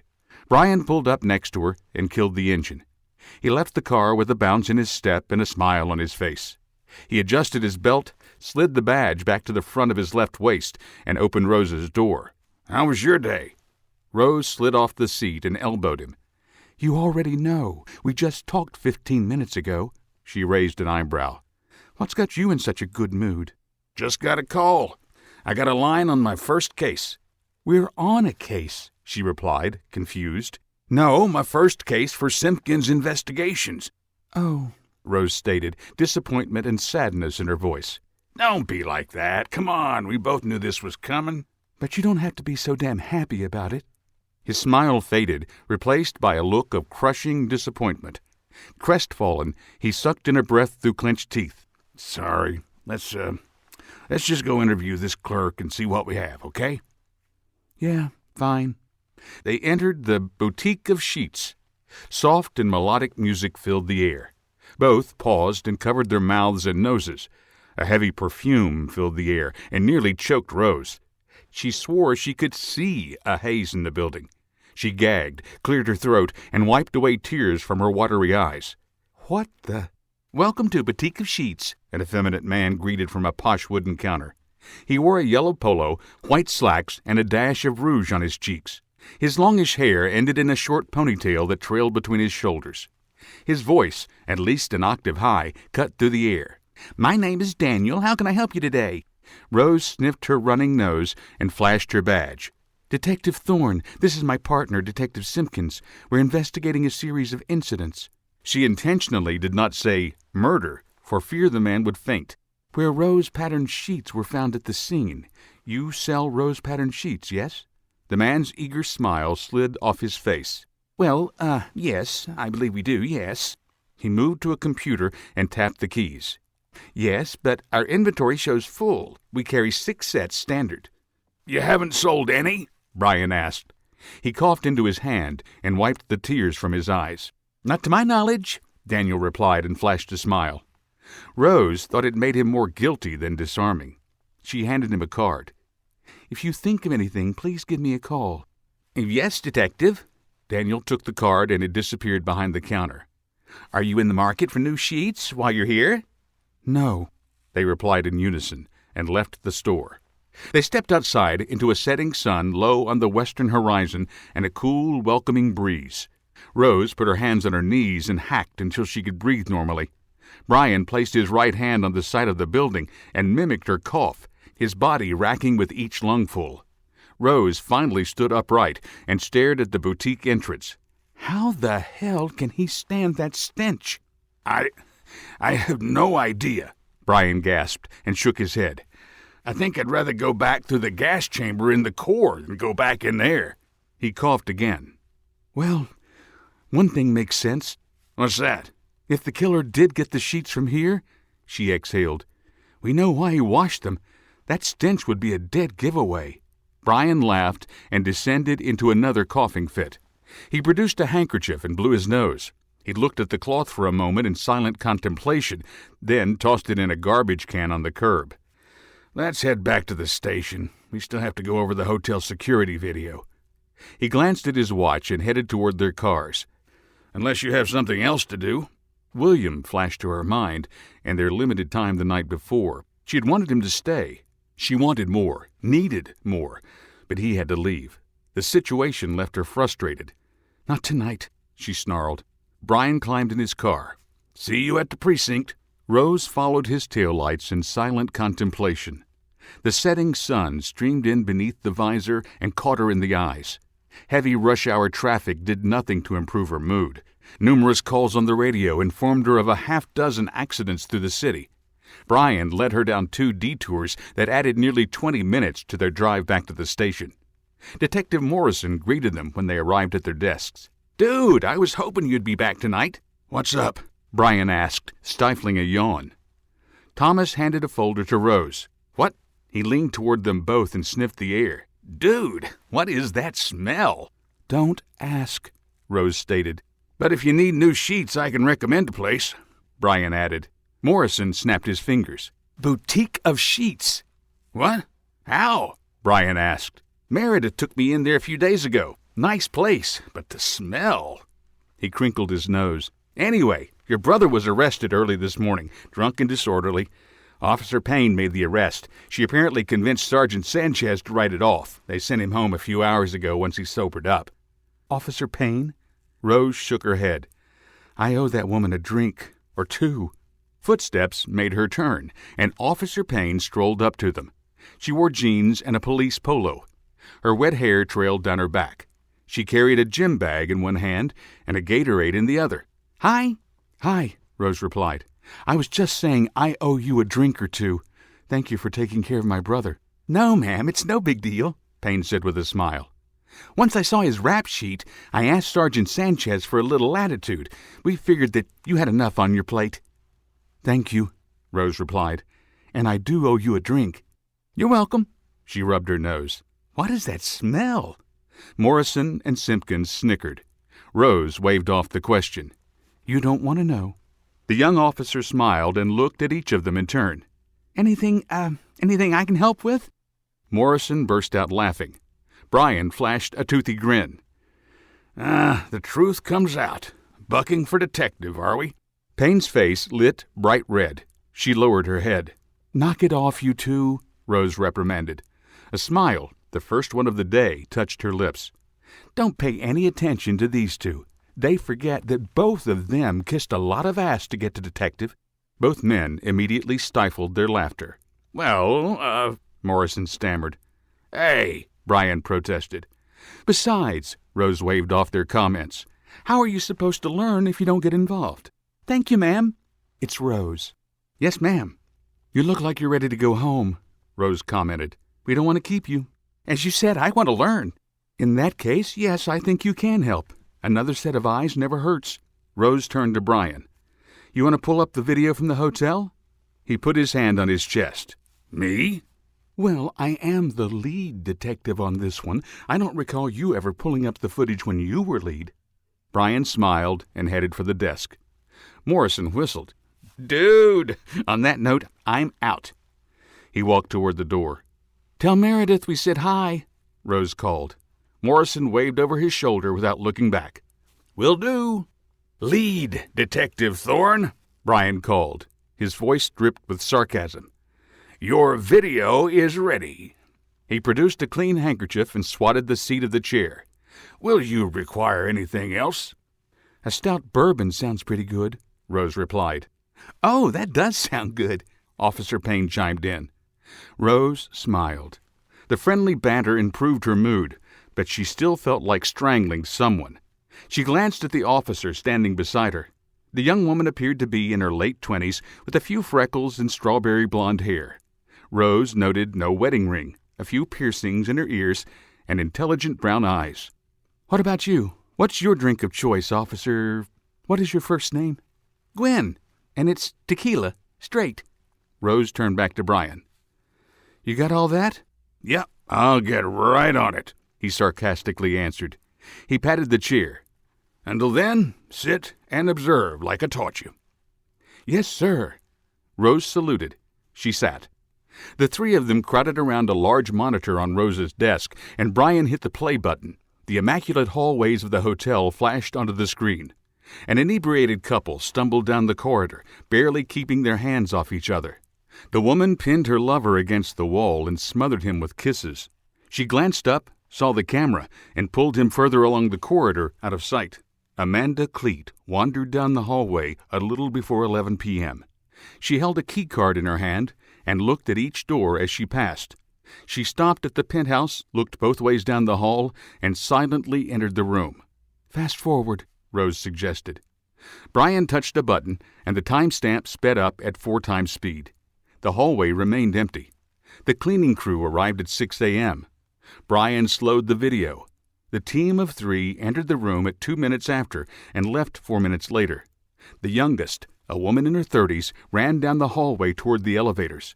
The other 2, both in their 50s, supported each other as they stumbled from the room. Tears streamed down their faces. Their mouths opened in silent, panicked cries. "No one else entered or left," Gwen muttered. "What the hell?" "Welcome to the life of a detective," Rose whispered back. She glanced past Officer Payne and found the hateful stare of Captain Rory. He stood in the door to his office, arms folded, and glared at them. "Uh-oh, looks like the boss isn't keen on outsiders observing." All 3 turned to the captain. He snarled. I think I'd better go," Gwen stated. She glanced at her watch, then looked at Rose. "Thank you for the brief glimpse." "Anytime," Rose answered. She jutted her chin in the captain's direction. "And you don't have to run off because of him." "I do need to go. I have a date." Ronald Hauser? Brian asked. Gwen froze, and the color returned to her cheeks. "How did—" "We are detectives," Brian replied. He tapped the desk. "And your phone just lit up with his name." Her blush deepened. She snatched the phone off the desk. "Thanks again." She headed straight for the door, avoiding Captain Rory's stare. Rose let out a long, exaggerated sigh. "Guess it's time to give my daily brief." "Want me there?" "Nah, go home." She waggled a finger in his direction. "You never did tell me about your first case. What gives?" "I'll tell you about it tomorrow. It can wait." "I'm sorry I blew off the news today. I should be happy for you, but—" Brian stood, faced her, and nodded toward Rory. "I think you have enough going on. I can only imagine what's going through that head of yours. Hell, I'm still trying to wrap my head around the changes." Rose opened her mouth to say she really was happy for him, but he held up a finger and cut off the thought. "I know you're angry about me leaving. In some ways, so am I. But in the end, I hope you'll be happy for me. Who knows, you may actually get somewhere with me out of the way. That is, if you don't keep Rory waiting." "Thanks, Brian." "Go." He gently nudged her toward the captain's office. She left her partner and strolled across the precinct. A handful of detectives still sat in their cubicles or at old metal desks. She glanced at 2 different murder boards, saw the lack of leads, and sympathized. Rose inhaled, let it out, and rapped on the captain's door. He sat at his paper-covered desk. He picked up one report, skimmed it, set it aside, and grabbed another. "Come," he said without looking up. Rose entered and sat in one of the chairs facing him. She crossed her legs, smoothed out her trousers, and picked at a piece of lint near her right knee. He finally set the report aside and looked at her. "Where are you on your cases?" he snarled.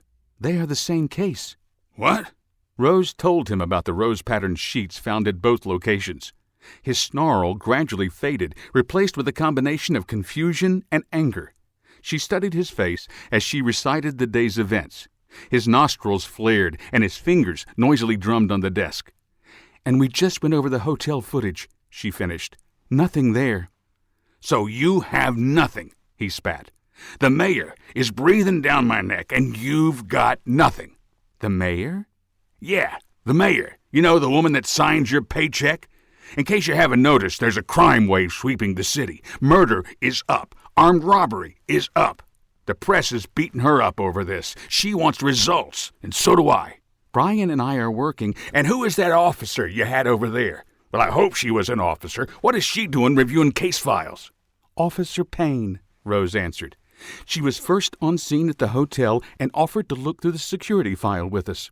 He harumphed, folded his arms across his chest, and leaned back in his oversized chair. "I understand your brother was arrested this morning," he said, changing the subject. "Is your personal life interfering with your job?" My half-brother is none of your business, sir. Rage boiled within, and Rose fought her tongue. The last thing I need is to give him an excuse. My job performance is exemplary. Or did you forget you just completed my annual evaluation? Your words, not mine. Color filled his face. "Don't take that tone with me, Detective," he said through gritted teeth.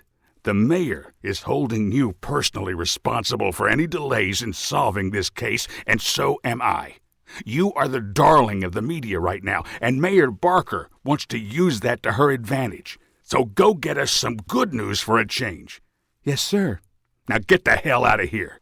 Rose left, collected her things from her desk, and headed home. A handful of drinks later, and she fell into a fitful rest on the couch. Chapter 12.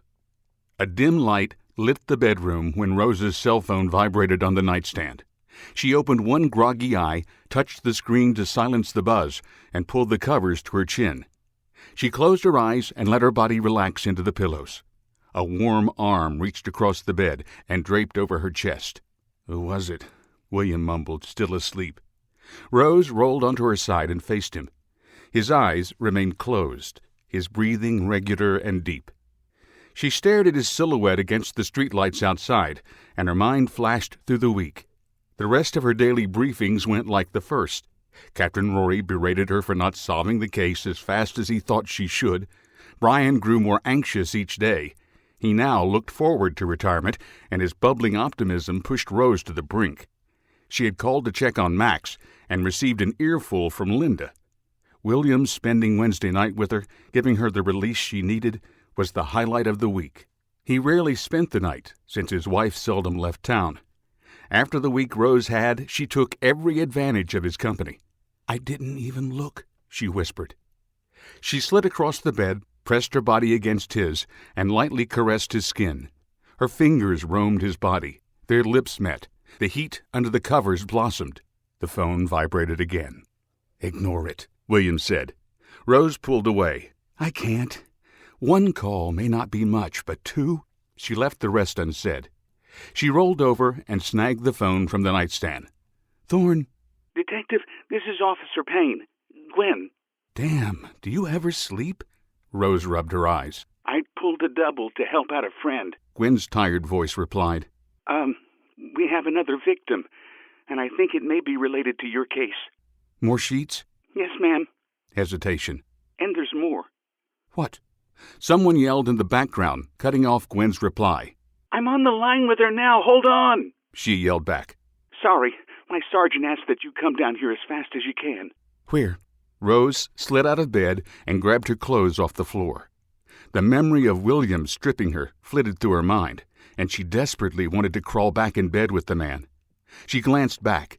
He had risen and was putting on his clothes as well. Officer Payne relayed the address, disrupting Rose's thoughts. "I'll be there in a half hour." Rose tossed the phone aside, slid across the bed on her knees, and kissed William. "I really wanted to wake up with you in the morning." William, his shirt still unbuttoned, caressed her back. "Baby, that would have been a much better start to the day than this."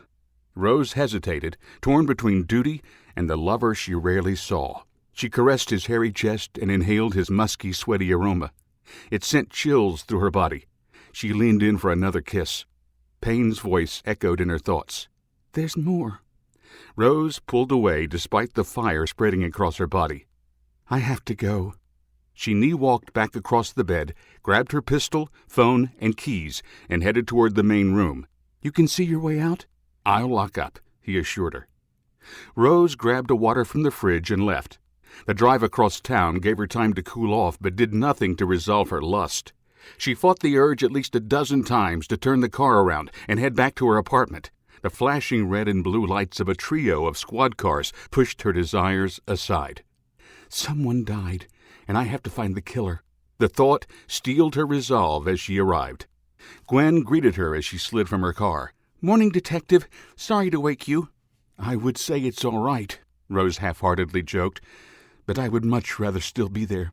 She jutted her chin at an apartment near Georgia Southern University. "What is it?" "A single GSW to the chest," Payne reported. She pulled out her notebook and read off the scene so far. Neighbors heard a scuffle and a shot about 2 this morning.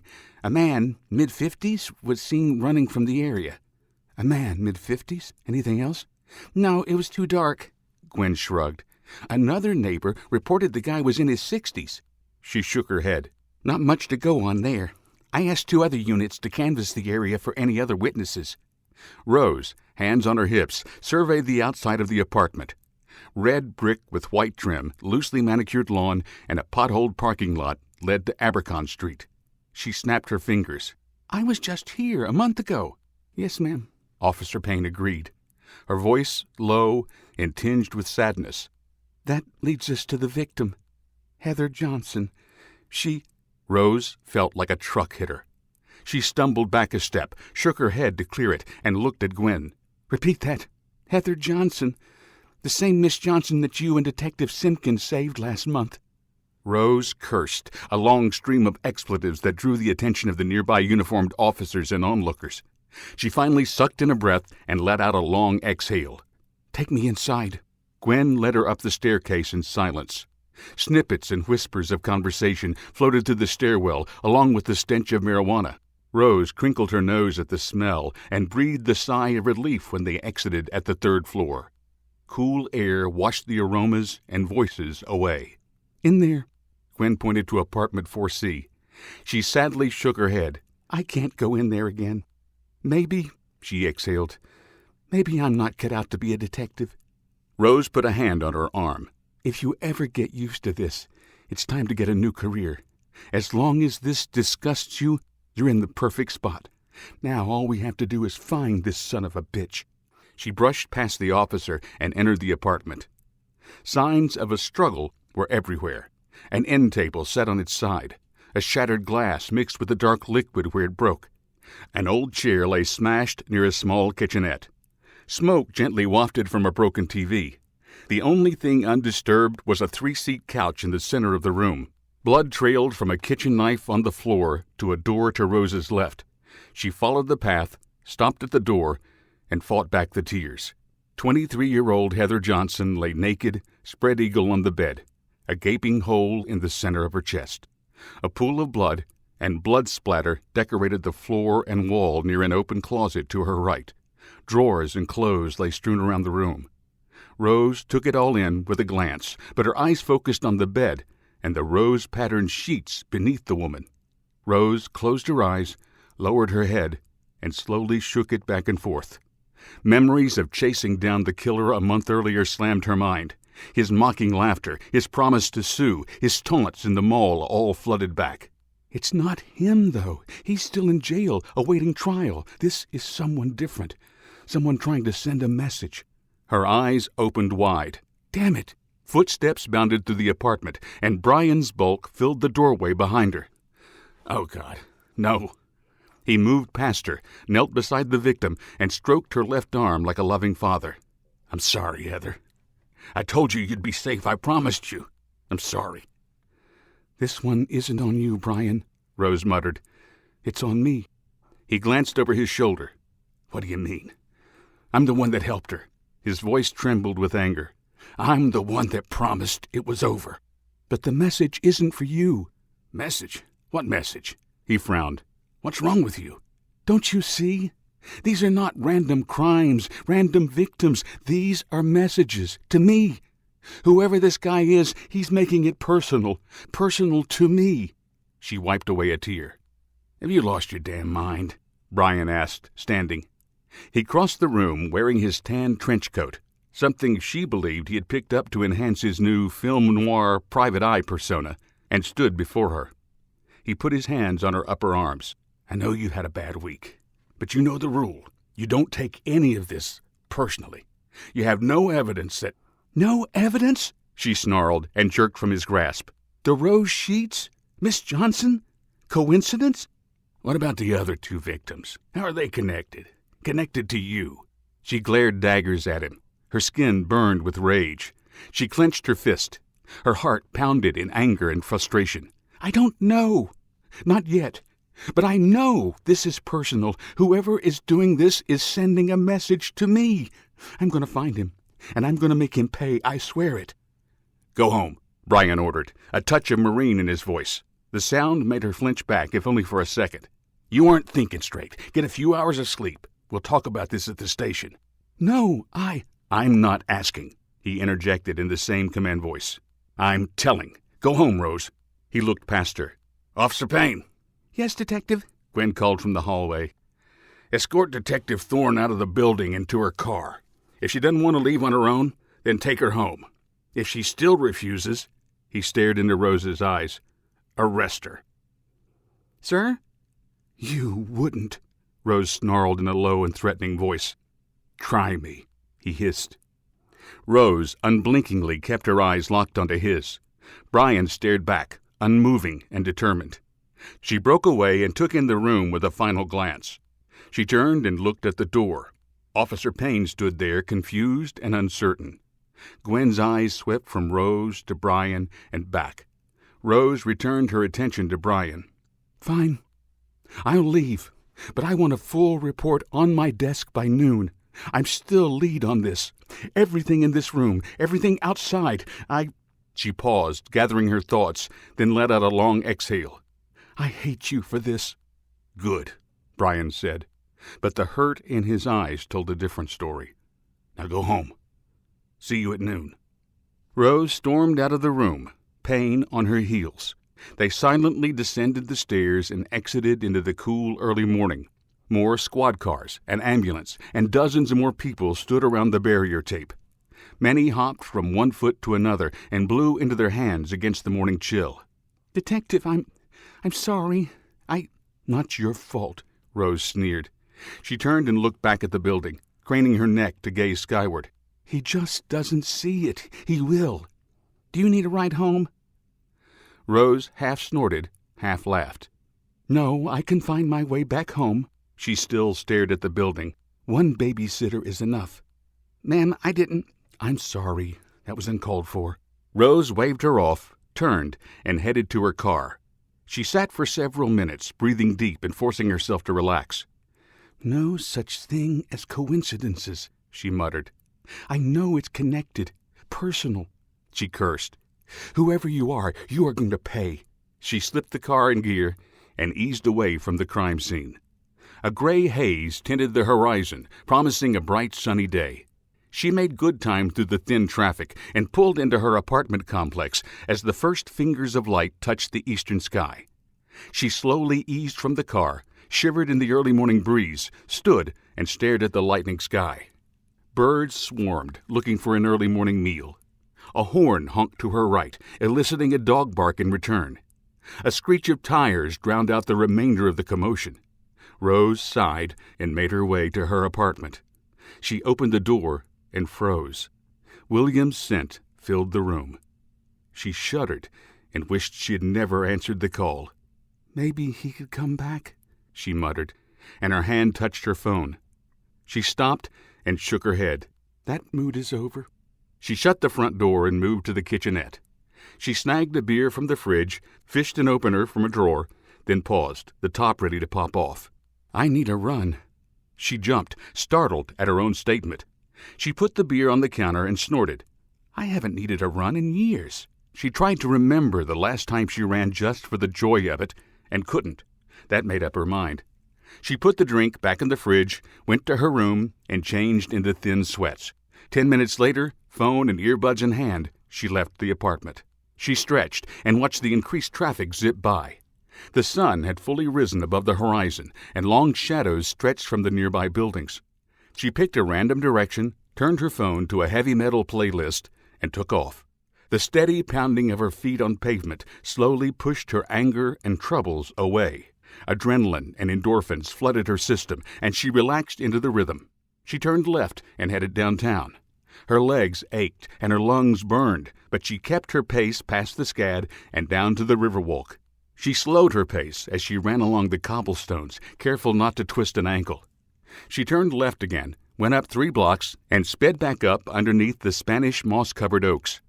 Her path took her along the parks in the center of Savannah. She sidestepped an older woman with a pair of beagles, hopped over a missing section of sidewalk, and passed a trio of young millennials out for their own morning run. The minutes and miles slipped away, as did her troubles. She finally slowed and stopped. She gulped in oxygen and wiped the sweat from her face. She closed her eyes and walked in circles, hands on her hips. The cool breeze chilled her skin as the world slowly encroached her runner's high. Horns and engines drowned out the birds and nature. Her breathing under control, she opened her eyes and looked around. Son of a bitch. Rose stood at the gates of the cemetery where her mother was buried. She pulled the earbuds from her ears. I haven't been here in months, she whispered. She glanced up and down the street, sighed, and slipped beneath the rusty arched entrance. Dew covered the immaculate grounds. Tombstones sat in straight rows, stretching for nearly a half-mile from the entrance. The sidewalk she traveled wove through the graves in a random pattern. Her legs screamed with each step, but she ignored the pain. She suddenly wanted to visit her mother's grave with every fiber of her being. She passed several fresh grave sites, one recently covered, and two others prepped but empty. She had no memory of her mother's funeral. She'd only been a baby. She did have plenty of services for comrades lost in the line of duty. Each loss hurt and created a void, but she'd carried on. That's what you do. You carry on, she chided. She stared straight ahead and pushed the thoughts into the recesses of her mind. The ripple of water on stones filled the air, and she shivered against the damp morning breeze. Her mother's grave sat near the edge of a stream that led to the Savannah River. Rose crested a slight rise and stopped. Her eyes focused on the grave, and adrenaline flooded her system. Wide-eyed, she forgot the cold. A body lay next to the grave. Chapter 13. Rose instinctively reached for her weapon before she remembered she dressed in sweats, not street clothes. She crouched behind a tombstone. Her breath fogged in the air as she studied her surroundings. A pair of ducks lazily floated along the nearby creek. They hastily flapped their wings as they traversed a small waterfall and then returned to their casual swim past the graves. An engine started somewhere near the entrance. A dog barked in the distance. She took it all in with a single panoramic glance. Alone, she turned her gaze to the body lying next to her mother's grave. Shaggy brown hair hid the face of a medium-sized male. He wore denim jeans and a matching jacket. Rose took another slow look around and moved toward the grave. She darted from tombstone to tombstone, a tactical advance that included another look around each stop. She closed the distance and stopped less than 30 yards away. She willed her heart to slow and ignored the burning agony of her legs. She pushed up, ready to cross the final few yards. The man moved. He turned, rolled on his side with a grunt, and stared at her. Max? She rushed the last few yards and knelt at his side. He lay in the grass, shivering. He licked his blue lips. His eyes fluttered open, unfocused, and he closed them. He made no attempt to sit up. "Rose," he slurred through intoxicated lips, "can't you just leave me alone?" "Come on," she grunted and pulled him upright. "What are you doing out here?" He smirked. "I came to pay." He exhaled an alcohol-laced breath. "Pay my respects. I mean, I didn't know her, but I didn't kill her either." His eyes almost focused on her face. "You did." The words stung. Rose recoiled, but did not drop her little brother. He stared at her with dead eyes. "She was your first, wasn't she? The first you killed? I've done bad things," he muttered. "But I never killed." He drunkenly laughed. How many have you killed?" Rose swallowed her anger and her pity. She had been taunted by crooks, felons, and murderers before, and she learned to ignore it. Hearing it from her brother burned a new layer into her soul. "You're drunk," she sighed. "How long have you been out here?" "What you care?" "Contrary to what you've been told, I do care," Rose painfully told him. "You've been fed a load of crap, and it hasn't done either of us any good." She sat down beside him and put his head on her shoulder. His wet clothes, combined with the dew, immediately soaked her. "I should have tried harder when we were kids," she mused. "Maybe we could have been closer." "You were distant," he said in a dreamy voice. "Never around when I needed you. Linda didn't want us close. She was afraid. Afraid of what? He looked into her eyes. That you would kill her, too. He closed his eyes and relaxed into her shoulder. His gentle snore filled the air a minute later. Some killer I am, she said, shaking her head. You're asleep on my shoulder. She slightly shifted and pulled her phone from her pocket. She tapped in the number and sat there, gently rocking her little brother while it rang. What the hell do you want? Linda's voice snarled. Do you have any idea what time it is? Good morning to you, too, Rose began. She took a breath and started over. Linda, I'm calling to let you know that I'm with Max. I found him at my mother's grave and... Your mother's? What? No, he's asleep in his room. He's asleep on my shoulder at the moment, Rose corrected. The morning run's endorphins dissipated, and fatigue filled her body. The wet grass chilled her, and she fought to keep her teeth from chattering. I need you to come get him. Can't you bring him home? Linda hatefully asked. Rose heard her opening doors and scurrying through her father's home. What's wrong with your car? I don't have my car here, Rose explained. I ran from my apartment and...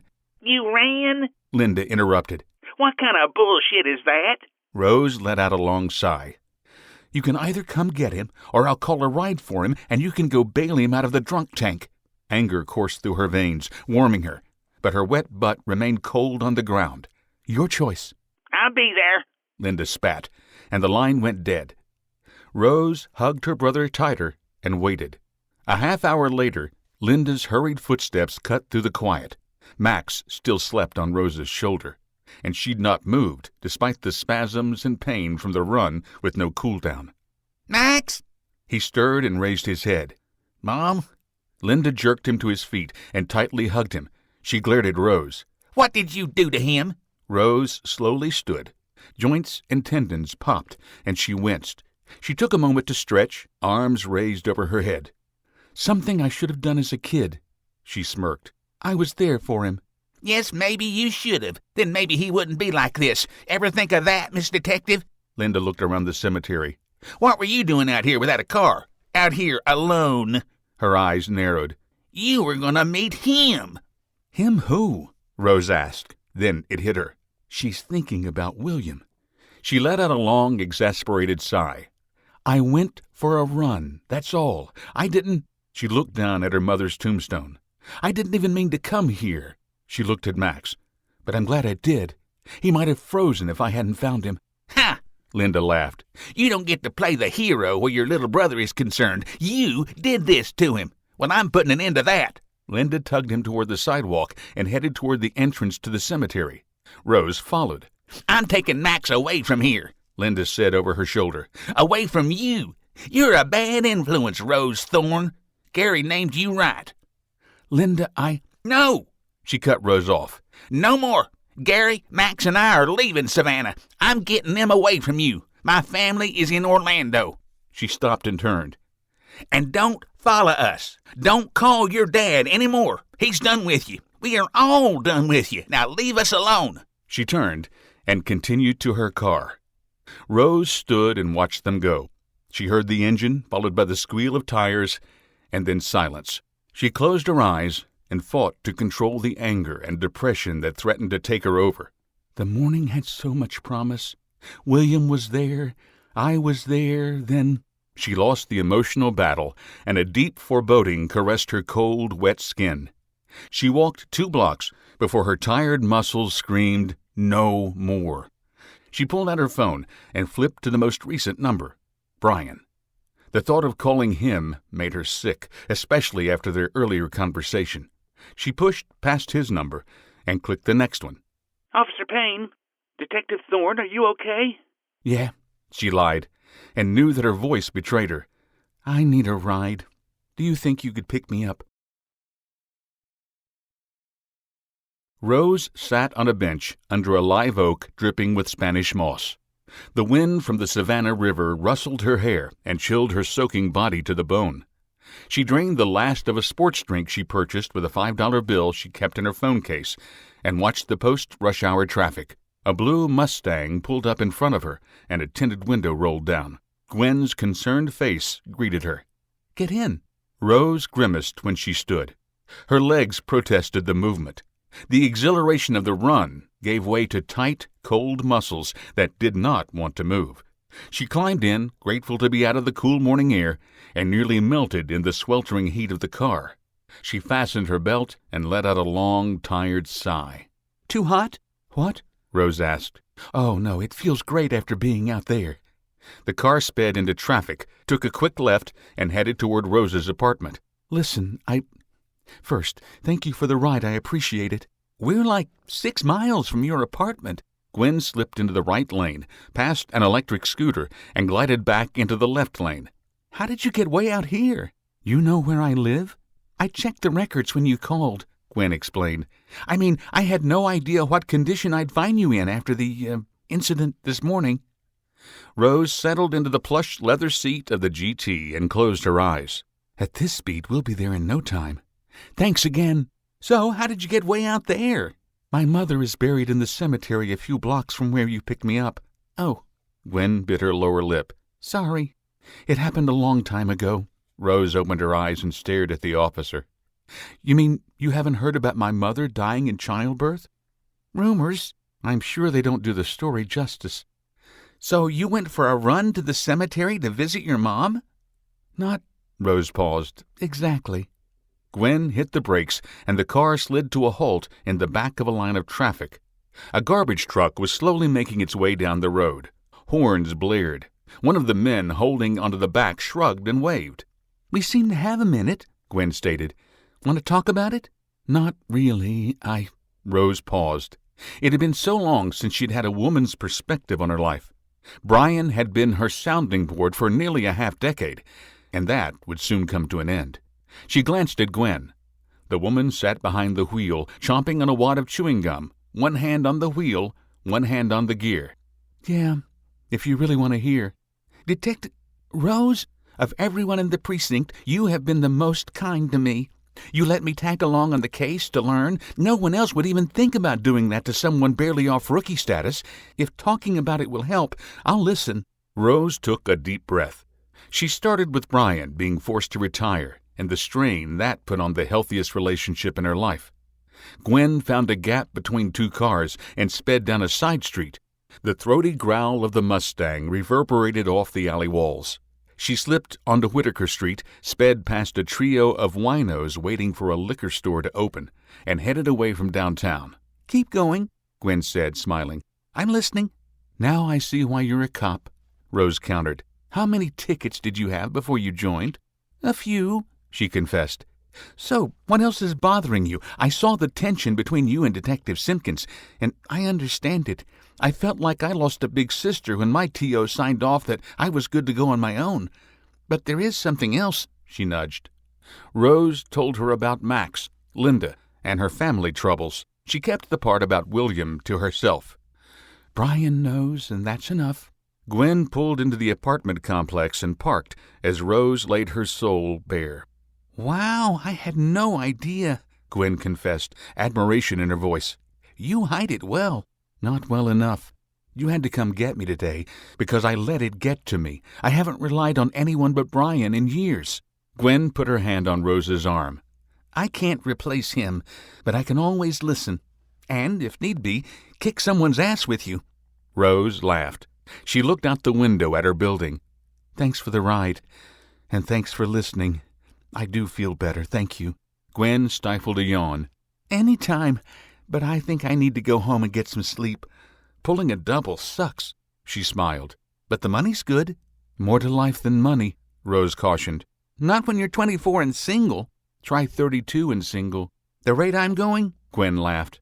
That'll likely happen too. What happened to Mr. Hauser? Gwen shrugged. He is handsome. The accent is exhilarating, and he's a fantastic kisser. She smiled and blushed. But we're both glued to our jobs. We both knew it wouldn't be anything permanent, but it was fun for a few get-togethers. That I understand. Rose opened the door, and a blast of frigid air hit her. She immediately had to pee. I'll call you later. Thanks again. Anytime. Rose shut the door, and the Mustang raced off, melted into Savannah traffic, and disappeared. Rose headed inside. She rolled her eyes at the "Under Maintenance" sign on the elevator. Her legs protested the 4 flights of stairs, but her bladder urged her on. She made it to her apartment and raced into the bathroom. She showered. The hot water scorched her chilled skin and relaxed her tired muscles. Her normal 10 minutes turned into nearly 30. She finally turned off the water and prepared herself for the day. The clock read 9:30 when she sat down at her kitchenette bar for a cup of coffee. She ate a bagel and stared at the wall, lost in thought. Her conversations with Max and Linda echoed in her mind. Gary, Max and I are leaving Savannah. She was your first, wasn't she? The first you killed? We're all done with you. You are a bad influence. The phone rang and drew her back from the memories. She wiped a tear from her cheek and answered. "Thorne." Rose? Thomas Morrison. Listen, are you coming in today? "Yes." Rose stood, threw the half-eaten bagel in the trash, and gathered her things. "Actually heading out the door now." She stopped. "Has there been another murder?" No, dude. He said, and she heard his smile through the phone. We're throwing a little surprise party for Brian at 11. I just wanted to make sure you were coming in. Wouldn't want you to miss your partner's last day. The words gut-punched her. "Damn it. I completely forgot that was today." "Yes," she croaked. "I'll be there in about 30 minutes. Great, He cheerily said. see you then. The line went dead. Rose let out a deep sigh and headed out the door. Chapter 14. Rose impatiently tapped her foot as the elevator took her to the detective bay.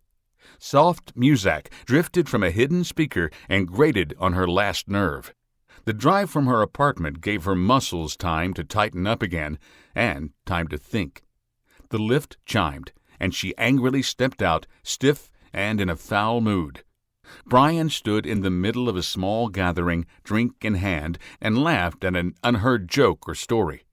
A large banner, "Congratulations," was strung from the ceiling directly over his head. Thomas Morrison stood beside him, his arm around Meredith Watkins. Her bright eyes sparkled. She laughed and continuously touched his chest.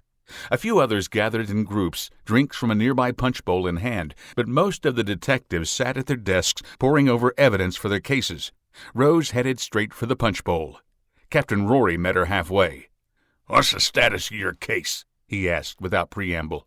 She poured a drink and sniffed it. Disappointed there was no alcohol in it at 11 in the morning. She took a sip, blanched at the sour lemonade flavoring, and turned to the captain. "Another victim," she stated. "I got the call at 4 this morning." I heard, Rory confirmed. I also heard that Detective Simpkins sent you home. Said you were too emotional. Rose narrowed her eyes. "He said that?" Not in so many words. "Then he didn't say it," she corrected. "We have a difference of opinion on the case." She glanced over his shoulder at the party. "I think that is fairly moot after today, don't you?" Captain Rory followed her gaze, then turned back to her. I can always assign another detective to the case, if you don't think you can handle it. Rose's body instantly heated with anger. She clenched her left fist, willed herself to calm, and took another drink of the punch. The sour did nothing for her mood. "I can handle it, Captain." See that you do. And I want your report on my desk before close of business. "Yes, sir." He opened his mouth as if he wanted to say something, closed it, and walked away.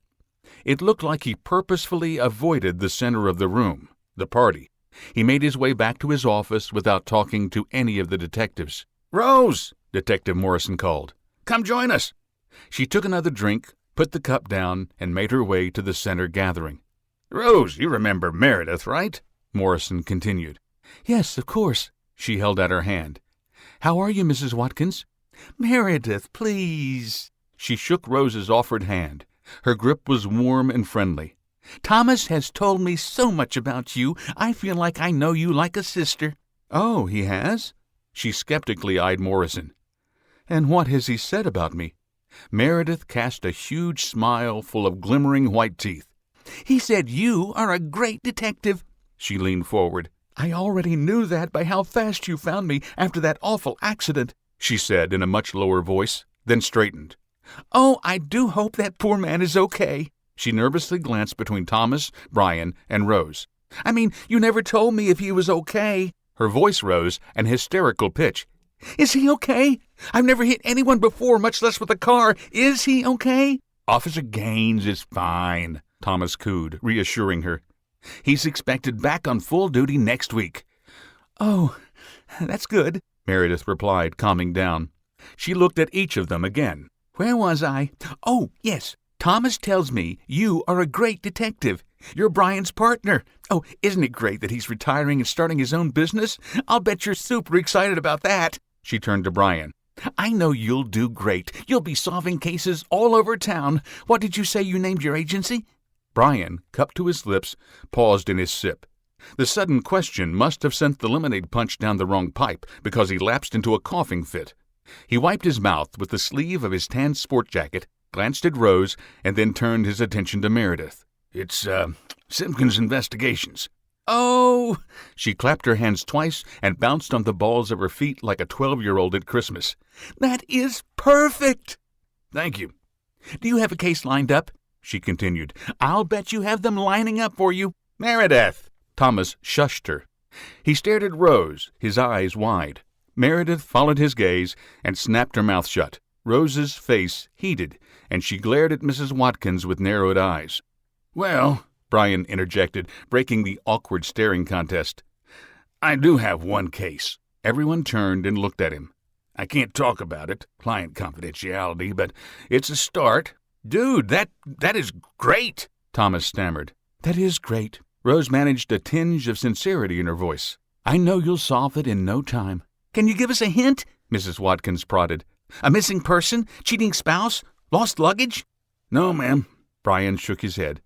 "All I'll say is, it's all the fun of being a detective without getting shot at." Meredith spun to Thomas. "You get shot at? You never told me you get shot at. Have you been shot? Oh, God! Oh, God!" She grabbed Morrison, planted her face in his chest, and burst into tears. He looked over her head and glared at Brian. "Thank you," he mouthed. Brian smiled and raised his glass in a toast. Morrison led her away, leaving Brian and Rose alone in the middle of the room. "So, your first case." Rose broke the silence. "Congratulations." "Listen," he said. "I'm sorry about this morning. You are lead, and I shouldn't have sent you away." He held up a hand, warding off the retort she almost made. "Let me explain why. You know I don't want to retire, but the force isn't giving me any choice. That in mind, the last thing I want is to leave you angry at me." He took a breath. "I sent you away this morning because I think that you are too close to this case. Between the murders, all of them women. Your brother and William." "Leave William out of it." "Sorry. I'm just telling you like I see it. We have always been honest with each other, and I'm not going to stop now. You have a lot going on, and you know as well as I that people handle stress differently. I think you might need a break." "No, I need my partner, and to solve this case." "I'm here." "Not after today." "I'll still be here for you." She scoffed. "What do you think Rory would do if he found out that I asked advice from a civilian, even you?" Brian suppressed a smile. "He would blow his top, and I wouldn't be around to see it." The levity brought a smile to Rose's face, the first of the day. "There's the partner I needed this morning." "Like I said, sorry." A pair of detectives interrupted the conversation with their congratulations. Brian took a moment, shook their hands, and received a sharp clap on the back before the pair headed for the elevator. "And," he continued, "Gwen called me after she took you home. You okay? How's Max?" Rose filled him in on the run and the incident at the cemetery. "Yeah," he snorted. "I thought you were walking funny." She punched him in the arm for the innuendo. "Hey, Brian!" Morrison yelled from the far corner. He held up an iPad. "Come see this. It's your greatest hits." He held up a finger for 1 minute. "Are you going to be okay?" "I'm fine," Rose assured him. "And Rory or not, don't be surprised if I call you from time to time." "You better." "I will." "And come over for dinner one night. I'm sure Diane'll be happy to make you something other than takeout." "Sounds good." "Brian!" Morrison called again. "Go," Rose told him. "I'll be fine." Brian nodded and moved away. Rose stood there, alone, and felt the weight of his retirement on her shoulders. Now it's just me. She moved away, avoiding her co-workers, but still managed to get pulled into 2 different conversations. She finally made it to her desk and heavily plopped down in her worn chair. She sighed and sifted through the mound of folders and pictures on her desk. She studied pictures of each of the crime scenes. The rose-patterned sheets screamed at her from the photographs. She stood and placed each photo on the murder board in chronological order. She wrote out a timeline across the bottom, stepped back, and stared. Something is missing. She tapped her chin with the marker. Motives and suspects. She moved back to the board. The clerk at Boutique of Sheets was a bit nervous, she muttered, but he doesn't seem the type. She had ordered a review of his background and found nothing of interest, yet wrote his name on the board anyway to give her a sense of doing something. Jack? She asked, the image of her ex-boyfriend suddenly in her mind. He didn't take the breakup well, even if he was cheating on me with what's-her-name. He did a stint in juvie for B&E, but that was years ago. She wrote his name on the board, then crossed it out. Nah, he doesn't have the balls. The thought of her ex-boyfriend brought William to mind. Although they had fought to keep their affair secret, things invariably got out. Brian knew. She had told him. Who has William told? She ran through a list of his business associates. None of them leapt out at her. Enemies? She whispered and shook her head. He's a lawyer. Too damn many. She started to write his name, thought better of it, and stepped away from the board. She crossed her arms and stared at it. If it is personal, she asked herself, who hates me enough to kill? She stopped mid-sentence, stepped forward, and wrote Linda Thorne on the board. She glared at the name and slowly nodded. She's vindictive, manipulative, smug, hateful. She blames me for Max, Dad, everything. If she thought she could get away with making me look bad... She nodded again. Yes, she's fully capable. Capable of what? Rose jumped. She turned and found Brian standing behind her, sipping punch. His eyes roamed over the murder board, and he arched an eyebrow. You really think Linda is the killer? She sighed. Not really, no. But this is the best list of suspects I have. Do you have anyone in mind? He shook his head. But let me caution you. Don't let your personal feelings influence your investigation. Follow the evidence. So far, none of the evidence points to anyone on your list. So far, the evidence doesn't point anywhere, she scoffed, frustrated. We are nowhere, not one step closer to finding the killer, and the bodies keep falling. You'll find him. You always do. No, we always do, and now that's gone. I'll still be around. Not here by my side. You'll be off saving kittens from trees or tracking down someone's husband. She cocked an eyebrow. William's wife didn't hire you, did she? She asked in a lower tone. Brian laughed and spit out his punch. He wiped the droplets from his jacket. If she did, I couldn't tell you. Couldn't or wouldn't? He stopped brushing his jacket and glared at her with pain-filled eyes. I would never take a case that would hurt you. Never. I know. I have to go. The chief of detectives has a gold watch with my name on it. Talk soon? Yeah, she said. They hugged. Rose felt the warmth, but none of the emotion that she expected.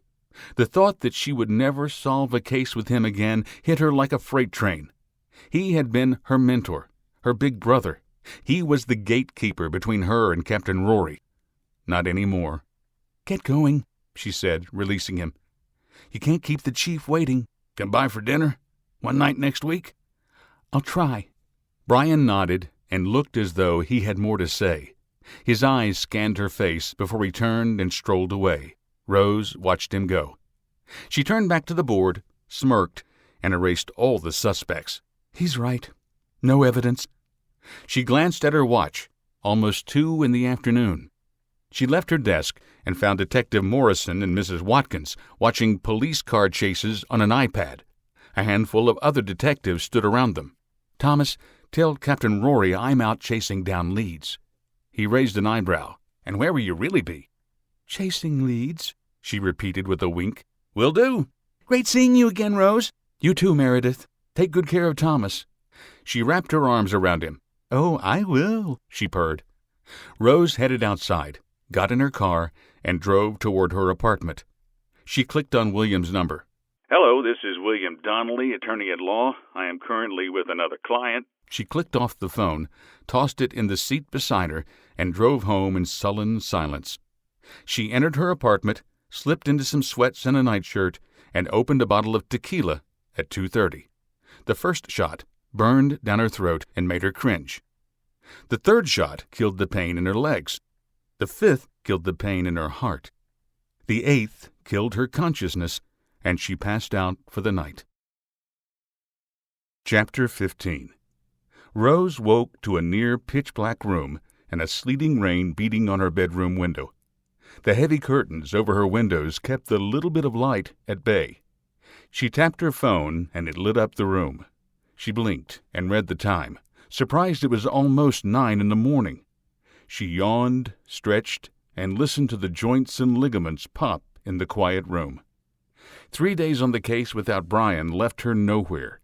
The hangover she had the day after his party yielded a less than productive day. The following 2 days produced no new leads and, thankfully, no new bodies. She was stumped, and it pissed her off. The smell of coffee drew her out of bed, and she stumbled through the dim apartment to the kitchenette. The hot, black, bitter brew warmed her and added a touch of humanity. She sipped about half, refilled the cup, and headed back to her bedroom. The rain beat heavy on her window, and the sound soothed her irritated soul. She crawled back under the covers and vowed to make the most of her Saturday. Her phone buzzed, breaking that promise. It was Gwen. Rose rolled her eyes and picked up the phone. "Morning. Any chance this is a social call?" "Morning, Detective. 'Fraid not," Gwen answered, sadness in her voice. Rose sympathized. She remembered her first few months in homicide.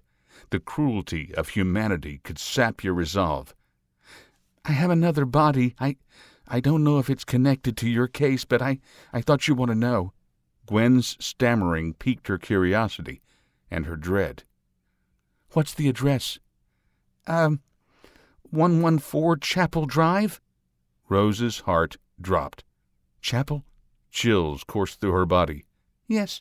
"Dad?" Rose gulped and threw off the covers. "Is he—" "Mr. Thorne is fine," Officer Payne interjected. "It's his wife, Linda." "And Max?" "There's no one else here, Detective." Rose leapt out of bed and grabbed her clothes. "I'll be there in a half hour." She hung up and tossed the phone on the bed. She was dressed and out the door 5 minutes later. Saturday morning traffic was light, but the roads were slick. She skidded around cars and blasted through lights, siren blaring. She slowed when she entered the subdivision and turned onto Chapel Street. 3 black and whites, along with 2 unmarks, blocked the street and held onlookers at bay. The rain came down in icy sheets, but it did not dissuade the gawkers. Gwen met her at the door. "Where's Dad?"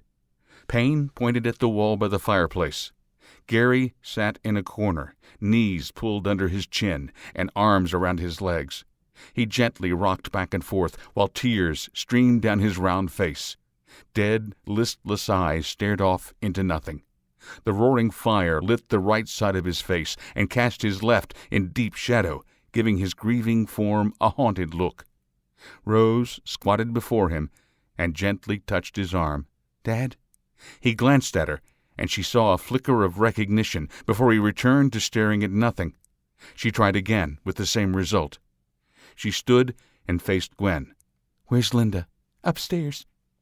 Rose made her way through the maze of furniture in the great room, her shoes silent on the hardwood floors. Linda may have been a pain, but she kept a clean house. Rose saw no dirt on the floor, not a speck of dust on the end tables or coffee table. Everything was immaculate. She slowly ascended the stairs, looking at the pictures on the walls. Photos of her dad, Linda, and Max, together and separate, filled every inch of space. A wave of melancholy washed over her. There were no pictures of her anywhere. She continued up the stairs in silence. She had not been in the house in more than 10 years, but she remembered the master suite. Gary had the entire house built around that one room. A king-size bed sat against the far wall, flanked by nightstands and individual recliners for him and Linda. 2 dressers lined the wall next to the door, and a huge 80-inch TV dominated the wall above them. A door on the other side of the TV led to the master bath. Rose sank into plush carpet when she stepped in the room. Linda sat in her recliner on the other side of the bed, legs up, her head tilted at an unnatural angle. Light bruising ringed her throat. Her nightgown lay open, revealing her panties and bra underneath. Rose slipped on a pair of latex gloves and hesitantly crossed the room. A tinge of guilt touched her soul as she squatted beside her stepmom. She examined the body and confirmed her neck had been broken before she explored the rest of the room. She pulled back the comforter on the bed, expecting to find rose-patterned sheets. Light lavender sheets greeted her. Maybe not connected, then. She put the comforter in its original position and returned to Linda's body. Get away from her! Rose quickly stood and turned. Her father stood in the doorway, red-faced. Spittle tainted his lips. Officer Payne and a male officer held him from entering the room. Don't touch her! Get away! Dad, Don't call me that! He cried. Frustration, anger, and loss cracked his voice. You are no child of mine. His shoulders slumped, and he shrugged away from the officers. His distant, teary eyes stared at the floor. Every time I love a woman, you kill her, he muttered. I can't have love because of you. He looked at the male officer. I want her out of my house. You hear me? I want her out. Her dad broke down in tears. Gwen stared at Rose, horror in her eyes. Sir, Gwen said to the grieving man, if you'll come with me, Officer Gaines will take care of the detective. Gwen gently guided Rose's father down the stairs. Anything I can do, Detective? Officer Gaines asked. He stood just under 6 foot, with narrow shoulders, blue eyes, and a military-style haircut. A light scar traced a path down his left cheek. He glanced down the stairs and back at Rose. Anything? Put out an APB on Max Thorne, Rose ordered. You think he did this? I don't know, Rose said with a long sigh. But he lives in this house and isn't here, so let's find him. Officer Gaines cocked his head. Are you okay? I'm fine, Rose lied. Twice in a week, 2 members of her family had called her a murderer. That type of abuse took a toll on the strongest of people. She changed the subject. You're Officer Gaines? He nodded. How are you doing after the accident? I heard you were coming back, but I expected you to return to Vice. I requested to go back to the beat, he replied, then chuckled. Apparently, undercover work is hazardous. His nonchalant attitude eased Rose's mood a notch. She nodded and finished her inspection of Linda and the room. When is forensics arriving? Gaines looked over his shoulder at a commotion downstairs. Sounds like they're here. Do you need anything? Just keep my dad occupied, she sighed. I'm going to look around the rest of the house while forensics does their thing. Yes, ma'am, Gaines replied, and headed back downstairs. Rose took one last look at the room and followed him. She passed Madeline Johansson and her team on the way down. Detective Thorne, the forensics chief stated with a smile. I didn't think detectives worked the weekends. We go where the action is. She completed their ritual weekend greeting. Let me know what you find, especially if it's connected to my case. Johansson stopped. This isn't your case? No, this is my dad's house. His wife is the victim. Madeline's face blanched. I'm sorry. I didn't know. No reason you would. Rose pointed to the bedroom. She's in there. I'll be looking around if you find something. Yes, Detective, Johansson replied, all business. She led her team up the stairs, and they disappeared into the room. Rose continued down and peeked into the main room. Gary sat on the couch, a cup of coffee in hand. Gwen hovered over him, obviously keeping him distracted. She glanced up, nodded to Rose, and continued to ask him about his family, especially Max. Rose eased around the corner and into the kitchen. The aroma of coffee drew her to the pot, and she poured herself a cup, despite it being against regulations. Screw regs. This is my dad's house. She let the hot steam fill her nostrils, exhaled a stress-releasing sigh, and made her way through the downstairs. She had spent a few years in the house after Max was born, until she left at 17. She found the notches on the kitchen doorframe where they measured height on birthdays. Rose's side had been plastered over and erased. She stifled a tear and continued her tour. Everywhere she went, her presence had been erased. Her memories plagued her, trying to reconcile what she remembered versus what had been removed. The conflict gave her a headache. She made her way downstairs to the basement, flicked on the light, and stood in the cool, damp subfloor. A long homemade workbench, piled high with tools, boxes, and scrap wood, lined the entire main wall. Shelves hung from the rafters and held disintegrating cardboard boxes. Cobwebs hung from the joists, a sharp contrast to the immaculate upstairs. Rose explored the room. She remembered coming down to the basement as a child. She did not have many friends, and the room became her safe haven from Linda and Max. Neither of them ever bothered to come down except for storms. She knew every nook and cranny a 12-year-old could fit in, and smiled at the memories of playing there in the dark. Faded markings identified the boxes on the shelves and table. She ran her fingers along the dusty cardboard. Max's clothes, Max's toys, Max's yearbooks. Nothing marked Rose. She continued on down the line and stopped before one simply labeled Mary. "Mom?" Rose pulled the box from the shelf and opened it with trembling fingers. She withdrew a small flashlight from her pocket, flicked it on, and stuck it in her mouth. The beam cast light on the woman she never knew. Rose found the hospital band from her mother's pregnancy. She rolled the plastic between her fingers and read the sterile information printed on it. She set it aside and pulled out a pile of pictures. Her parents' faded wedding pictures glared at her in the bright light. Her dad was much younger and thinner, and all smiles in his tuxedo. Her mom, her brunette hair trailing to her shoulders, looked radiant in her sparkling white dress. Rose touched the image of her mother and wished she had known the woman. The next dozen photos showed them on their honeymoon. New York, Rose guessed by the background. Each picture highlighted an adventure. Broadway shows, fine restaurants, a ferry ride across the Hudson. The smiles were genuine and brought a tear to Rose's eyes. She wiped it away and looked at the next picture, her sonogram. She shifted through another dozen, each showing a pregnant Mary in a different trimester. Her belly grew in each until the last picture. A nurse pushed her in a wheelchair into the hospital. Her mother wore a grin, but Rose could not tell if it was pain or pleasure. Gary had never even talked to Rose about her mother or her birth. "Too painful," he always said. The pictures flooded her with emotions, and she suddenly hated her father for withholding the memories. Rose swallowed her emotions, wiped away the tears, and put the pictures aside. She exhaled around the flashlight and reached back into the box for a book. Her mother's diary. A pair of straps held the leather-bound book closed. Mary Peters Thorne addressed the front in neat calligraphy, along with the dates 1984 to 1989. Rose gulped and unfastened the straps with quivering fingers. She flipped to the first page and read her mother's autobiography. The flow of the words in neat cursive chilled her. She turned to the first page of the diary. June 2nd, 1984. Dear Diary. Do people really write Dear Diary?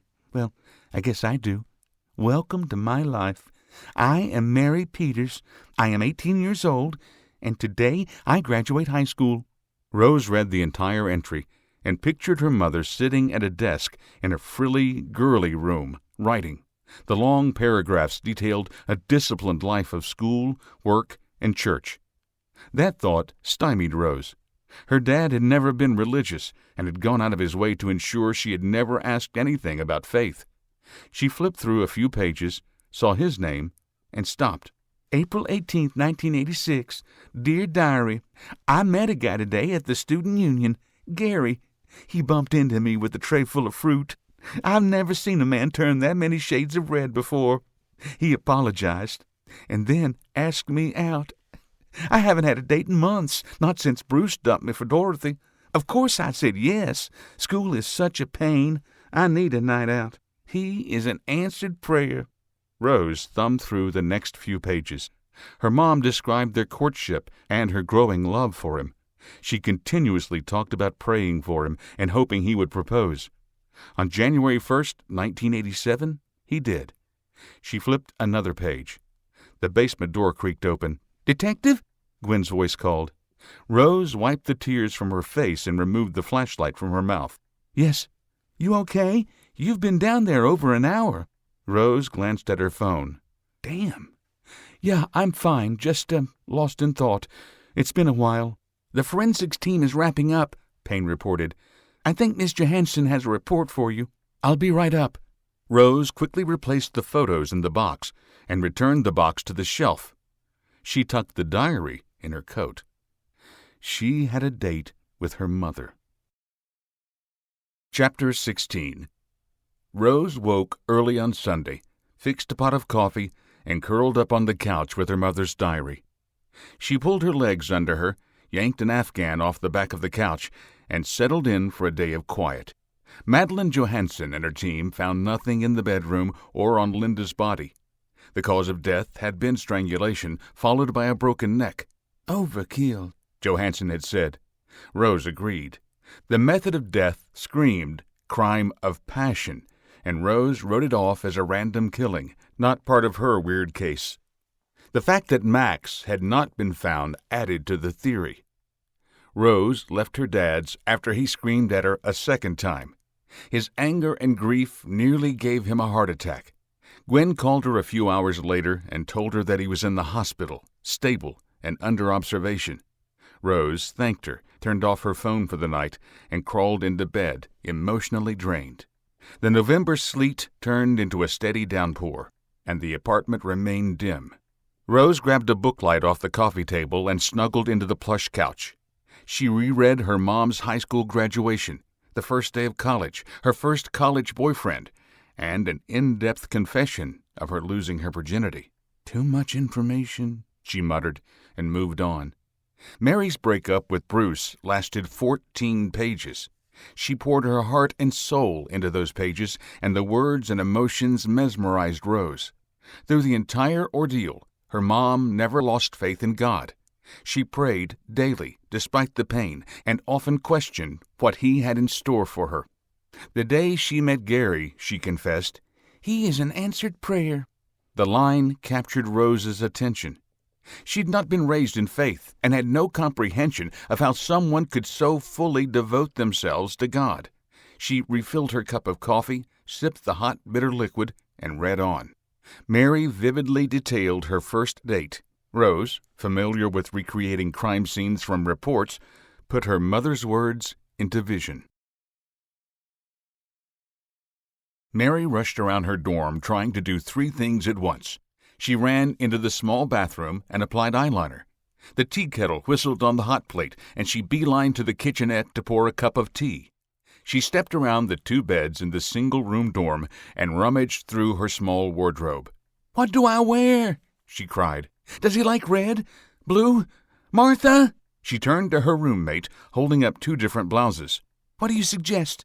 Her roommate sat cross-legged on her bed, eyes closed, in pseudo-meditation. "Blue," she muttered from the corner of her mouth without moving. "Blue it is," Mary agreed, gawking at the blue blouse in her hand. She replaced the red one and went back to the bathroom. She dressed, finished her makeup, and stepped out into the main room with a smile. "What do you think?" Martha sat near the window, cigarette in hand, and blew a stream of smoke into the breeze. She studied Mary head to toe, took another drag, and exhaled. "You look great, better than any man deserves." "You say that about every man, because they are pigs," Martha exclaimed, and flipped her cigarette butt out the window. 3 guys, 3, hit on me this morning. That's, nice?" "No," Martha snarled, her New England accent heavy. "I had just come from the gym. I was sweaty. My hair was a mess. I was wearing sweats, for God's sake, yet there they were, whistling, asking me out. Ugh!" Mary suppressed a smile. Her roommate often went into tirades about men. Martha enjoyed their company. Mary thought a little too much sometimes, but always ended up bad-mouthing them. "Maybe that's why she can never keep a boyfriend," That just means you're attractive no matter how you look, Mary said to diffuse the situation. Nah, Martha lit another cigarette. It means they're horny bastards that'll hit on anything. A knock at the door interrupted the conversation. Mary squealed in panic and joy, looked in the mirror, adjusted her blouse, and headed for the door. She opened it, and her heart skipped. Gary stood in the hallway, a single red rose in his hand and a toothy smile on his face. He wore a pair of khaki pants and a black polo with a little alligator on the left breast. Hi. His eyes widened. Wow, you look, great. Mary smiled. You don't look so bad yourself. He awkwardly pushed the rose into her face. For you. Mary flinched back, recovered, and took the flower. Thank you. Won't you come in while I get a... She looked around the small dorm. Well, I don't have a vase. I guess a glass of water will do. She stepped toward the kitchenette. Gary, this is my roommate, Martha. Martha, Gary. Hi, Martha said, blowing smoke rings out the window. So where are you taking my Mary, and what are your intentions? Martha! Gary froze 2 steps into the room, and the color drained from his face. I am taking her to dinner and a movie. Uh-huh, Martha smirked. She again flicked the butt out the window and returned to sitting cross-legged on the bed. She stared at him with deep brown eyes. Listen, Buster, I've seen your type before. There's only one thing on your mind. Martha, Mary cried, embarrassed. And there will be none of that with her. You understand? Gary, visibly shaken, nodded. Good. And you will have her home by midnight. Yes? Martha flashed him a smile. Now get out of here and go have a good time. Gary turned and left without a sound. Mary flashed her roommate a leering stare. That was mean, but he won't try any funny business on the first date. Mary smiled, bid her roommate good night, and joined Gary in the hallway. Sorry about her, she's a little overprotective. Gary offered his arm, and she wrapped her arm around his. And scary. Sometimes, Mary laughed. So, you said a dinner and a movie? Unless you'd like to do something else. No, that sounds like a perfect first date. An answered prayer. The words reverberated through Rose's mind as she read the rest of the morning. The midday sun brightly shone when she finally closed the diary.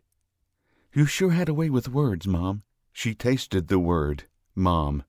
She had never had the opportunity to use it before. She never called Linda Mom, and Linda did not want her to, especially after Max was born. She got up from the couch, stretched, and refreshed her cup of coffee.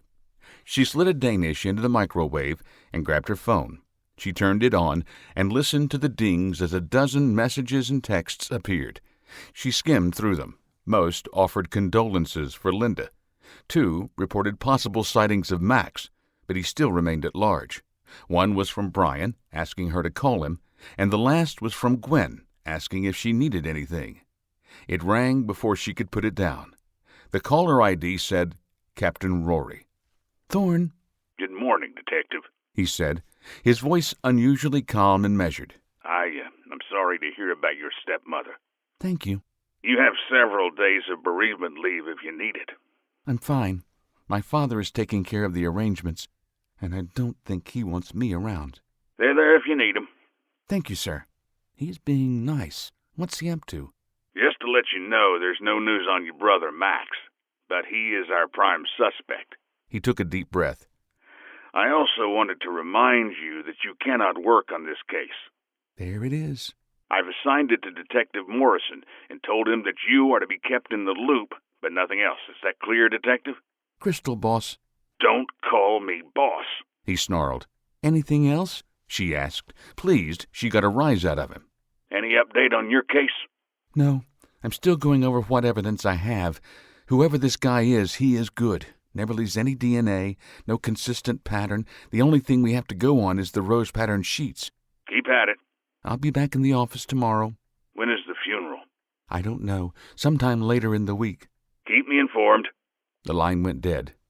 Rose stared at the phone, turned it back off, and set it on the counter. She retrieved her Danish, her refreshed mug of Java, and returned to the couch. April 21st, 1986. Dear Diary, I can't believe I slept till 10 a.m., but it was worth it. I had a great time with Gary last night. He took me to a restaurant down by the Riverwalk. I don't even remember the name. The food was excellent, but the service was slow, and we missed the start of the movie. He took me for a walk along the river instead. We walked arm in arm for hours, just like in those old movies. It was perfect. He even had me home by midnight. Martha was impressed. She even behaved when he brought me to the door. He said goodnight with a handshake. He was nervous, kept looking at Martha. He asked if he could take me out again to catch the movie another night. Of course, I said yes. Maybe even a kiss next time, but only a kiss. Not going to rush into things again. I can't wait to see him. Oh, crap, I have 2 tests tomorrow. Gotta go study TTFN. Rose reread their first date and tried to reconcile the man she knew as Gary to the man depicted in her mother's diary. They were total opposites. I wish I had known that man. She sighed, then smiled. Martha was a character. I wonder what happened to her.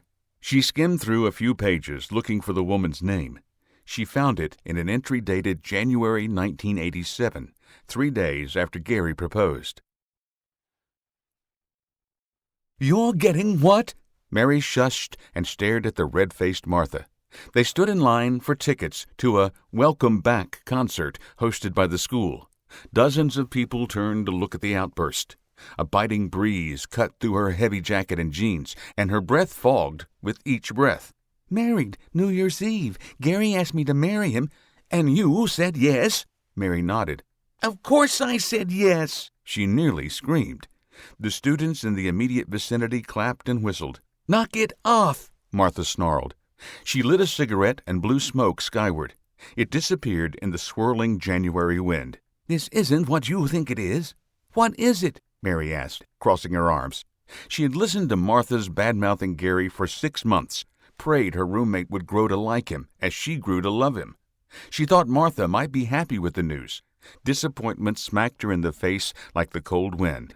No, tell me, what is it that you don't like about him? Excuse me, miss. A young man with shoulder-length dark hair and big ears edged into the conversation. A thin layer of stubble did little to hide the acne craters across both cheeks. There's no smoking in the line. Martha exhaled in his direction, and he flinched away. Do I look like I give a damn? My best friend is about to make the biggest mistake of her life, and you're worried about my cigarette? Go screw yourself. Martha! No, she snarled. I'm tired of holding my tongue while everyone else speaks their mind. You're going to listen to me. She turned to venom on the young man. And you are going to leave me alone. The man stared at her for a moment, gulped, and uttered an apology. He nodded to Mary and returned to his place a few spaces ahead of them in line. Now, Martha let out another stream of smoke, dropped the butt, and crushed it underneath her sneaker. You are going to listen to me. Gary is no good. There is something about him that you haven't liked him since the day you met him. Mary cut her off. She shook her head. He is handsome, charming, intelligent, and he makes me laugh. That's enough for me. Is he good in bed? Mary blushed. The people around them turned their heads and their attention to their conversation. Martha, I'm serious. Listen, he might be charming and intelligent, but if he isn't good where it counts... She left the comment unfinished. He makes me smile, Mary stammered. The women around them tisked. The men nodded. Oh, honey, Martha said, sadness in her voice. That ain't a yes. Change the subject, Mary snarled. Did he get down on one knee? A woman wearing a red cap, plush red parka, and skin-tight leather pants asked. A gleam lit her eyes as dangling earrings sparkled in the afternoon sunlight. Mary looked at her, thankful for a new conversation. Actually, no, it was right after midnight. We were at a New Year's party and had just sang Auld Lang Syne. Well, you know, everyone kisses at midnight, right? The woman nodded. 2 other women edged closer to hear the details. Well, we kissed. When he pulled back, he told me he loved me. "Aw," the women chorused. Martha rolled her eyes and lit another cigarette. Then he asked me to marry him. Mary's voice grew dreamy. I had wanted him to ask me since Halloween, the first time we... She looked at the women. Never mind. I prayed for that moment, and then God answered my prayers. I said yes. She held up her left hand and showed them a small, glistening diamond on her finger. The women gathered around. "Oh," filled the air. "You barely know this man," Martha chimed in. "You slept with him once and immediately wanted to get married. I thought you had more sense than that." "Ignore her," the red hat-wearing woman said, waving Martha off. "We are happy for you, aren't we, girls?" The others nodded in agreement. "Thank you," Mary said, smiling, then looked at them in confusion. "Who are you?" "I'm Jennifer. This is Elaine and Beth." "I'm Mary. This is my roommate, Martha." "Not any more," Martha snarled. "What? If you're going to go through with this, I want no part of it. You said yes, so I'm moving out." "Martha, come on. There's no need." "I mean it. If you mean to marry him, I'm gone." But, Mary stammered, I was going to ask you to be my maid of honor." "Ha! No way in hell." She stomped out her cigarette.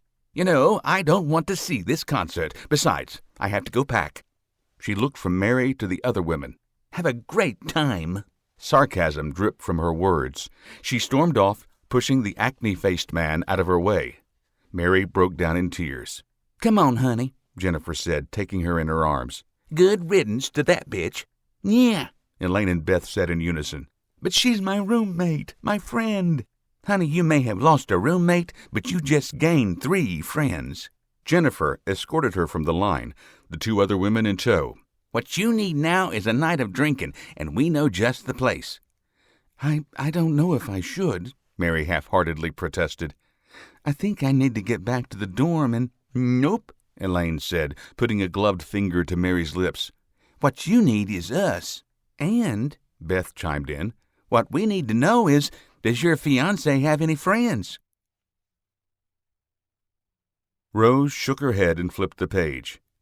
"That is a recipe for trouble." She skimmed the rest of the entry. "Good for you, Mom. You didn't go with them.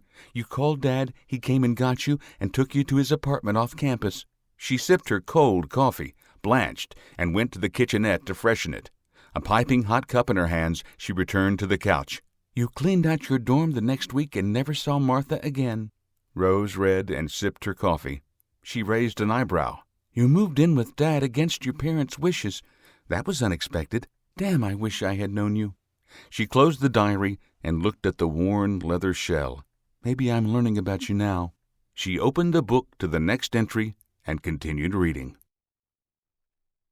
Chapter 17. A cool breeze flowed from the Savannah River and rippled a line of flags on the Riverwalk. Tourists and locals moved along the cobblestone, brick, and concrete walk, shivering from the wind. A tug pushed a barge down the river.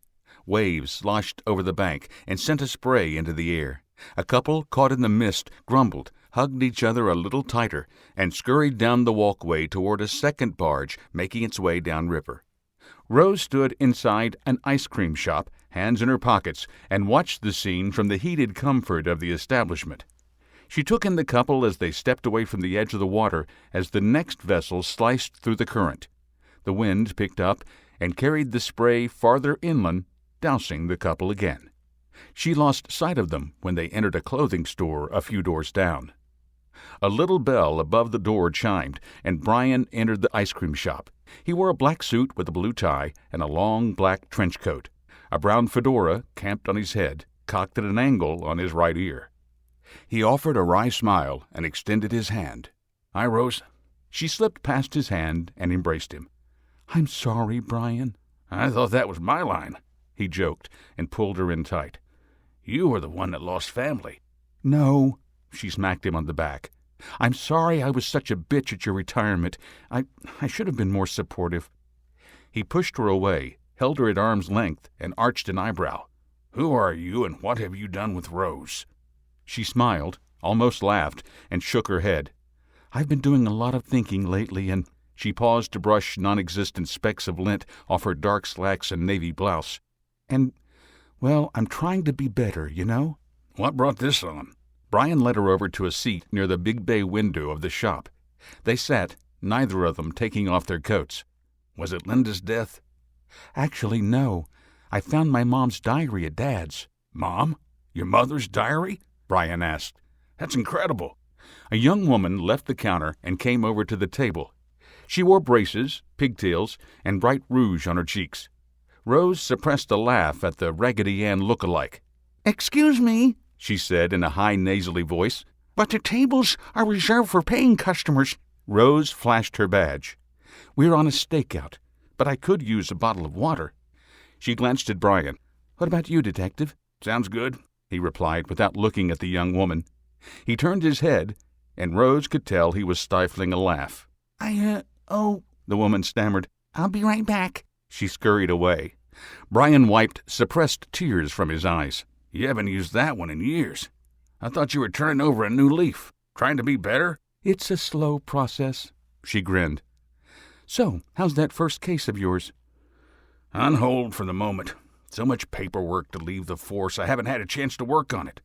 But next week, he nodded. "Well, if you need anything, The woman returned with 2 bottles of water, set them on the table, and retreated without a word. Thanks, Brian replied and took a drink. What I need now is someone to decorate my office. You have an office? Yes, and you'll love the irony. It's in the old mall, down the hall from where you captured Moore. They're renovating it into smaller commercial spaces. I got it for a steal. That's great. Rose saw someone walking down the sidewalk and tapped on the glass. Isn't that Detective Flynn? The man turned toward the tap. His eyes widened and he smiled. Roger Flynn? Brian asked and looked out the window. He waved and motioned the man inside. Sure is. Detective Roger Flynn, missing persons, entered the ice cream shop and scooped Rose into his arms. Rose, it's been forever. How's my favorite rookie? Not a rookie anymore. So I've heard. Congrats on making lead detective. You've come a long way since I was your training officer. He let her go and gruffly shook Brian's hand. And how are you, Mr. Retired? Trying to stay busy. You know how it is. Do I ever? Flynn took the 3rd chair at the table and loosened his coat. The woman appeared a moment later with another bottle of water.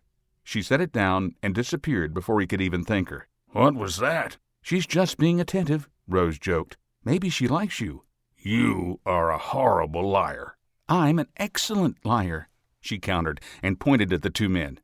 I was trained by the best. All of them laughed.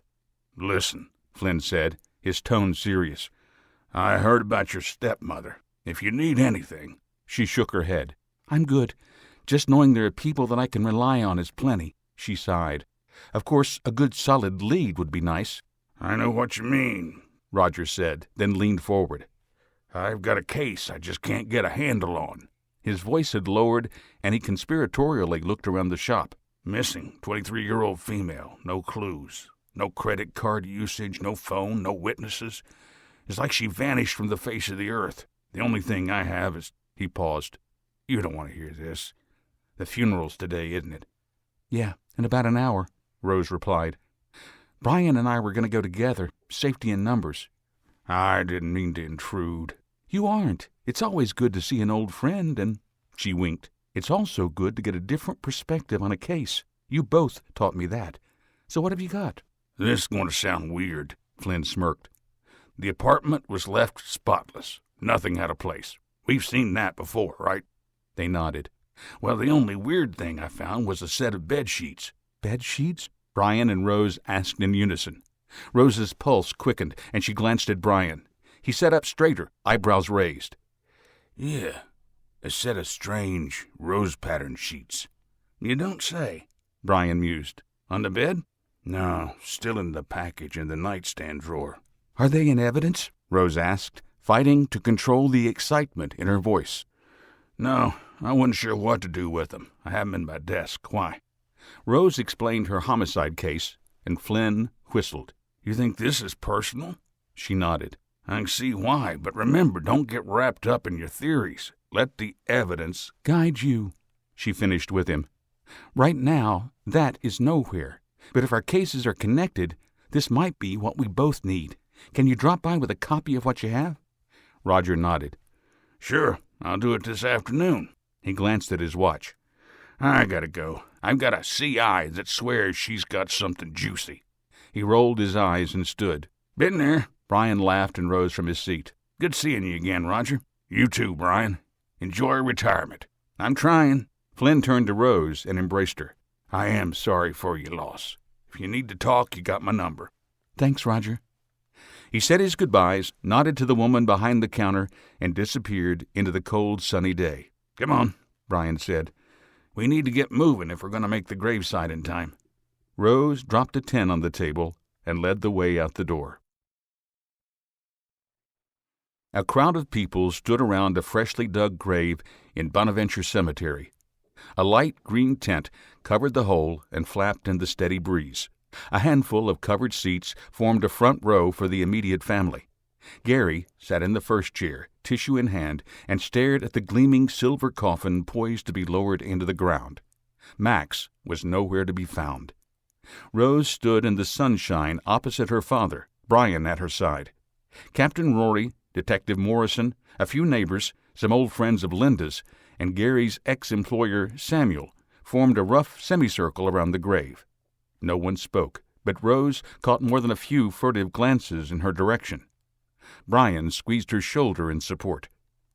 A middle-aged man with graying hair and soft blue eyes stood at the head of the casket. He held a well-worn Bible in his hands, along with a note card. He checked his watch, looked around at the gathering, and cleared his throat. "On behalf of Gary Thorne and his family, welcome." He opened his Bible and flipped to a passage marked with a yellow ribbon. "John tells us, Jesus said unto her, I am the resurrection and the life. He that believeth in me, though he were dead, yet shall he live. Linda Thorne held a zest for life, and though she has passed from this mortal plane, she shall live on forever in the kingdom of the Lord."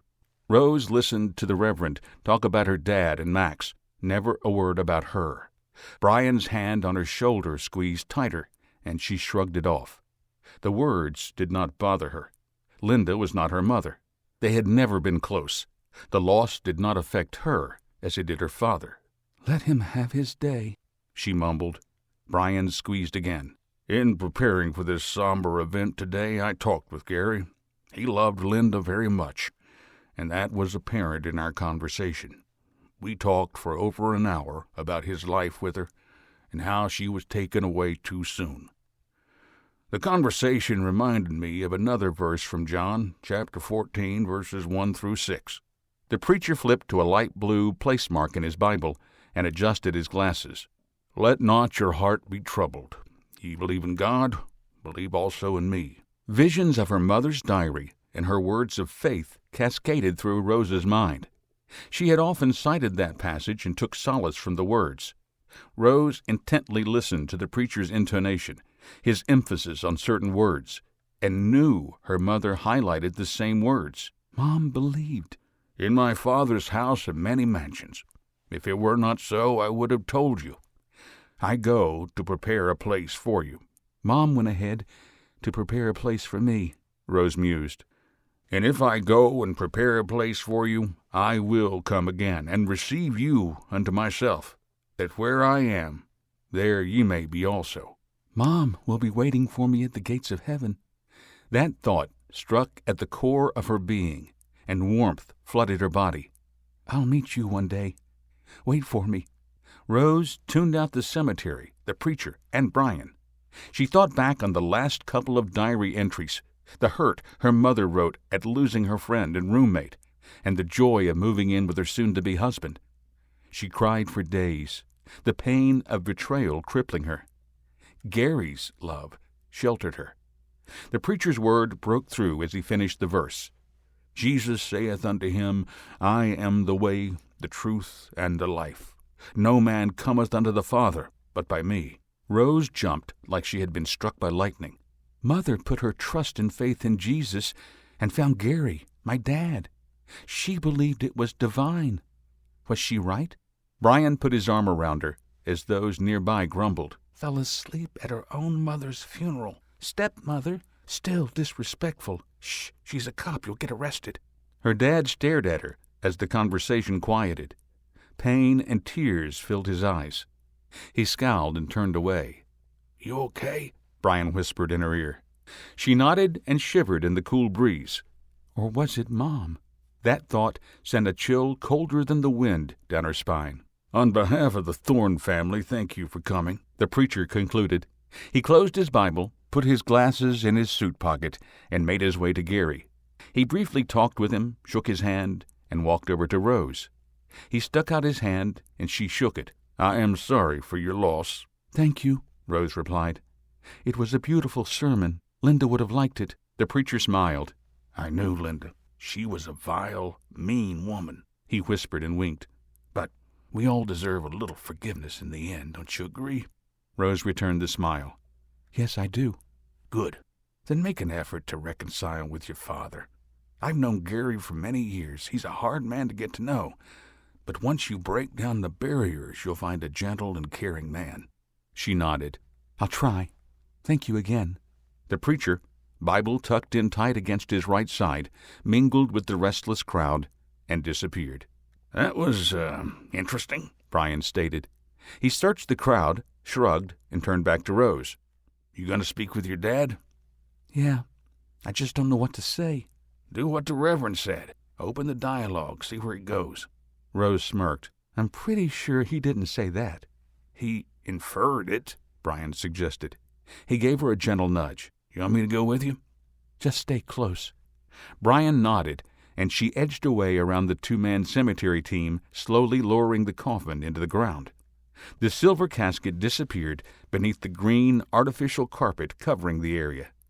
She sidestepped their work and stopped at her father's back. He busily whispered to a man in a navy suit and orange tie. The stranger's eyes met Rose's, and he jutted his chin in her direction. Gary turned. His eyes momentarily widened before clouding over with their usual animosity.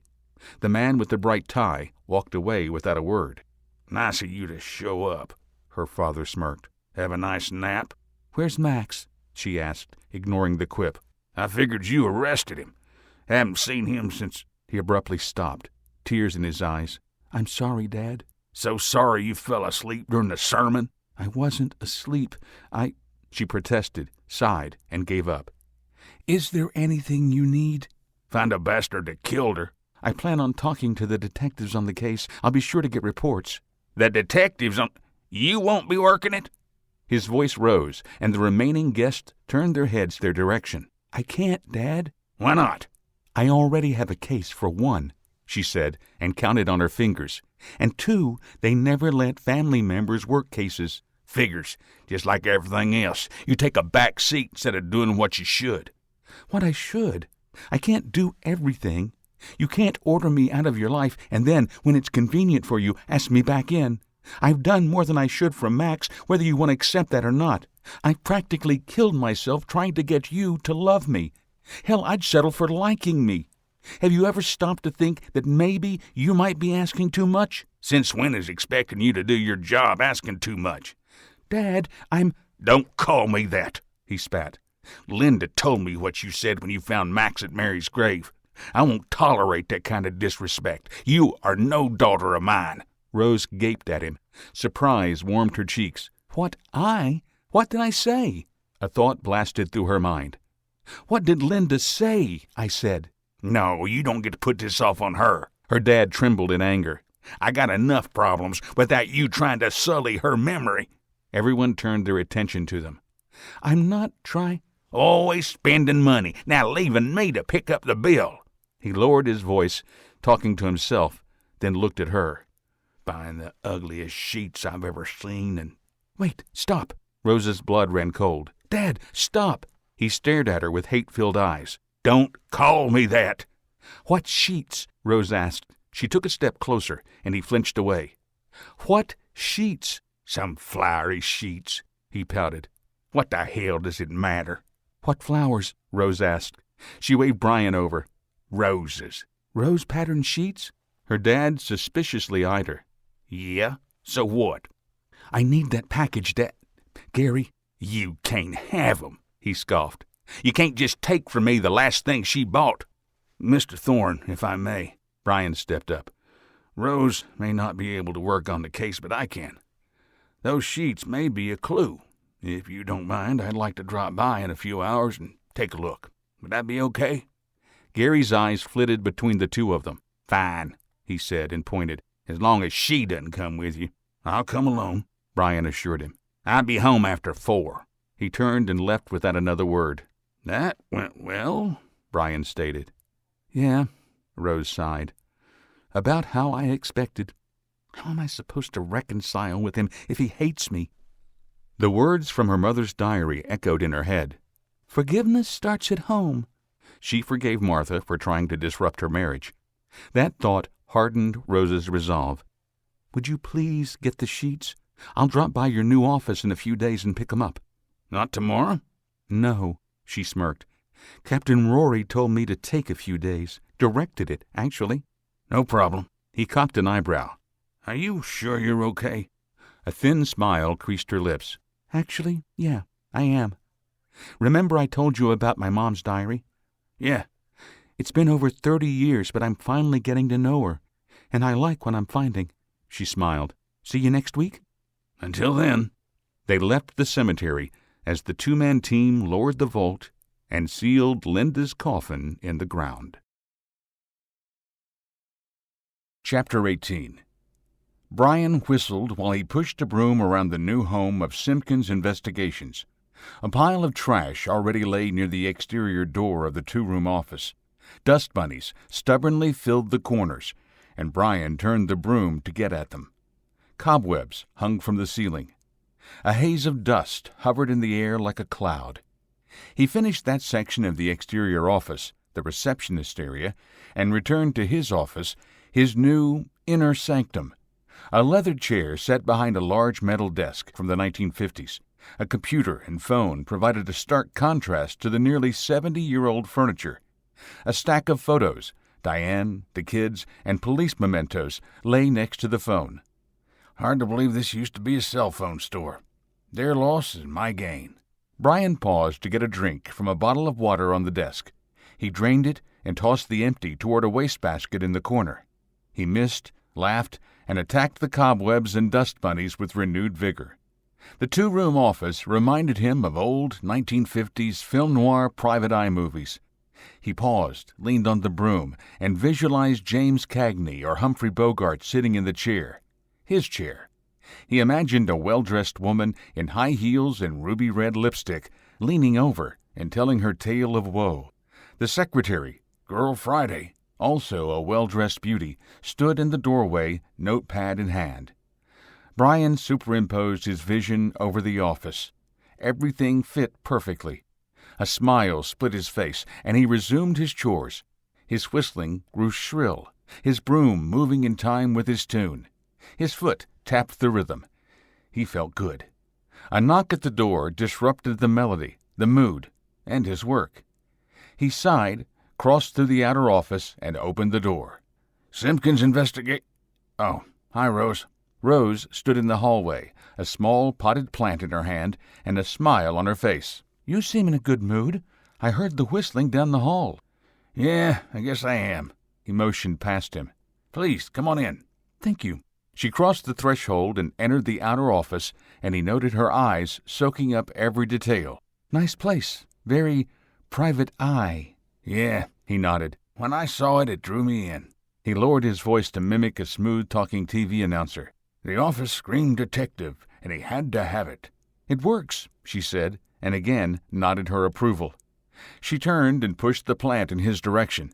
An office-warming gift. A fern? He took the plant and moved back to his portion of the office. I know just the place. I just wish I had a window. He put the plant on a shelf underneath the fluorescent light. I was thinking of hanging a painting on this wall. Maybe a beach? Or a downtown landscape? Put some curtains around it and pretend you have a view of the city, Rose added. Brian snapped his fingers. Perfect. People bundled against the cool wind, walking the streets 3 stories below. Group of kids running through the distant park, chasing a soccer ball. That might work. Brian shook his head to clear the tangent. So, what brings you down here? It's been almost a week since the funeral, and I wanted to check up on my favorite ex-partner. He turned. I'm your only ex-partner. And that's why you're my favorite. Brian motioned for her to sit and took his seat behind the old desk. The chair squeaked under his weight and threatened to topple. He righted himself and leaned forward, putting his elbows on the desk. He looked her up and down, shook his head, and scrunched his face in concentration. There's something different about you. He closely studied her. New hairstyle? She shook her head. New coat? Nope. He tapped his chin with his finger. "The smile!" He snapped his fingers. "You are smiling." Rose rolled her eyes.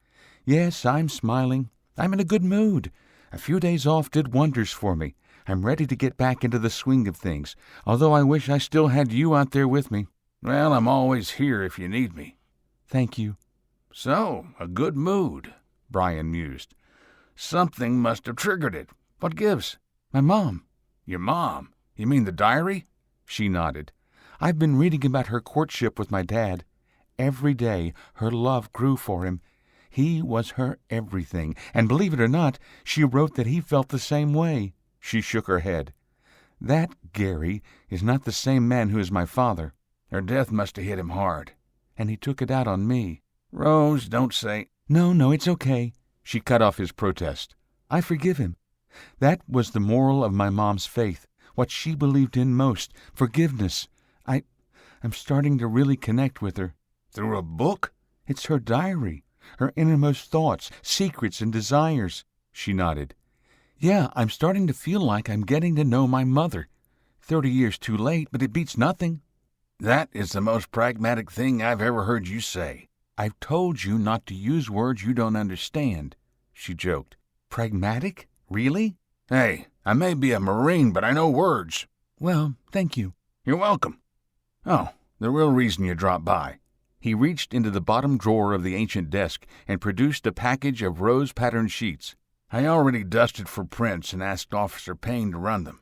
She said it came back with the delivery woman's, Gary's, and mine. Nothing else." You called Gwen? "I didn't think you'd mind." I don't. I was actually thinking about asking Captain Rory to assign her to me as a temporary partner. What do you think? Brian nodded. "I think it's a great fit, if he'll do it." Yeah, and that's a big if. She examined the package. She rolled it over in her hands. Just like the others. No labels, no sales slip, nothing. "Nothing," Brian sighed. "Whoever this guy is, he's good." He's done this before, Rose mused. She stared at the wall behind Brian. Either that or he's well studied. He knows what he can and can't do. "A well-read serial killer? I'm glad I'm off the force." Brian's cell rang, cutting off her retort. "Simpkins Investigations." "Hi, Mrs. Mayer, how are you?" Rose tilted her head, questioning. Brian waved her off. "No, ma'am, just setting up everything today." "Yes, ma'am, I still have you on my calendar for Thursday." "What?"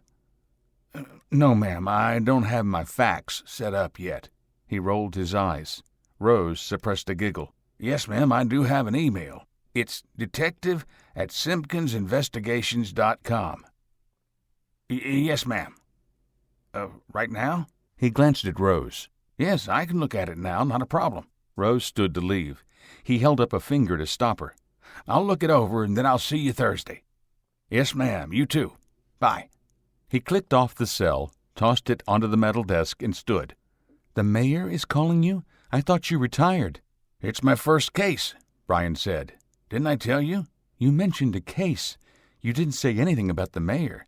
"Yeah, well, I still shouldn't talk about it." She grinned. Then don't. But I'm here if you need me. The computer on the desk dinged.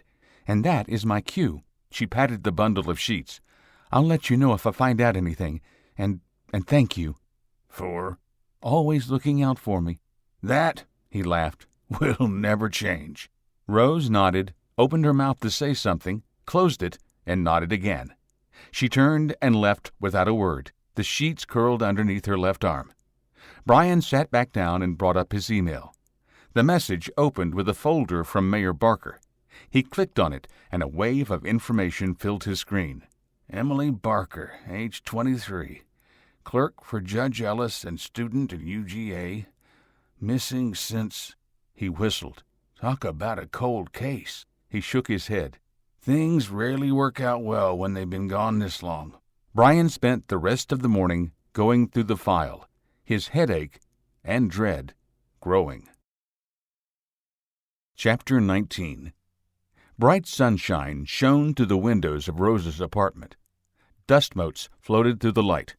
Rose, dressed in gray sweats and matching hoodie, stood with a cup of coffee in her hand and looked out the window.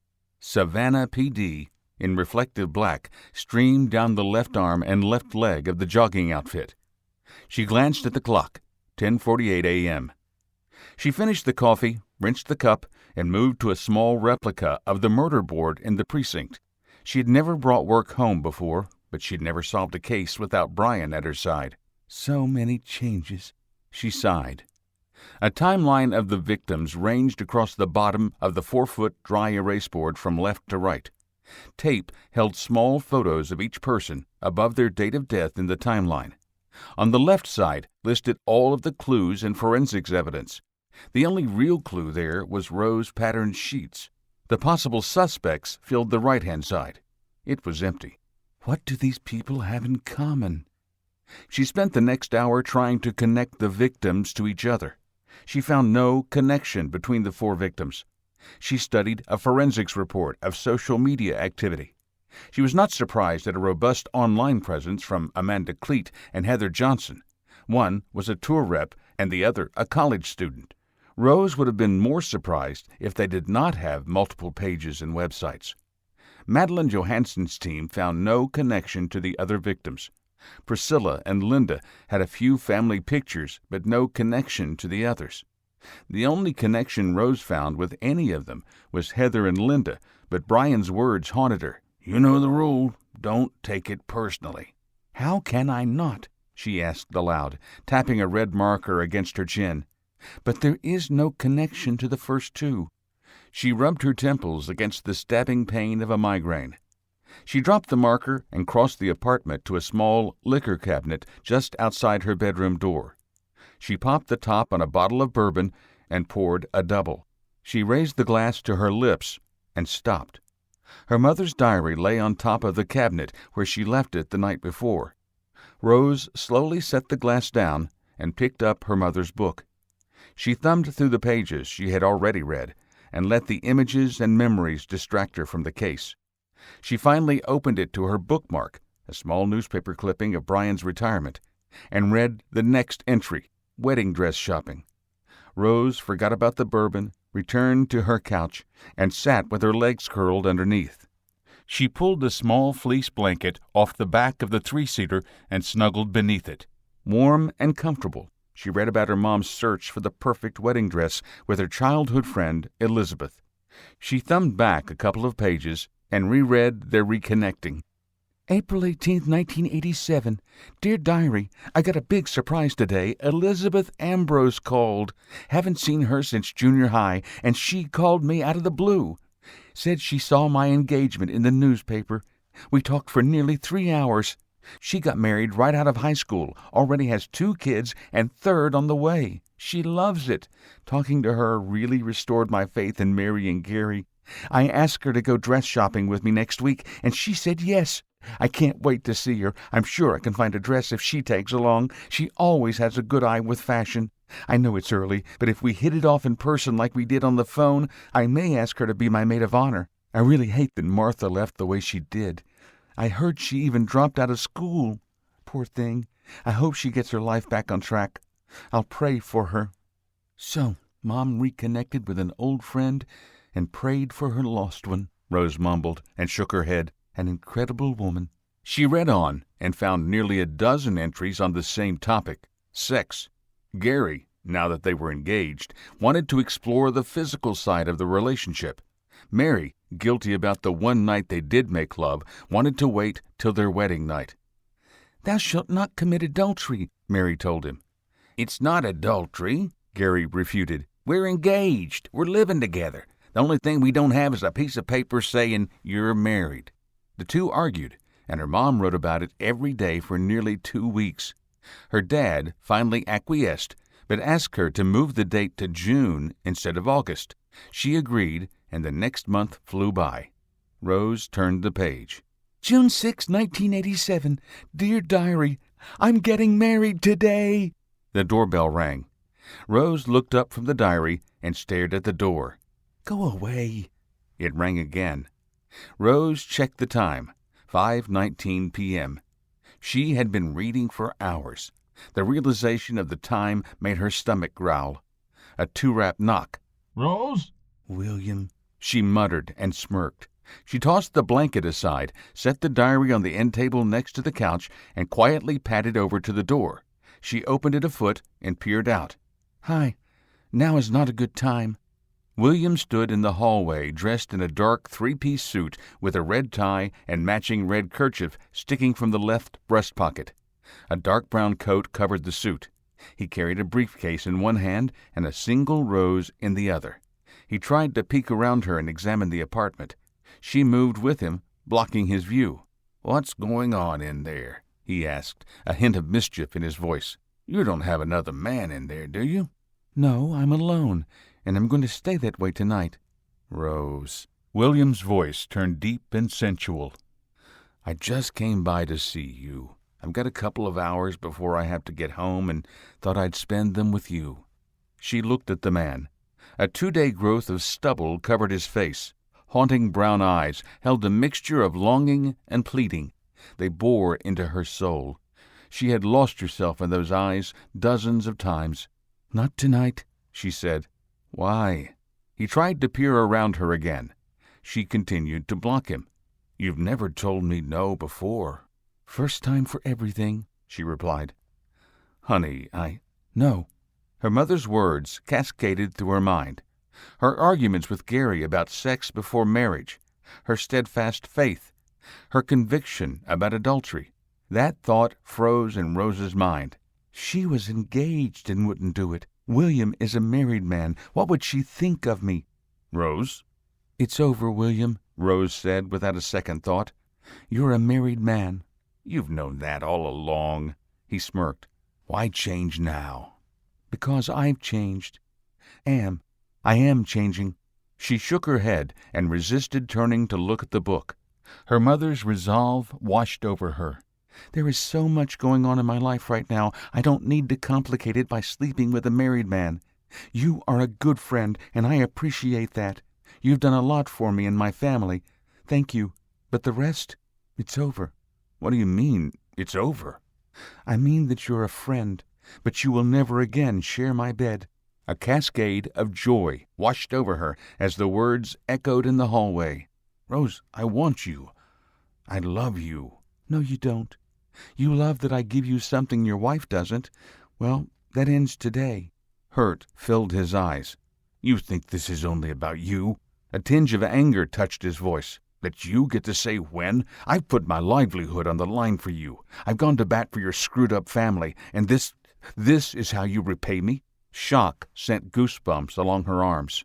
Her cheeks flushed. "Did he really just—" "I think you've been repaid dozens of times over. If you really loved me, you'd respect my decision." Tension mounted in her shoulders, and adrenaline flooded her system. "But I can see now exactly what you wanted from me. Well, you got it. Congratulations. And now you'll never get it again. The charity case is over. Goodbye, William." She closed the door. "Rose!" He smacked the door. "Rose, open the door. Let's talk about this." "After what you just said, I can't imagine what you think we have left to say. Goodbye, William." "Okay, have it your way," he smugly said. "but when you come crawling back to me, you'll be the one that gets turned away." His footsteps retreated down the hall. The elevator dinged, and William left her apartment building. Rose retreated from the door, spotted the bourbon on the cabinet, and picked up the glass with trembling hands. She downed the drink in one swift slug and felt the fire tear down her throat. Her stomach growled again, quickly silenced by the flood of alcohol. She set down the glass and looked at the diary by the couch. "Thanks, Mom," she said. "I should have done that months ago." Rose went to the kitchen, made a sandwich, and returned to her spot on the couch. Warm and fed, she read the diary into the night. Mary's diary slipped from Rose's lap and landed on the floor when she sat upright on the couch and rubbed her eyes. Darkness filled the apartment. A small stream of light came from a streetlight outside. The clock read 3:29 a.m. The phone rang again, and she grabbed it off the end table. Her eyes widened at the caller ID, and the last vestiges of sleep disappeared. She swiped to accept. "Max, where are you? Are you okay?" Fine. He curtly answered. His voice sounded forced, angry, and scared. "Where are you?" Dad's. "What happened?" Rose made her way to her bedroom, put the phone on speaker, and began changing into street clothes. I came home. He sniffled. Dad lost it. Hit me. Rose stopped pulling on her pants. He hit you? Yeah. He deeply inhaled, held it, and let out with a satisfying exhale. Yeah, he did. His voice took on a distant resonance. Rose pulled up her pants. Are you stoned? Not yet. Where's Dad? She grabbed her pistol, badge, and a water from the fridge. No answer. Max, where's Dad? The other room. The line died. Damn it! She quickly found her keys and headed for the door. Her hand rested on the doorknob, and she froze, then turned. She went back to the couch, carefully put the diary on the end table, and then left the apartment. The usual 45-minute drive to her dad's took 28 at 4 in the morning, especially with lights and siren blaring. She killed both and silently pulled into the drive of his ranch-style house. She left the car at a run, and the chill-filled breeze cut through her jacket and ruffled her shirt. She shivered and rang the doorbell. No answer. Her hand instinctively went to the butt of the Colt at her hip, but she did not draw. She tried the door, found it unlocked, and silently pushed it open. Dad? She called into the dark dwelling. Max? No answer. She eased inside and let her eyes adjust to the gloom. Dad? Max? A blissful moan came from the main room, and she headed that direction. She tripped over something on the floor, stumbled, and cursed. She found the light switch, flipped it on, and winced at the brightness. Her eyes adjusted, and she frowned. Gary lay in a recliner, feet up, facing a wall-mounted TV. A garbage can full of empty beer bottles sat next to him. A few other empties lay scattered around him. He peacefully snored, rubbed his nose, and uttered a few words of gibberish. He returned to drunken snoring. Max, right hand hanging off, lay on the couch to Gary's left. An ashtray with a trio of butts sat on the floor near his hand. The stench of marijuana hung heavy in the room. He blinked his eyes against the glare, and a stoned smile curled his lips. "Hi, you mother killer," he slurred. "Max," she said with pity. She crossed the room, moved the ashtray, and pulled a blanket from the back of the couch. His left cheek was swollen, and a bruise half-circled his eye. She covered her half-brother with the blanket. Sadness cracked her voice. "What happened to you?" "I'm good," he cooed, his eyes half-closed. "What happened?" she insisted. "You said Dad hit you. Why?" He closed his eyes and shrugged. "Came home. I've been away. D'you know that? I've been away." "Yeah, I know you've been away. Where were you?" "Away." Rose sighed. She hated trying to interrogate drunks and addicts. It took a depth of patience she did not possess. She stood and went to the kitchen. She wet a rag, returned to the couch, took a deep breath, and tried again. "Where did you go?" She rubbed his forehead with the cool rag. His eyes fluttered open, unfocused but open. He blankly stared at her. "That feels good." "Why did Dad hit you?" "I missed Mom's funeral." He turned his head and looked at their father. "He was angry," he said with a little snicker. "I got angry back." His face contorted into a cross between seriousness and comedic. "Words were said, punches were thrown. All good now, mother killer." "Stop calling me that," Rose snarled, but continued to rub his face. "He was drunk when you got home?" "Almost," Max replied with a smile. "He finished off the last few after he hit me." He looked at her in a stoned haze. "You know he hits like a girl," he laughed. Gary snorted and rubbed his nose. "Never had that pleasure," Rose muttered. She turned her head until her gaze bored into his. "Where have you been? Did you see what happened to Linda?" "I've been out." Max pushed her hand away.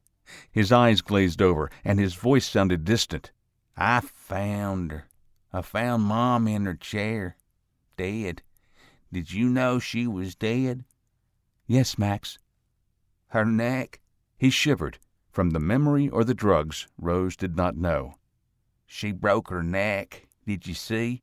"I saw." Tears welled in her eyes at the pain her brother endured. I left. Went down to the docks. Had to get her out of my mind, he continued in his stoned, dreamy tone. Hooked up with an old friend and forgot. Been there ever since. His eyes briefly focused. Does it ever get easier? What? Death. No, Rose answered, the preacher's sermon echoing in her mind. Jesus said unto her, I am the resurrection and the life. He that believeth in me, though he were dead, yet shall he live. But at least you have memories of her. Cherish them. No, Max protested, and violently shook his head like a 3-year-old on a temper tantrum. No, gonna forget. Can't stand to see her. He pushed her away. Go away. Go away. You can't make me remember. Go away, mother killer. Their dad stirred. Drunken eyes listlessly stared at them. He reached to his left between his chair and the couch and produced a bottle of beer. He twisted off the top, guzzled half, and slumped back into the chair. Rose jumped and grabbed the bottle before it spilled. She put it on the end table at Max's feet, far away from her father. She sat back on the edge of the couch. Max, Max, mouth partially open, lay sound asleep. Rose flipped the cool rag over and put it on his forehead. A flicker of a smile touched his lips. She stood, sighed, and left her father's house. Chapter 20. I'm Brian Simpkins. I have an appointment with Mayor Barker. A gleaming white smile greeted Brian in the outer office of the mayor. The executive assistant, Sheila on the name tag, wore a blue floral dress covered with a hideous red shawl. The pretty brunette looked at him with ice-blue eyes that held a touch of humor and mischief. She studied his tall frame before glancing at the calendar on her computer. Ah, Mr. Simpkins. She looked at him, and her smile broadened. Private detective? Like in the movies? Something like that, Brian said, returning the smile. It was the third time he had introduced himself as a private eye, and the third, like in the movies, response. He wondered how long before that grew tiresome. He figured it would not take much longer. I have an appointment at 9. Yes, Mr. Simpkins, I see you on her schedule. I'm Sheila, the mayor's personal assistant. She glanced back at the computer. She's running a few minutes behind on the budget meeting. If you'll have a seat, I'll let her know you're here. Thank you. Brian turned, strolled across the expansive reception area, and took a seat along the wall near the entrance. Marble floors led to walls decorated with paintings of the previous mayors of Savannah. Bronze busts of the founders of the city sat evenly spaced beneath the breathtaking view of the city on his right. The steady thrum of the computer keyboard echoed in the otherwise quiet room. Brian pulled out his phone and checked for messages and email. Nothing. His retirement from the police force cut off his primary source of human contact other than his wife and family. His kids rarely called. His youngest, the one at Georgia, called more frequently, but only when he needed money. He thought about calling Rose, dismissed the idea, and put the phone away. He grabbed a magazine from a nearby rack and flipped through the pages. Mr. Simpkins, the receptionist called. The mayor is ready to see you. Brian replaced the magazine, stood, and checked his watch. 9:08. Not too bad, he thought, and made his way toward a set of massive oak doors. Mayor Marjorie Barker, etched in the wood. He politely knocked, heard a "Come in," and opened the doors. The mayor's office put the reception area to shame. A window overlooking the Savannah River and the marshlands filled the entire wall behind a large L-shaped desk. A computer with 3 monitors occupied the short side of the desk to the mayor's left. A bank of 4 phones sat on the main desk next to the monitors. The right-hand side sat empty except for 2 framed photos and a small candy dish. Brian silently padded across the plush carpeted floor and greeted the mayor halfway to the desk. She wore navy slacks and matching sport coat over a black blouse. They shook hands, and she directed him to one of the 3 overstuffed leather guest chairs. She sat beside him rather than going behind the desk. "Drink?" she asked, pointing to her right. "Coffee?" Brian glanced that direction and noted a full bar, including a sink, ice maker, and mini-fridge. A door led to another room. Private bath? To the right of the wall-covering bar. No, thank you. I just had breakfast. Of course. Mayor Barker nodded, sat back in her chair, and steepled her fingers. Brian, thank you for meeting me today. I appreciate your discretion in this matter. He smiled. I appreciate you giving me my first case. Your police record speaks volumes. I could not think of a better person to find my cousin. I'll do my best, he assured her, and pulled a notepad from his inner trenchcoat pocket. He flipped a couple of pages. Emily Barker, 23. Your cousin? My Aunt Clara's daughter. Clara was married 8 times, had Emily, her only child, when she was 38. She held up a hand. Yeah, I can see the disbelief in your eyes. 8 marriages in her 30s. The family joked she was going for the Georgia state record. She make it? Not even close. Died at 52, on marriage 12. Marjorie laughed. As the only woman in a sea of men, I have 3 brothers and nothing but uncles. I took care of Emily, made sure she had what she needed to thrive, kept her in school and out of trouble. She got into Georgia on her own, though. Smart kid. And the clerk job with Judge Ellis? I did get her that, yes, the mayor replied. But if you asked Judge Ellis, he would have hired her anyway. Brian made a note to talk to Judge Ellis. So she disappeared back in October? Yes. And the police haven't found anything yet? Mayor Barker rummaged through a stack of papers on her desk. The case was assigned to a detective, Flynn. Roger? I know him. Good man. He made a note to follow up with him. A memory clicked in his mind. I saw him a few weeks ago. He was having trouble with the missing persons case.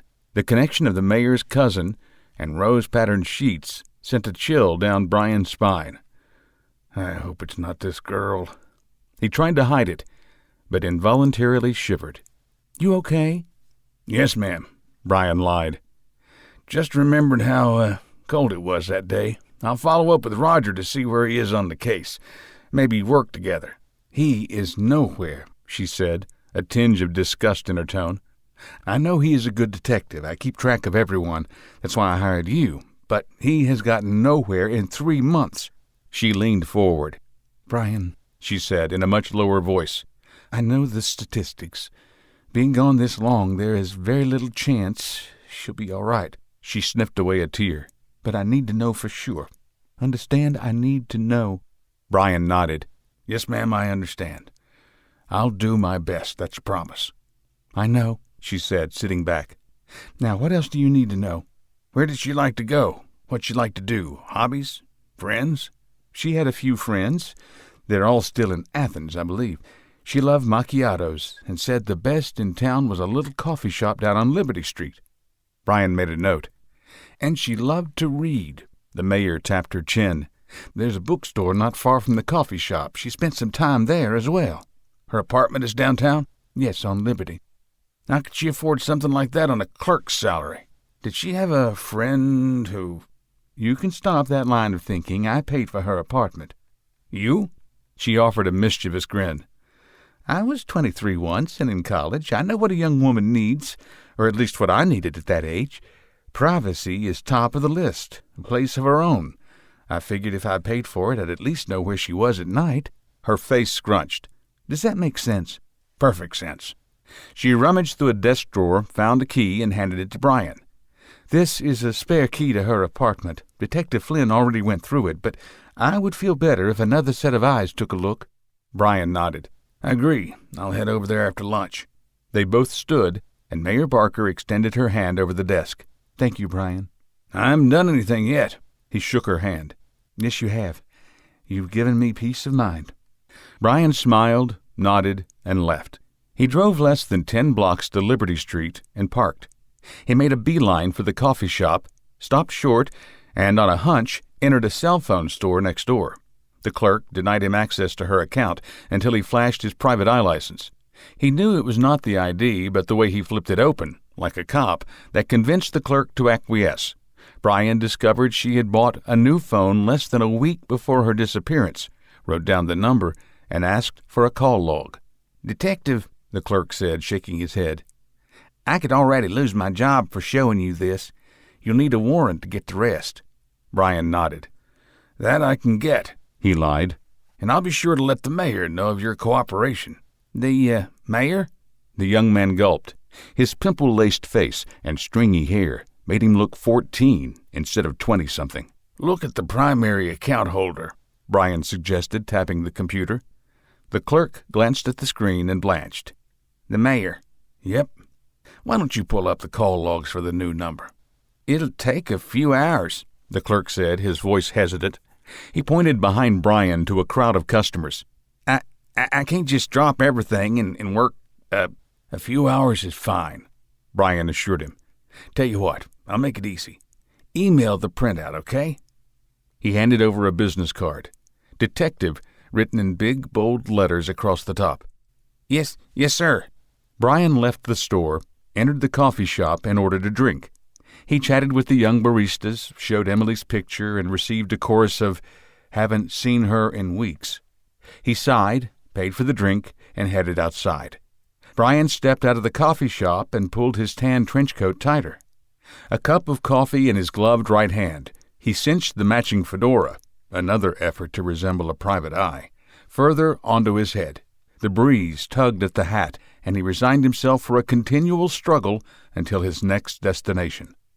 Pedestrians crowded the sidewalk despite the bitterly cold December day. Several couples huddled together against the stiff breeze. One man lost his scarf and haphazardly chased it down through the crowd. He uttered a string of apologies as those around him cursed and moved out of the way. A kindly old woman stabbed the scarf with her walking cane and waited for him to catch up. Brian left the scene behind and entered the bookstore Emily Barker liked to frequent. "Welcome to Book Lady Books," a well-dressed woman called from behind the counter. "Looking for anything in particular?" "Information, actually," Brian replied, shaking off the cold. The musty smell of books, mixed with warm air, immediately relaxed him. "I do need to get back to reading." "Self-help? Travel?" the woman asked. She wore a teal blouse with black slacks, her blonde hair pulled into a tight bun on the back of her head. Ruby-red lipstick and an abundance of blush added color to her otherwise pale appearance. Brian handed her a business card. "I'm looking for a young woman, Emily Barker, and—" "The mayor's niece? Yeah, I know her. Haven't seen her in a while." "The mayor's cousin," Brian corrected with a smile. "Mayor Barker hasn't seen her in several weeks and asked me to look into the matter. You say you haven't seen her in a while? When was the last time she was in here?" The woman eyed the business card. "Private eye? Why didn't she have the police come in?" She handed the card back. "Please, keep it," Brian stated, holding up his hand. "The mayor asked me to look into this in conjunction with the police. They're following up other leads, and I'm canvassing the neighborhood to see what the local businesses have to say. She lives right down the street, you know." The woman stared at him for a moment and chewed her lip. "I don't usually talk about my clients," she finally said, "but I have missed that sweet girl. She is a good customer. I hope you find her." "Thank you. You say she came in frequently?" "At least once a week.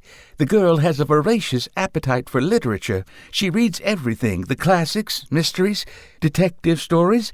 I'll bet you have quite a few tales to tell." She batted her eyes. Brian instantly warmed and smiled. "A few, yes. When was the last time Emily was in here?" The woman's eyes rolled skyward in thought. "Probably late October, maybe early November. Oh, my, has she been missing that long?" "We don't know for sure," Brian stated, to get her back on track. "Did she ever come in with anyone?" "No." She shook her head, froze, and slowly nodded. "Wait. The last couple of times she came in, she met a man at the reading table over there." She pointed at an area in the back of the store with a trio of chairs and 2 love seats. "They talked for hours, but always left separately. I didn't think much of it, despite the age difference." "Age difference?" Brian pulled out his pen and notepad. "He was older than her, maybe our age." She winked.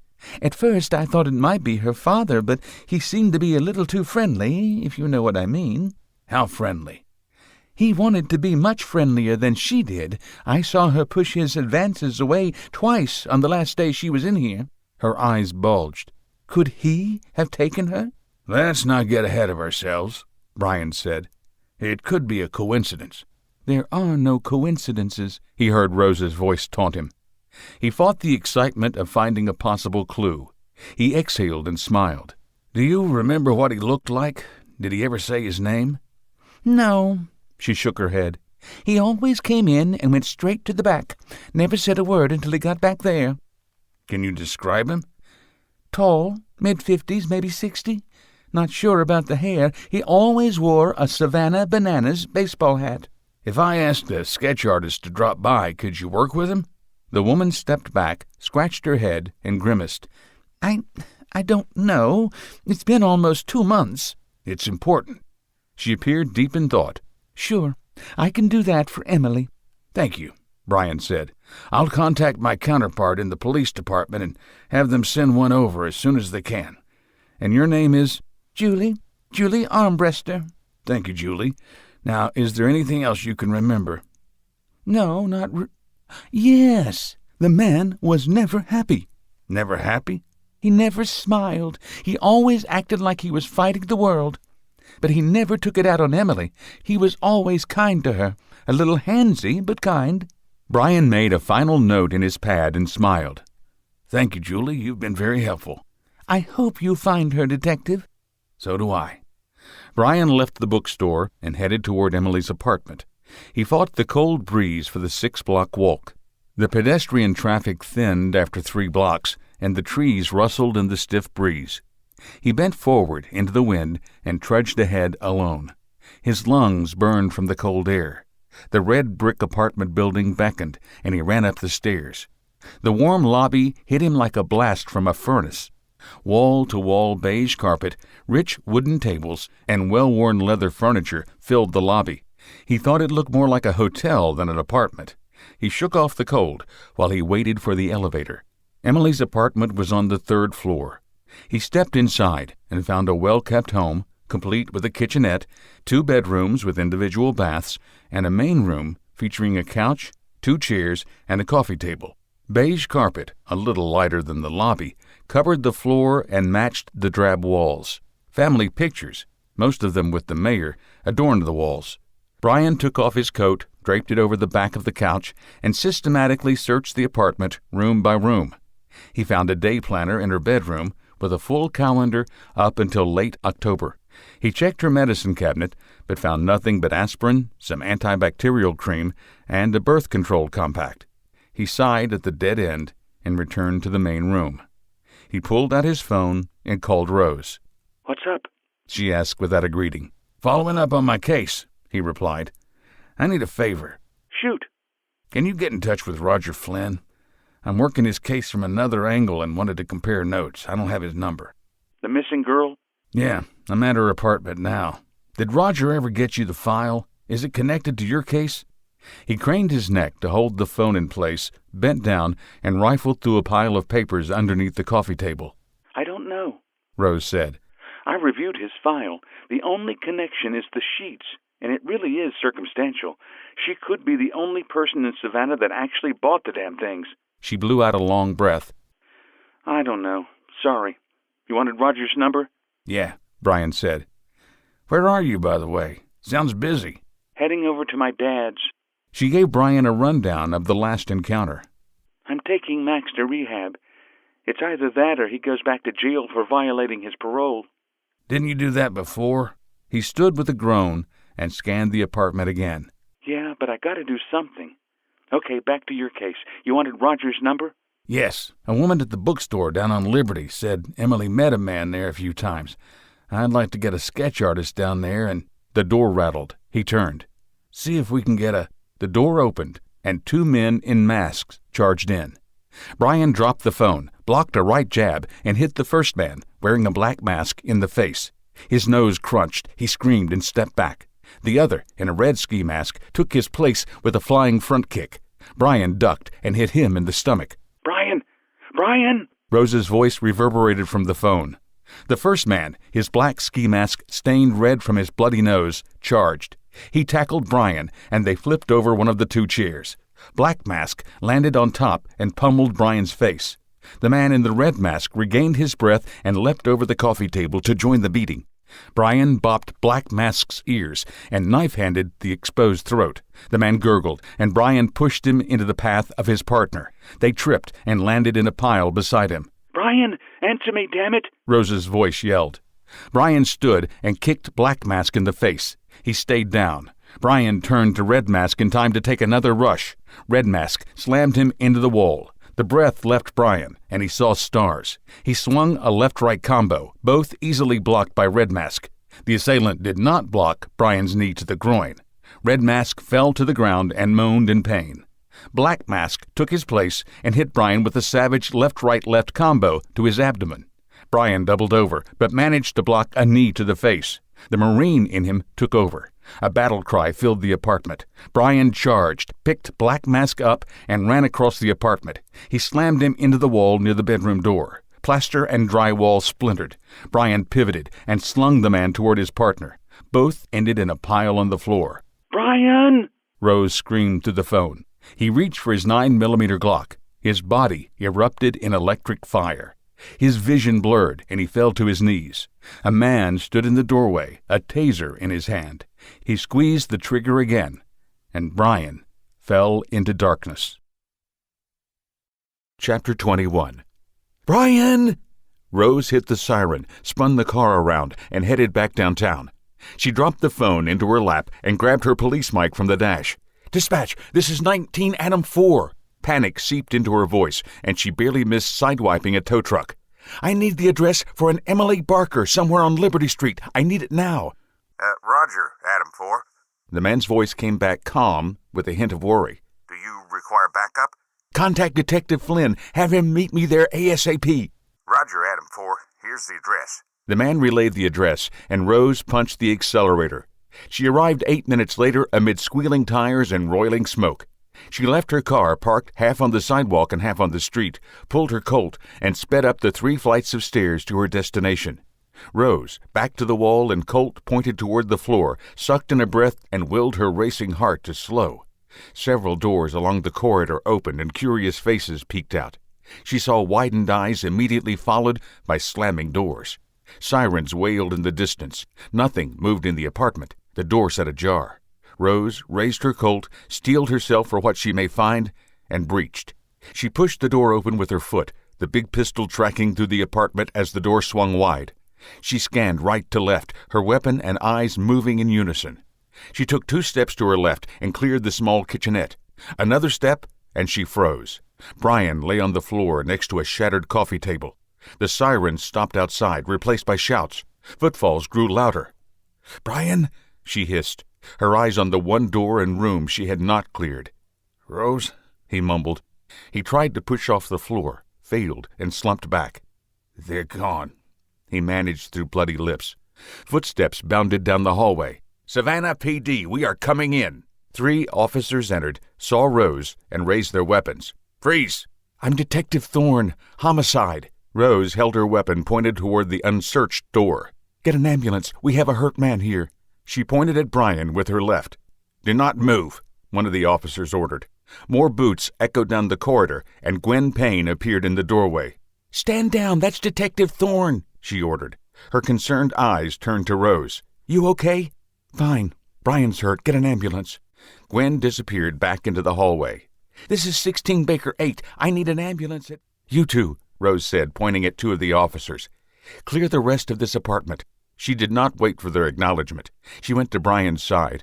She gently rolled him over, put his head in her lap, and wiped the blood from his face. "Are you okay? What the hell happened?" "Attacked," he croaked. "Apparently, I'm on to something." "Apparently," she agreed. "Rest now. Ambulance is on the way." No ambulance." He tried to sit up, grimaced in pain, and collapsed back into Rose's arms. "Come home like this." He licked his lips and tried to smile. "Diane will kill me." "She is the least of your worries right now." "Yeah, right. You know how she is." "Detective?" An officer exited the bedroom behind her. "The apartment is clear. Whoever did this is gone." Rose nodded and looked at Brian. "Did you see who did this?" 3 guys, he replied, eyes closed. 2 attacked me." A wry smile creased his lips, and he winced at the wounds. I was actually winning that one. 2-on-1. Still got it. And the third? Bastard tased me. His smile disappeared. Make way, a voice called, and the uniformed officers parted. Captain Rory and Detective Flynn entered the apartment. Roger beelined to Brian's side. Rory stood, hands on hips, and surveyed the destroyed apartment. Well, if there was a clue in here, it's gone now. He crossed the room and stood at Brian's feet. How is he? I'll live, Brian sputtered. Good. Take him to the hospital, get him patched up, and then arrest him for breaking and entering. What? Rose snarled. Flynn looked at her and mouthed, What the hell? You heard me. Brian's hand on her arm stopped Rose's explosive, curse-laden response. No breaking and entering. He licked his lips and the fire returned to his eyes. I've been hired by the mayor to find her cousin. She gave me a key. I'm here legally. Rory stared for a moment, harumphed, and turned. Flynn, this is your case, yes? Yes, Captain, Roger replied, confusion on his face. Debrief him and get him out of here. This is now a crime scene. Police and detectives only. Understand, Mr. Simpkins? Brian plastered a grin on his face. I go where the case takes me, Jonathan. Rose lowered her head to hide the smile. Flynn followed suit. Lucky for you. Brian relaxed his head back in Rose's lap. I think I'm done here. Rory stormed out of the apartment. Rose, Roger, and Gwen burst into laughter. The other officers hid their smiles. I think I'll take this opportunity to look around again, Flynn stated. He looked at Brian. Did you find anything? Nothing here. Rose, tell him. Brian closed his eyes. Rose told him about the bookstore clerk, with Brian adding a few words here and there. The paramedics arrived around the time she finished the tale. They placed Brian on a gurney, slapped an oxygen mask on him, despite his bruised and battered face, and ushered him out before she could say goodbye. She sighed and looked at Flynn. Anything else I can do? No. He shook his head. I'll get a sketch artist to the bookstore tomorrow. You going to the hospital? She glanced at her watch. No, well, at least not right away. I have a personal issue to resolve. Your dad again? Roger asked. And little brother? Rose nodded once and left the apartment. Gwen met her in the hall. How's Detective Simpkins? Brian's fine. He's a Marine. You have to kill him to hurt him. He looked hurt to me. Rose shook her head. All an act, trying to get sympathy. Won't work with me. She cracked a smile, but even she didn't buy the act. Anything I can do? Gwen asked. Rose stabbed the elevator button. Yes, actually. You want to get a leg up on your detective's exam? Gwen's eyes lit up. Hell yes. Coordinate with Detective Flynn inside. He has a missing persons case that may be related to these sheep murders. I have a file on my desk. Review it and get up to speed on everything. See if there are any connections that I may have missed. The elevator dinged and the doors slid open. I'm headed over to my dad's. I'll be back at the office by 4. We can talk about things then, okay? I'll have to let my sergeant know, but I don't think it's a problem. He and I talked. He was hoping I could get some hands-on with you. She stopped at the lift. Good. See you at 4. The doors closed on Gwen's smiling face. Rose resumed her drive to her dad's at a more sane pace, her mind on everything but the route. Twice she snapped out of a reverie, seconds before she rear-ended a car at a red light. She paid more attention the rest of the way and arrived at her dad's house slightly before 1. She knocked, heard no answer, and entered much like the day before. Her father still lay in the recliner. Empty beer bottles formed a moat around his chair. A bottle of whiskey added a touch of diversity to the pile. Max lay on the couch, half covered by the same blanket she put over him. 3 additional blunts filled the ashtray on the floor beside him. Rose pulled the blanket off Max. He had soiled himself. She ignored the stench and pulled him upright. She wrapped him back in the urine-damp blanket. His eyes fluttered and half-focused on her. "I'm Mother Killer," he said, stoned. His rancid breath nearly made her drop him. Max, please stop calling me that, she snarled. Are you up for a little ride? Fresh air? Can we go to the docks? I'm out of mustache. He smiled. Need a refill. Sure. If I can get him to go on his own, much easier. Let's get in the car. They went outside, and Max shivered in the cool breeze. He pulled the blanket tighter around him, and Rose put him in the passenger seat. She climbed in and turned on the heater. A stoner's smile split his face, his head lolled to the right, and he passed out. Rose breathed a sigh of relief and headed back towards Savannah. She picked up her radio mic and called dispatch. "Can you patch me through to Chandler Hospital? Dr. Neil Pranlow, substance abuse." One moment. This is Dr. Pranlow. "Neil, Rose Thorne, how are you?" I am doing excellently. And yourself? "I've had better days," she admitted. "I'm headed your way with a patient. You have time to see him today?" A patient? Please do not tell me that Maxwell has succumbed again. "Yes. Listen, I'm hoping to keep this on the DL. This violates his parole and—" Detective, please say no more. The doctor cooed. His heavy European accent and formal speech gave him a debonair persona. Rose often wondered if it was a front. I will have a bed prepared for him post-haste, and as a favor from my favorite detective, I will keep it our little secret. Perhaps we can discuss the particulars over dinner?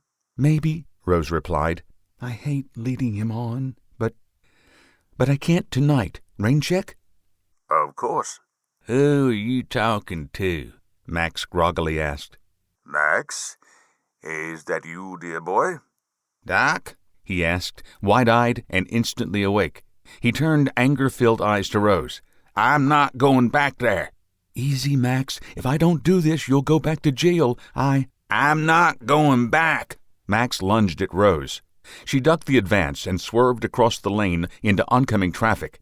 She corrected, got the sedan back in her lane, and took a punch to the jaw. "Max, damn it, stop!" Detective Thorne? Dr. Pranlow's panicked voice issued from the speaker. No, I'm not going. Not going. Max wailed on Rose. The sedan swerved again. A chorus of horns sounded before she returned to her lane.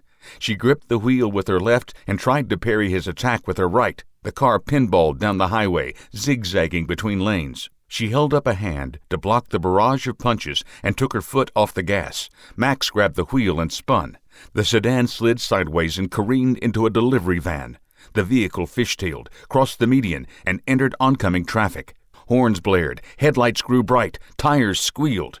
Rose turned away seconds before a loaded semi-truck, brakes and tires belching smoke, slammed into the passenger side of the car. Sirens wailed in the distance, growing closer.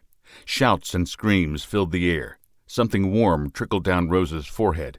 Miss, are you all right? A voice demanded. Help me get her out. "Don't touch her," Someone else cautioned, a woman. "She might be injured. Moving her could make it worse." She's upside down, the first voice stated. Rose noted the blood rushing to her head and knew they talked about her. We need to get her out. Gentle hands grabbed her, and the seatbelt released.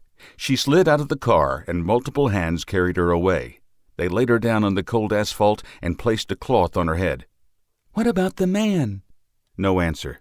"Max," Rose muttered, her throat dry. "Get Max." Miss, the first voice whispered close to her face. Rose smelled cinnamon. A warm hand wrapped hers. my name is Ronald. You're going to be okay, do you understand? Rose cracked an eye open and winced at the bright sunshine. The memory of the semi, brakes straining, rushed back, and she involuntarily flinched. The car flipped. Airbags hit her in the face. "Yes," she croaked. "I'm fine, a little dizzy. Where's Max?" She opened her eyes again and looked into a concerned black face with dark brown eyes. Gleaming white teeth smiled at her, and she smelled cinnamon again. Sirens grew closer. Let's worry about you right now. Are you hurt? His hands expertly examined her shoulders, ribs, and abdomen. They froze at her waist. Is that a gun? "I'm a cop," she said, and patted her badge. It wasn't there. She tried to sit up. A wave of nausea sent her back to the cold pavement. "Where's Max?" Was he your prisoner? "Was? My brother. Where is he?" Sirens blared until she could hear nothing else. Tires squealed to a stop, and silence filled the air. Doors opened. Small wheels squeaked. "Where is she?" a woman asked. Over there. "Miss, your brother didn't make it," Ronald said, a tear glistening in the corner of his eye. "I'm sorry." Rose lay her head back down and let the tears flow. Over here, Ronald called. the paramedics are here. They'll take care of you now." He released her hand. Rose grabbed him. "Stay, and thank you." "For?" Rose opened her eyes. "Telling the truth." Ronald smiled and moved to the side, but did not let go of her hand. "Miss, my name is Jerry, and I'm going to take good care of you," a man said as he knelt beside her. He wore a heavy blue jacket and matching pants. The collar of his light blue shirt barely poked out of the jacket. Dark brown hair and a dazzling smile highlighted his Hispanic complexion. "Can you tell me your name?" "Rose. Detective Rose Thorne." "Well, Detective Thorne, you are one very lucky woman." His jovial and upbeat spirit relaxed her, despite his hands touching her in places she usually did not permit. "Today you have the best team of paramedics in Savannah. Besides myself, Jerry, if you've forgotten, I have Miss Penelope Parker with me." Rose stared at him and smiled, despite the headache pounding inside her skull. Her eyes focused on his nose, and he grinned. "I see you found the focal point of many conversations of late," Jerry said. Humor filled his voice. His hands moved down her abdomen and legs. "That detective is called a Zit, a holdover from an acne-filled youth." He turned to Penelope, his voice suddenly serious. "No broken bones, laceration on scalp just below the hairline, multiple cuts across her face, bruising on the face and ribs, no fractures." He turned back to Rose. "Now, I know what you're thinking. How can a man of my advanced years have a Zit? To tell the truth, I've been asking myself that very question ever since it raised its ugly head. Pun intended." Rose smiled. "You have a terrific bedside manner." He leaned closer and winked. "I'll bet you say that to all the handsome, debonair paramedics." He turned to Ronald. "And you are, good sir?" "A witness, and the first to help the detective." Jerry looked at the two holding hands and nodded. "You did a great job keeping her calm." He turned back to Rose and touched her ribs. She slightly winced. "What do you do for a living, Ronald?" "I'm a teacher." "Oh, what subject?" "History." "Well, I'd say you have a current event to talk about in your next class." Jerry turned to Penelope. "Get the gurney. Any word on the other victim?" "I'll check." Penelope replied and left. More sirens wailed in the distance. "Now, Detective," Jerry continued, "Ronald here did a great job getting you out of the car, and thanks to his tender care, there's really not much for me to do." He winked at Ronald. "But I believe in giving the taxpayer their full due, so to that end we are going to take you to Chandler Hospital and let them do what they do." She opened her mouth to say she felt fine, but he held up his hand. I know, you feel great. Perhaps not the best in your life, but well enough to tackle another killer in the mall. Yes, I recognize your name. I had no idea I'd be treating a celebrity today."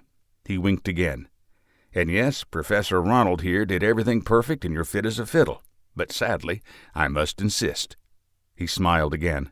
"No argument?" Rose asked, returning the smile. "Well, you can argue all you want." He leaned in again, "but it won't do any good." "The truck driver?" Rose asked, changing the subject.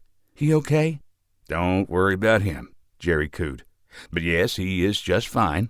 The second best team of paramedics in Savannah is tending to him." "Rose!" Gwen's voice pierced the air. The young woman appeared at her side a moment later, eyes frantic. She examined her up and down and turned to Jerry. "Is she all right?" "She'll be fine," Jerry assured her. "We're taking her to Chandler." "How'd you get here so fast?" Rose asked. "The call went out about an accident. Your plates hit the department," Gwen explained. "What happened?" Penelope returned with the gurney. Rose caught the raised eyebrow inquiry from Jerry and the subtle shake of Penelope's head in return. It only confirmed what Rose already knew. "We can discuss that later," Jerry said. "Would you mind giving us an assist?" The four of them, Jerry, Ronald, Gwen, and Penelope, gently lifted Rose and placed her on the gurney. Penelope strapped her in. "This isn't necessary," Rose protested. Jerry tisked. "Remember what I said about the taxpayers getting their money's worth?" Rose rolled her eyes. The movement hurt, so she simply shut them.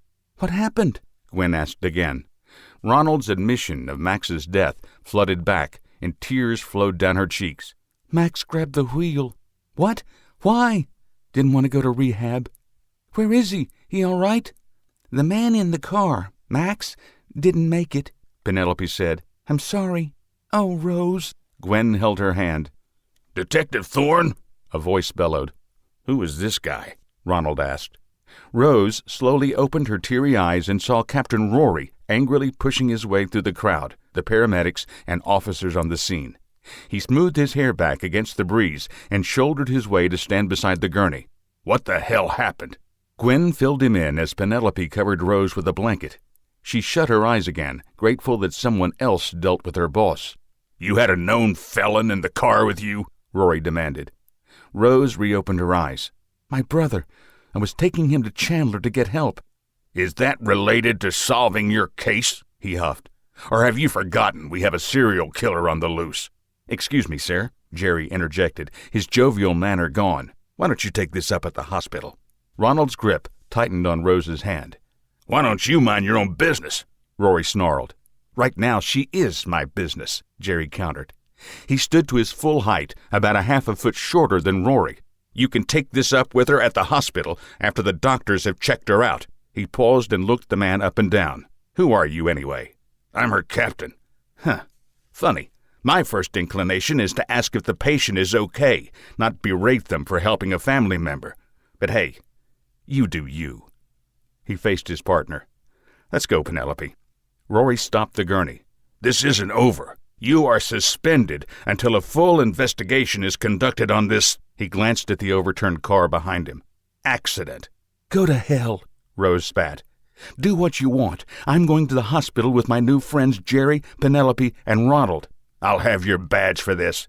"Shove it up your—" "And we are out of here," Jerry said, pushing the gurney away. They placed Rose in the ambulance, and Jerry crawled in the back. Penelope and Ronald slammed the doors, and Jerry shook his head. "That was your boss?" Rose stared up at the ceiling. "Was just might be the operative word." Sirens wailed, and the ambulance took off, leaving the scene behind. Chapter 22. "And where do you think you're going?" Dr. Anwar Patel stood, arms crossed at the door to Rose's hospital room. His green smock greatly contrasted with the sterile white walls. His face scrunched in concern, and he shook his head. "Detective?" Rose hopped on one leg as she pulled her pants on the other. Bright, early morning sunshine lit the room. The aroma of coffee fought the stench of antiseptic for supremacy. She ignored all of it, finished yanking on her pants, stripped off the hospital gown, and put on a shirt. She had other things on her mind. "Detective?" the doctor repeated. "I heard you," she growled. She inspected the room, assured she had all of her possessions, and strolled toward the door. Patel did not budge. She smirked. "Doctor, I've been here all night.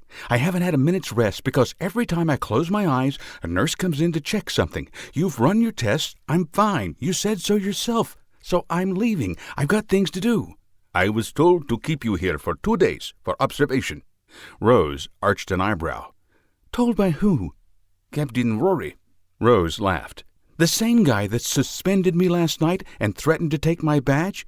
See?" She pointed at her temple. "Nothing wrong with my memory. Yeah, well, he and his orders can go to hell." She took a breath and stared at him eye to eye. "Now please move before I have to move you."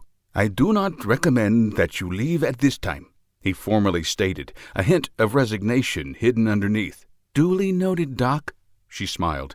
"You've done your best to convince me, but I'm stubborn and rebellious." She winked. "So you were powerless to stop me."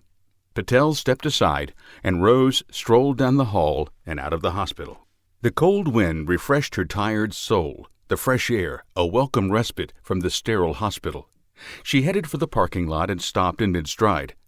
"I don't have a damn car." She grunted and pulled out her phone, then scrolled through the numbers. Her thumb hovered over Brian. "He's still banged up from the attack." She scrolled down to Gwen's number and stabbed it. "Morning," a groggy voice answered. "How are you feeling?" "I'm fine," Rose replied. "I need a ride. Can you pick me up?" "I thought you were staying for a couple of days. That's what your captain told me yesterday when I was at your desk. He was not happy about me sitting there, by the way." "Yeah, he's not happy about much these days," Rose agreed. "Hope it wasn't too bad of a chewing out." "I had worse in the Girl Scouts." She laughed, more awake. "And yes, I can pick you up. It'll be about an hour." "Tell you what, meet me at my dad's. You remember the address?" "Yeah, sure. Why?" "I haven't seen him since Max—" Her voice cracked at the thought of her half-brother, dead. "I need to go see him." "Yeah, I'll be there as soon as I can." "Thanks." Rose hung up and called an Uber. 5 minutes later, A small blue Prius pulled up. "You Detective Thorne?" Yes. Hop in. The driver, a young woman with a nose ring and too much makeup, accelerated away from the hospital. She opened her mouth, then Rose held up a hand. I don't want to be rude, but I've had a hell of a day and night. Can we just ride in silence? Sure, Detective. The young woman clamped her mouth shut, put both hands on the wheel, and stared straight ahead. They arrived at their destination a half-hour later. Rose paid her, gave her a 20 as a tip, and headed up the driveway. Rose tried the door, found it unlocked, and pushed it open a foot. Dad? The pulled curtains held the sunlight at bay and gave the house a dark, gloomy feel. The stench of old marijuana and cigarettes filled the air. She followed the echoes of sobs to the main room and found Gary in his chair, a bottle of whiskey in his hands. Tears streamed down his face in a constant cascade. Dad? Get out, he muttered, and took a swig from the bottle. He lit a cigarette, took a drag, and hacked out the smoke. Dad, are you okay? Do you need anything? She stopped at the open door jamb leading to the foyer. Tears threatened. I've never seen him like this. Why do you care? He took another drag and coughed again. He snuffed out the cigarette and buried his head in his hands. I can't even smoke right. 'Cause you don't smoke, Dad. He looked up. What the hell do you want? Why are you here? I came by to see how you were doing. How the hell do you think I'm doing? He screamed, looking up. He jumped to his feet, staggered, and grabbed the edge of the chair to keep his balance. Linda is dead. Max is dead. Everyone's dead. I'm still here, Dad. He cocked his head to the right and nearly toppled. He steadied himself and stared at her with cold, lifeless eyes. Yeah, you're still here. My little girl. His voice turned distant and angry. Everyone is dead, but you're still here. His eyes narrowed. You've managed to kill everyone I ever loved. Mary, Linda, Max, all dead because of you. Dad, No! You never call me that again. You're no daughter of mine. His face burned with rage. Get out. Dad, get out! He screamed, spittle flying. He picked up the ashtray and hurled it across the room. It hit the wall near Rose, butts and ash flying, and she flinched away. He grabbed a book from the end table and threw it. It flew past her and landed near the front door. Get out. I never want to see you again. Dad, hold on. Dad. She ducked the bottle of whiskey. It exploded against the top of the door jamb and showered her with glass and liquor. Damn it, Gary, stop it. He paused, another book cocked and ready to throw. Get out before I call the A knock at the door interrupted him. He snarled. What is it? Who's there? Gwen Payne, Savannah PD. Everything okay in there? I need your help, officer, he yelled. Gwen entered, hand on her pistol, and her eyes scanned right to left. Everything all right, Mr. Thorne? I want her arrested. He pointed at Rose. She killed my wife and son, and she won't leave, so that's trespassing. Arrest her. Mr. Thorne, please calm down. I'll take her away. She moved to stand beside Rose. If it's okay, I'll come back later to get your statement.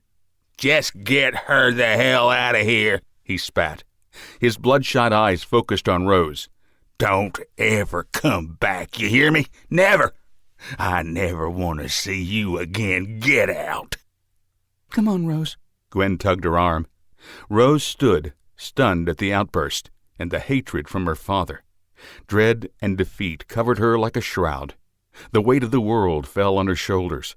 She opened her mouth to say something, but the words would not come. She let Gwen pull her from the house and put her in the car. She heard Gary trashing the house before the door shut. She and Gwen drove in silence, the odor of whiskey heavy in the enclosed space. Thank you. Rose finally broke the quiet. Thank you for the ride. Anytime. Do you need anything? Sleep. She rubbed her eyes. And a way to reconcile with my father. Sleep will be easy, Gwen said, pulling into Rose's apartment complex. The other will require time, if ever. Have faith, Rose. Have faith. The words resonated. Her mother's faith in life, even faith in Gary, filled her thoughts, and she smiled. Thanks for the ride. Call me tomorrow and let's get together. Sounds good. Rose left the car and headed for her apartment. She dropped her alcohol-drenched clothes in the laundry and headed for the shower. The hot water helped to wash some of the stress away, but the sight of her father screaming at her haunted her. She left the shower, put on a pair of sweats and a T-shirt, and trudged to the couch. She curled up with a cup of coffee, pulled the blanket over her, and sat in the late morning silence. She stared into the distance, her mind wandering from her dad to Linda to Max to the case. Everything swirled in a dizzying maelstrom of thoughts and images. She closed her eyes and forced her mind to clear. Her mother's image appeared and pushed all of the madness away. Calm washed over Rose, and she opened her eyes. She lovingly took the diary from the table beside her and opened it to where she left off. June 6, 1987. Dear Diary, I'm getting married today. I just opened the door a crack and saw Gary. I know I'm not supposed to, but I couldn't resist. So handsome in his tuxedo. Elizabeth greeted him and took him to stand at the head of the church. That mauve dress is stunning on her. Oh, here comes Mom and Dad. Must be getting close. I'll write more after the honeymoon. Mrs. Gary Thorne. Oh, I can't wait. Rose read about their honeymoon in New York, the Broadway shows, the visit to the set of the David Letterman show, and almost getting mugged on the subway. They returned to Savannah, and a month later, her mother got sick. Morning sickness. Mary sat at a small, roll-up desk in their kitchen, tears of joy streaming down her face. Pen in hand, she hunched over her diary. August 2nd, 1989. I'm pregnant. She picked up the pregnancy test and stared at the little plus sign. A child. A blessing. She glanced at the clock. Gary will be home soon, she said to no one. She wrote more in the diary, stood, and moved around the kitchen, preparing dinner. She stopped occasionally and touched her belly. The flat abdomen showed no sign of her month-long pregnancy, but she did not expect it to. Knowing that a child grew inside her filled her with joy. The front door opened. "Mary, I'm home. Wow, what smells so good?" "Meatloaf and potatoes, your favorite," she called over her shoulder. He swept into the kitchen and wrapped her up in his arms. "How was your day?" He nuzzled her neck, and his hot breath sent chills down her spine. "It was good," she replied nonchalantly. "Yours?" "Closed the deal on the downtown property." He kissed her neck. "They'll start construction by the end of the year. If everything goes well, I'll get the promotion in the spring." "Just in time," she replied. "In time for what?" She slid around in his arms and faced him. "The baby." "What baby?" She slowly moved his hand down to her stomach. "That baby." Gary's eyes widened. His mouth opened and closed a half-dozen times. But you said it wasn't time." Mary's heart crashed. "You're not happy?" "What?" Gary flushed. "Oh, no. This is the best news I think I've ever heard." He scooped her up in his arms. "I just thought we'd have more time, the two of us." Mary kissed him. "Look at it this way. We'll have all that time when we're older, but now we can enjoy her while we're young." "Her? How do you know it's not a he?" She smiled. "A woman, a mother, knows." "I don't suppose you have a name already picked out?" Gary asked. "Rose." Rose dropped the diary, eyes wide. Her body trembled in shock, and she shook her head to clear her mind. "That bastard! That unbelievable bastard!" She picked the diary off the floor, reread the passage, and continued. "Rose was my great-great-grandmother's name, and Mom always wanted a daughter to name Rose. My father won the argument, and I was named Mary, so I'm going to name my daughter what my mom wanted to name me." She shut the diary and fought the tears. She had not cried in years. She had no intention of starting now. She stared at the cover and her mother's neatly handwritten name. "She named me Rose. Mom did. She got her wish. Dad lied to me my whole life. He never loved me." The thought tore through her soul. The dam broke, and tears cascaded down her face. Chapter 23. Rose entered the precinct despite her suspension and walked through the cubicles and desks without a care. Her world had crumbled with the loss of family, her partner's retirement, and Rory's badgering, but something remained that nothing could shake: her mother's faith in her. Reading the diary had ignited something deep inside her, and that fire fueled her resolve. She had yet to fully explore her faith, but the journey lay before her, and she welcomed it. She wanted to get to know the woman who gave her life. Thomas Morrison rapidly approached, his eyes flicking toward Captain Rory's door. "Rose," he hissed, "what are you doing here? If the captain sees you—" "I've got work to do," Rose simply stated. "IA contacted me yesterday and set up a meeting. While I was in the building, I thought I'd grab my files." "Internal affairs? Dude!" Morrison led her to a blind spot in the cubicle farm. Captain Roy's door disappeared behind a concrete column in the middle of the room. "He actually called IA on you?" "Yep. I told them what happened 2 days ago. That yes, Max was a known addict, but he was also my half-brother. I was taking him to the hospital when—" "And what did they say?" "They said take the rest of the week. The funeral is on Friday." She strolled to her desk and rummaged through the files. She found the folder from Roger Flynn and Gwen's notes. A gray envelope with calligraphy scrawled Rose Thorne sat propped against her phone. "What's this?" Thomas shook his head. "I don't know."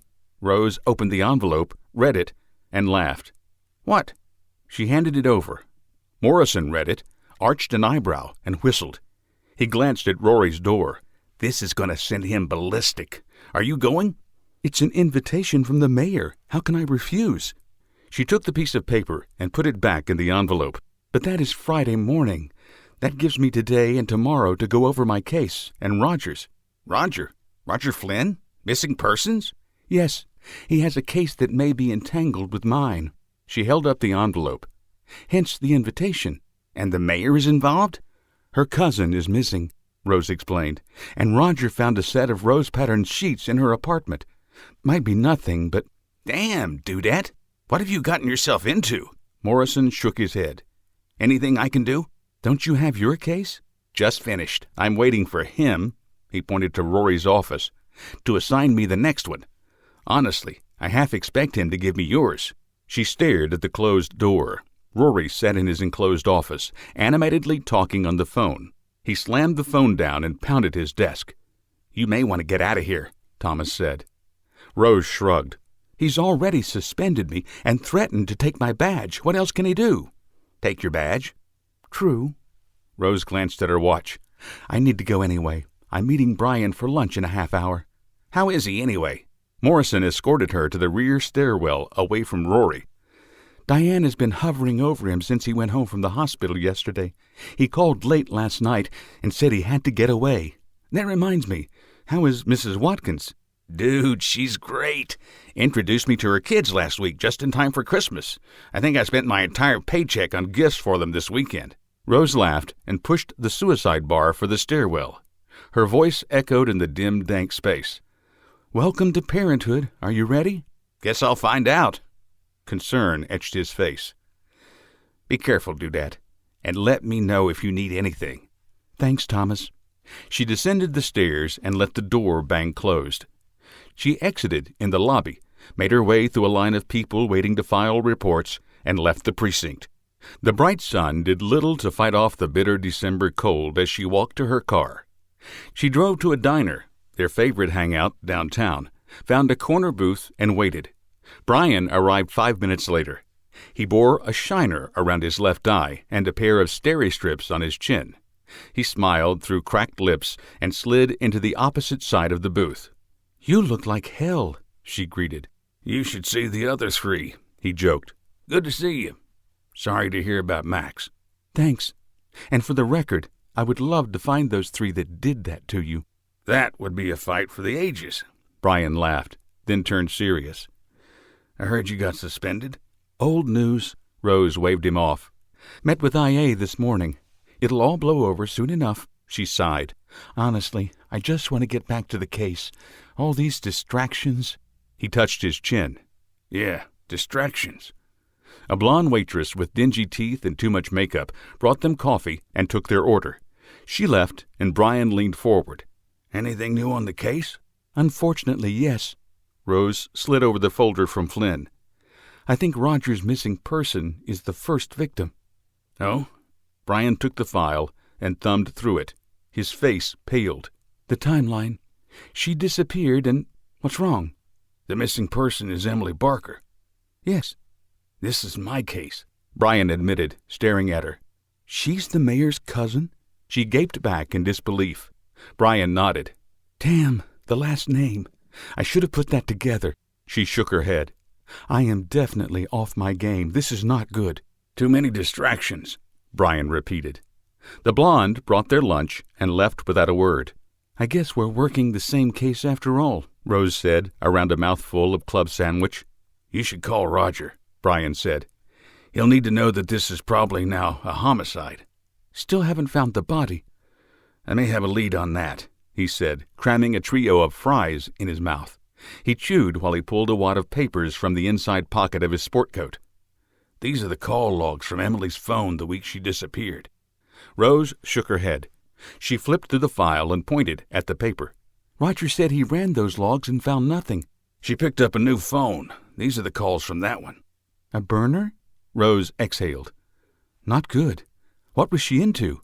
Don't know, but he got her killed and started this whole mess. Wait a second. Rose suspiciously eyed him. How did you get the phone logs? Brian took another bite of cheeseburger and smiled. I still have friends. At the phone company? Brian nodded. Remember that case last year? The murder-suicide that was a murder for hire? Well, they remembered me. They? Well, Dorothy remembered me. The 300-pound divorcee? You remember her? Brian grinned. Well, she remembered us, you and me, and gave me the logs. And what did you have to promise? Not a thing. Brian? Her voice rose in a warning pitch. What? She said she'd do it this one time. Be careful, Rose warned. And don't make this a habit. I am still a detective. Funny. That's what she said.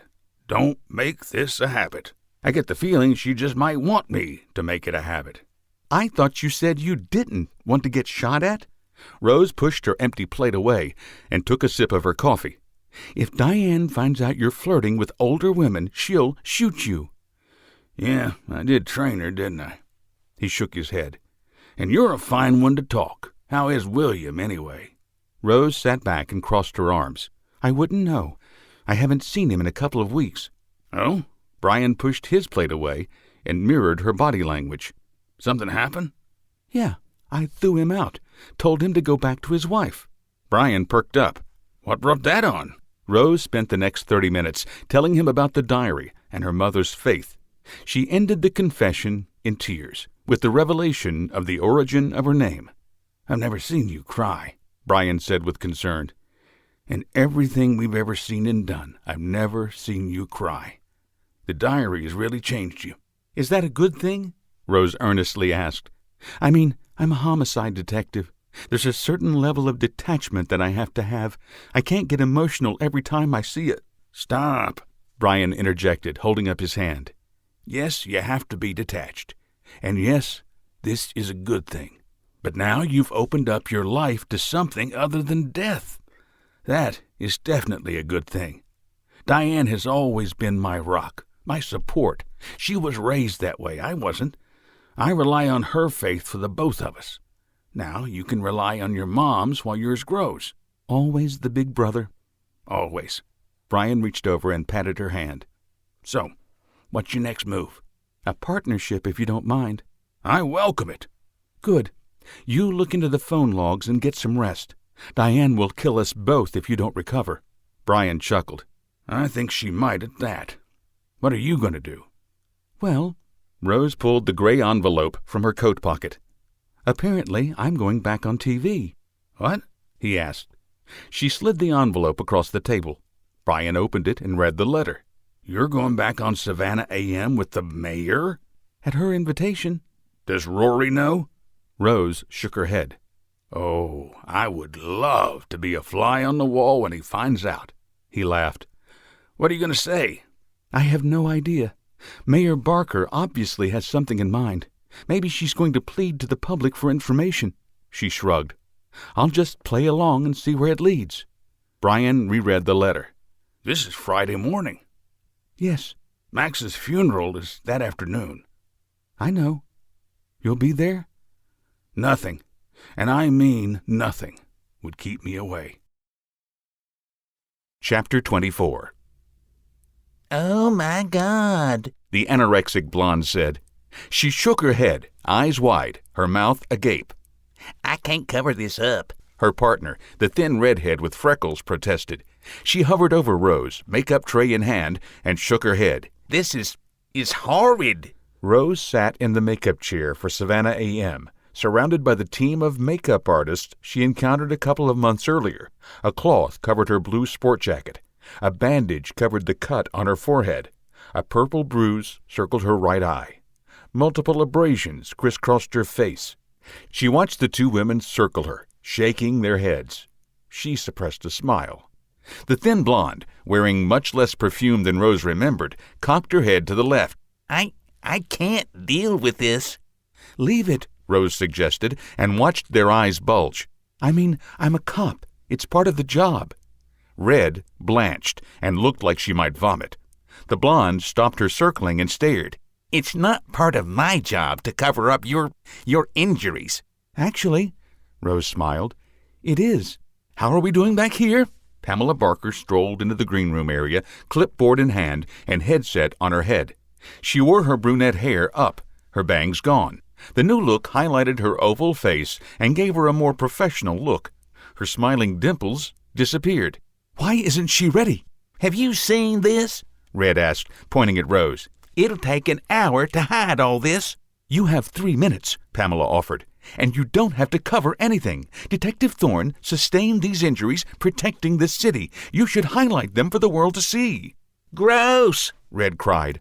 She dropped her makeup palette on a table and ran from the green room in tears. The blonde turned to flee as well. Barker stopped her. "If you leave, you're fired. Now do your job. 2 minutes." The anorexic blonde touched a brush to her tray and applied makeup across Rose's face. Sweat beads dotted her forehead. She occasionally glanced to her boss. The producer stood to the side, impatiently tapping her foot. 30 seconds. "Close your eyes," the blonde commanded. The soft touch of a brush moved over Rose's eyelids, and she wondered what color the woman had just added to her face. "Doesn't matter. The black eye will be the focal point." "Done." "Good," Pamela said with a curt nod. "Now, go find Bridget and tell her if she ever walks out again to keep walking. Understand?" "Yes, Miss Barker." The blonde fled.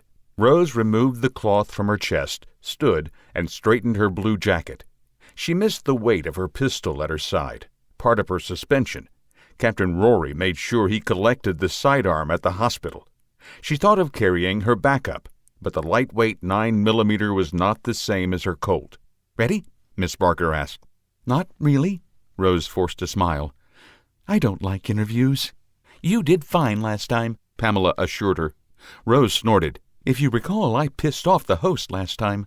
Barker nodded. "And the crew enjoyed every moment of it. They rated it one of the all-time best shows." She leaned closer.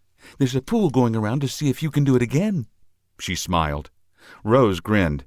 "It wasn't my intention then, and it's not my intention today." "Still," the producer replied with a shrug, "if you can get her flustered, say, at the 3.5-minute mark, I'll split the pot with you." "I'm already suspended. I don't think I need to push my luck." Barker sighed. "Well, I'll give you a cue anyway." She touched her headset. "They're heading for a commercial break. Time to take you in." She motioned to the hallway. They walked in silence.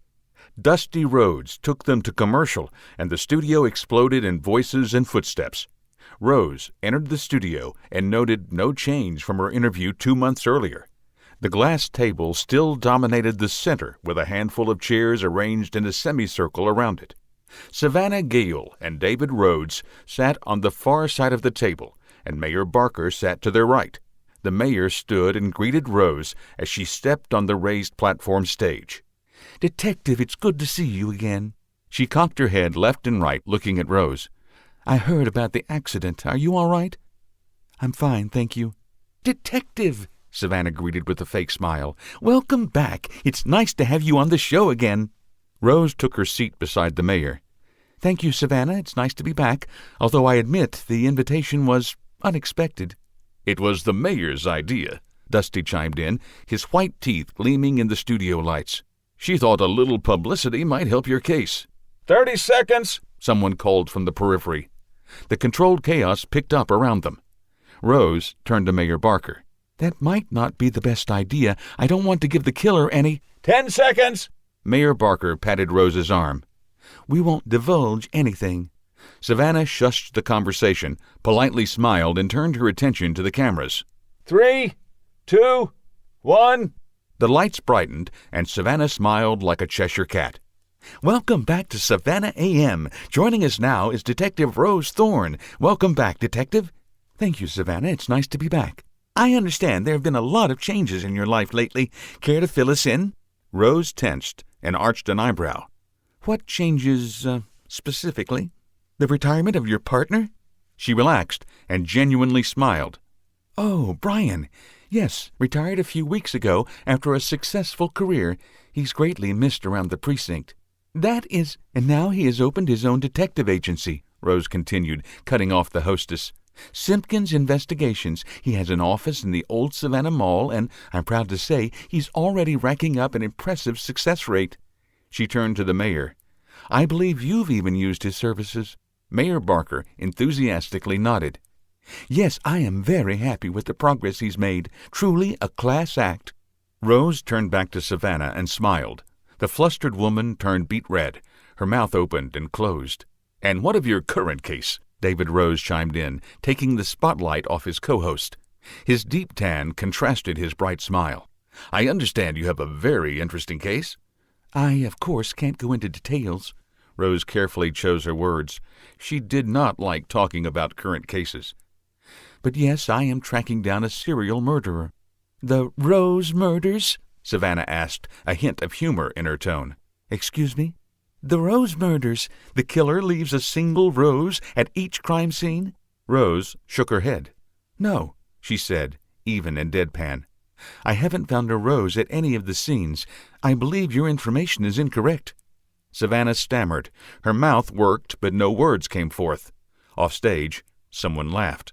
I understand your family has faced some turmoil of late. Rhodes again jumped in to save his co-host. My stepmother died a few weeks ago, and my half-brother died last week, Rose stated. She fought to keep her voice neutral, but a pang of guilt came through. His funeral is actually this afternoon. Oh, Rhodes responded. I didn't know. Thank you for coming on the show this morning. I'm sure there are 1,000 things on your mind. I'm here as a favor to the mayor. She's been good for the city and the department. Thank you, Detective, Mayor Barker said. And if there is anything my office can do to assist your current case, let me know. We can discuss that after the show. I'm sure the audience would love to hear about the cooperation between the police and the mayor's office, Savannah chimed in. I'm sure they would, Rose said, but I'm not going to discuss internal politics on your show. Savannah blanched. Red rage changed her pallor a moment later. And on that note, Rhodes cut in, suppressing a grin, it's time to end this edition of Savannah AM. He glanced at his notes. Tune in tomorrow for an interview with Justin Haversack of the Teamsters, a rundown of the SEC Championship game, and Doris Forley and her singing parakeets. All of that tomorrow on Savannah AM. Until then, I'm Dusty Rhodes. And I'm Savannah Gale. Have a wonderful day. She froze, the pageant smile on her face. We're clear. The smile dropped, and Savannah whirled on Rose. I don't ever want you on my show again. You hear me? Fine with me. Rose removed the mic from her lapel and dropped it in the chair. Never liked the show anyway. Too much fluff. She headed for the green room. Pamela Barker stopped her on the edge of the studio. How'd I do? Rose asked. The executive producer shook her head. You got her twice. Once too early, and the other too late. Sorry, I did my best. Pamela grinned. It's okay. We have 2 winners, and the crew is happy. Overall, a good day. Glad I could help. Help with what? Mayor Barker joined the conversation. Private joke, Mrs. Mayor, Rose stated, but it apparently boosted morale. Always a good thing, the mayor agreed. Speaking of, what did you want to tell me about the case? Raised whispers morphed into dull shouts, and all 3 of them turned to look at the stage. Savannah and David sat at the glass table arguing over something. The male co-host waved a wad of paper in the air. He said something they could not hear. "And I don't give a damn." Savannah's voice cut through the air like nails on a chalkboard. "Excuse me," Pamela said. She trotted toward the pair. "So what was it you didn't want to say on the air?" Mayor Barker asked. "About the case. I'm no longer on it. I've been suspended." "What? Why?" "My brother was riding with me in the car when we had the accident. Captain Rory said I was transporting a felon and suspended me until he could investigate."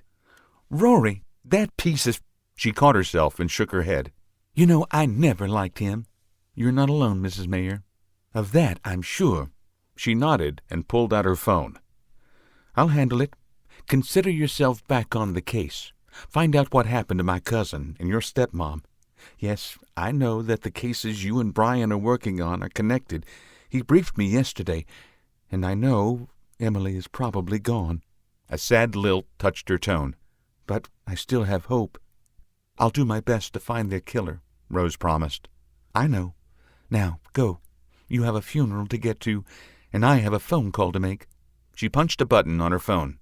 "Captain Rory, Mayor Barker, I'd like to see you in my office in an hour." A cold drizzle accompanied a chilly breeze coming from the north. Rose stood on the edge of a dozen people surrounding Max's grave, an elegant silver coffin poised to be lowered into the hard ground. It reminded Rose of Linda's coffin, buried 10 feet away, the dirt barely settled on the grave. There was no gravestone, only a small wooden cross with the word Mother crudely etched on it.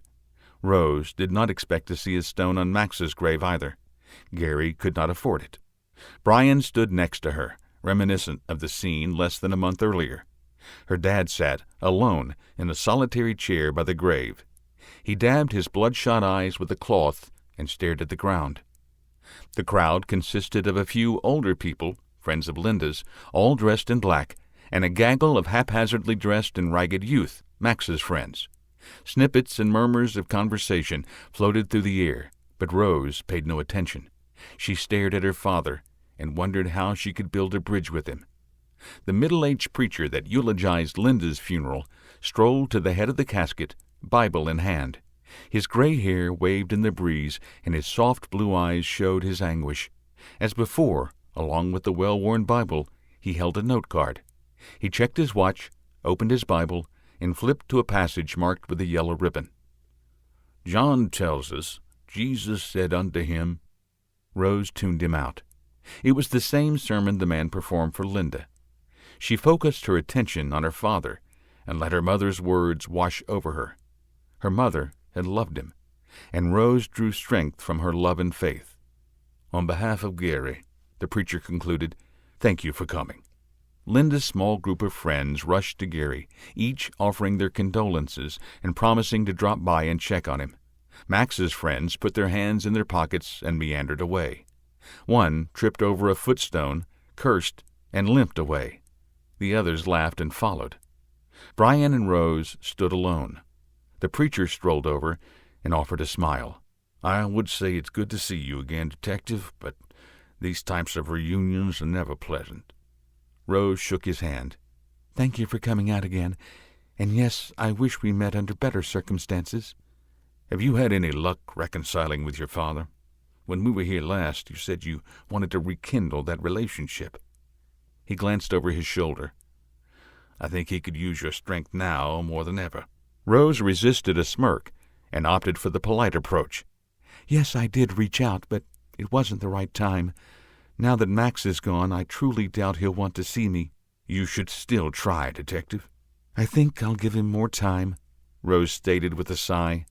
She glanced at her dad. His sad eyes and lifeless motions showed her a man who had given up on life. A chill ran down her spine. "I might lose him, too," she thought. "You already have," another voice answered. "Don't wait too long," the preacher said, echoing her thoughts. "He needs you, whether he admits it or not." Her father shook the last hand offered, glanced at Rose, turned, and walked away. She wanted to go to him, but knew it was not time. "Please let me know if I can help you," the preacher concluded. He shook her hand again and strolled away, whistling. "I need a drink," Rose said. Me too. Brian concurred with a nod. I have a bottle in my office. "You really are trying to be a 1950s private eye, aren't you?" All I need is a girl Friday, he said. Want the job? I already have an office for you. "Not today." She turned to walk toward her car. "I still have William?" Her ex-lover stood a few feet away, dressed in a three-piece pinstripe suit. Sad, sunken eyes stared at her from a gaunt face. Unkempt hair rippled in the breeze. Hi, Rose. Can we, talk? Brian took a protective step forward, putting Rose behind him, and extended his hand. I'm Brian Simpkins. You must be William Delaney. William glared at the hand and hesitantly took it. Yes, I've heard a lot about you, Mr. Simpkins. Likewise, Brian said. What can we do for you? I would like to speak with Rose. William jerked his hand from Brian's grip. She hasn't been returning my calls. He looked past Brian. You haven't returned my calls. I need to talk to you. About? Brian defensively asked. "Brian." Rose stepped forward and nudged him aside. "I can handle this. Let's meet for that drink later. Your office?" He glared at William. You sure? "I'm sure." Okay. See you in a bit. Brian took another long look at William, frowned, and left. What's his problem? "I told him we broke up," Rose answered. "And now he's the overprotective big brother. After the month I've had, I think I need that." What else do you need? A hint of innuendo rested in William's voice. "Stop." She held up a hand, warding off the advance. "I told you it's over between us. Go home and stop calling me." Rose, I miss you, and I— "Don't say another word," she snapped. "You don't love me. You never did." She sighed and let her shoulders relax. "I realize now I never really loved you either." Saying those words out loud was better than any therapy session. A flood of relief washed over her. "You used me like I used you. Well, those days are over. Go home." She turned to walk away. William grabbed her arm. Now just a damn minute. "If you loved me the way you say you do, nothing would have kept you from me, William. Not your wife, not your family, not your job." She glanced past him and watched the few people walking around the cemetery. "The same could be said for me. I would have fought harder. I didn't. What does that say?" His grip tightened. "Given your history, I'd say you're scared. Baby, that's natural. Let me show you what we have is real. Don't walk away from me now, when you need me the most." He gestured toward her brother's casket. "Like it or not, I'm all you've got left." "You'd like to think so, wouldn't you? That's the thing. Cops are strange. We create a family of our own, spending so much time together, watching each other's back. Things like that tends to have that effect." His face turned red. "I don't want to lose you, Rose. I can't lose you." "No, William. You simply can't lose." "I won't let you go." "You don't have a choice. This is my decision." He pulled her closer. She pushed him away, but he tightened the grip on her arm. "You aren't the only one in this," he growled. "I'm telling you now, nobody just walks away from me. You are mine. You do well to remember that." "Is that a threat?" "A promise." Rose jerked his hand away, twisted, and sent him to his knees with a wrist lock. His face contorted in pain. "Touch me again, and I'll break it," she snarled. "I said it's over, and I meant it. Go home," she repeated, and let go of his wrist. "If you continue to harass me, I'll report you to the board." "Ha!" He stood. "You won't do that. If it gets out that we were sleeping together, your career is as screwed as mine." "Mine is already screwed, so I actually have nothing left to lose. You, on the other hand, have a marriage, a business, and a law license in jeopardy. Keep that in mind." She turned to walk away again and paused. "William, please don't call me again," she said, much softer. "I remember the good times. Don't wash them away with something bad." Rose walked off and left William standing in the cemetery as a team of 3 men slowly lowered Max's body into the ground. Chapter 25. Rose stood in her kitchen, coffee mug in hand, and waited for the toaster to finish its cycle. A tub of cream cheese sat on the counter. The bagels popped up, and she liberally applied the strawberry-flavored topping. The morning sun streamed through the open window, and a cloudless sky promised a bright, clear day. Her sweatpants and pullover hoodie clung to her body. The static electricity thick in the air the week before Christmas. The thought of her father spending the holiday alone filled her with dread. She had tried to reach out every day since Max's funeral, but her dad refused to take the call. She settled on the couch and took a bite. She ate in silence, relishing the peace and quiet. A knock at the door interrupted her thoughts. She opened the door a crack and found her father waiting in the hall. "Dad? Come in." "No." He shook his head and thrust a package at her. "You said you needed this to catch Linda's killer. Here." Rose took the cardboard box, the shipping container for the sheets Linda received. "Thank you. Please, come in." "Just find her killer," he dejectedly replied and stared at the floor. "I'm leaving Savannah. There's nothing left for me here." He looked up, and the pain in his eyes stopped her comment. "There is nothing here. Goodbye, Rose. Don't come looking for me. The only thing I want from you is to find her killer. Understand?" Silence. "Understand?" "Dad, let's—" He turned and left. "Dad, I forgive you," she yelled down the hallway, knowing this was her last opportunity to say what she needed to say. He stopped in his tracks and turned around slowly. "Forgive me? What the hell for?" She took a deep breath and willed for some of her mother's strength. "Lying to me." He squinted his eyes at her, but didn't move from his spot. "I lied? To you? Girl, I don't have the slightest idea what you're talking—" "I found it, Dad," she said, cutting him off. "Her diary. I found it. Mom gave me my name, not you. So let's cut the crap." "Oh." His face flushed, and he lowered his gaze to the carpet. He nodded. "Yeah, that." "Why? Why would you do that? Don't you know what that does to a kid? What it did to me?" "Do you know what losing Mary did to me?" "You were a grown man. I was a child. I needed you. I needed love. I needed to know you cared." Tears trickled down her cheeks. "Would it have killed you to hug me once in a while? Maybe ask me how my day went?" "I did what a father's supposed to do, Rose. I fed you, clothed you, educated you, and made sure you had a roof over your head. That's all I was obligated to do. I did that for your mother, not you." "No, God forbid you show an ounce of compassion for me." He shook his head. "I knew the minute she told me she was pregnant that you would be trouble.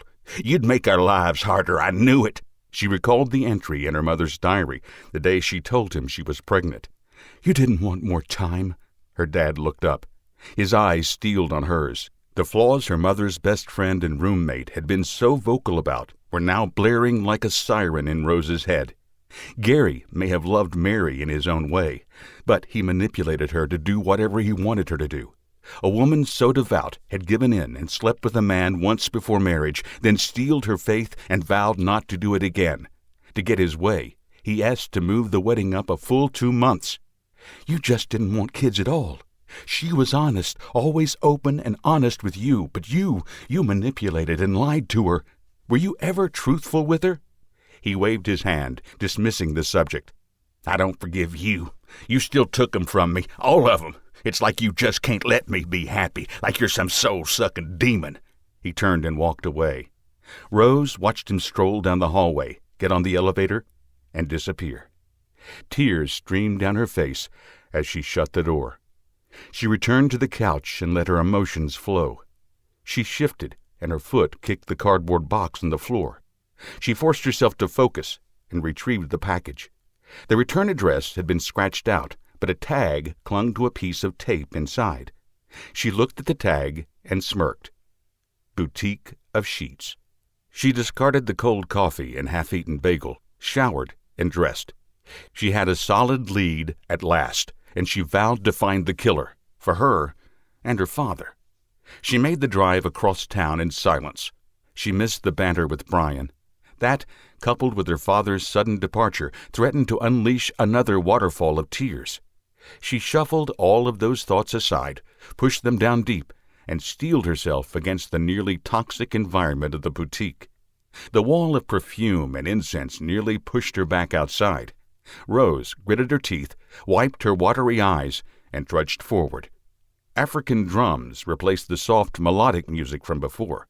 The same man, wearing the same yellow polo and white slacks, stood behind the counter, his hair set high on his head in a bun. "Welcome to Boutique of Sheets. My name is Daniel. How can I help you today?" "Detective Thorne?" Rose choked and flashed her badge.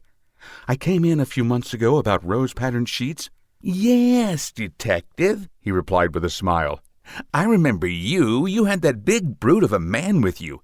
He glanced toward the door. "Is he here as well?" "No," Rose curtly replied. She set the box on the counter. "I'm following up on this package. One of your tags was found in it. I was hoping you could recheck your computer." "Of course, detective." Daniel tapped his keyboard for a few moments. "We still show 5 on hand." He raised an eyebrow. "Not 6. He cocked his head, stared off into space for a moment, then smacked himself in the forehead. I am such an idiot. I'm checking current inventory, not sales." He tapped a few more commands. He looked at her and nodded. Rose sneered. "What did you check last time?" "Inventory," he squeaked. "Let me—" He furiously typed on the keyboard. "There it is. 6 sets of those sheets were sold in October, and a final set sold last week." "Any name? Credit card?" Daniel typed again. "No name. Paid in cash." He smirked. "That is odd, isn't it? No one pays cash these days." Rose looked around the shop. "What about those security cameras?" The clerk glanced at the handful of cameras and conspiratorially leaned over the counter. "Those are for show, not hooked up to anything. I mean, who is going to rob a bed-sheet store?" Rose rolled her eyes. The movement made the heavy perfume in the air burn them. "Can you tell me anything about this box? The return address was scratched out." Daniel picked up the box and studied the shipping label. He glanced at his computer screen and nodded. "It's the U-Ship store 3 blocks down the street. There is a note here that the customer asked if we shipped. We directed him to them." "Him? You sure it's a man?" "No," Daniel replied, shaking his head. "Thanks, Daniel." Rose turned and headed for the door. "Are you sure you don't need new sheets? If you don't like roses, we have other floral patterns." Rose opened the door and let the cold December breeze whisk away the stench in the air. She sucked in the fresh air. "No, thank you." She stepped outside and let the door close behind her. She took another deep breath.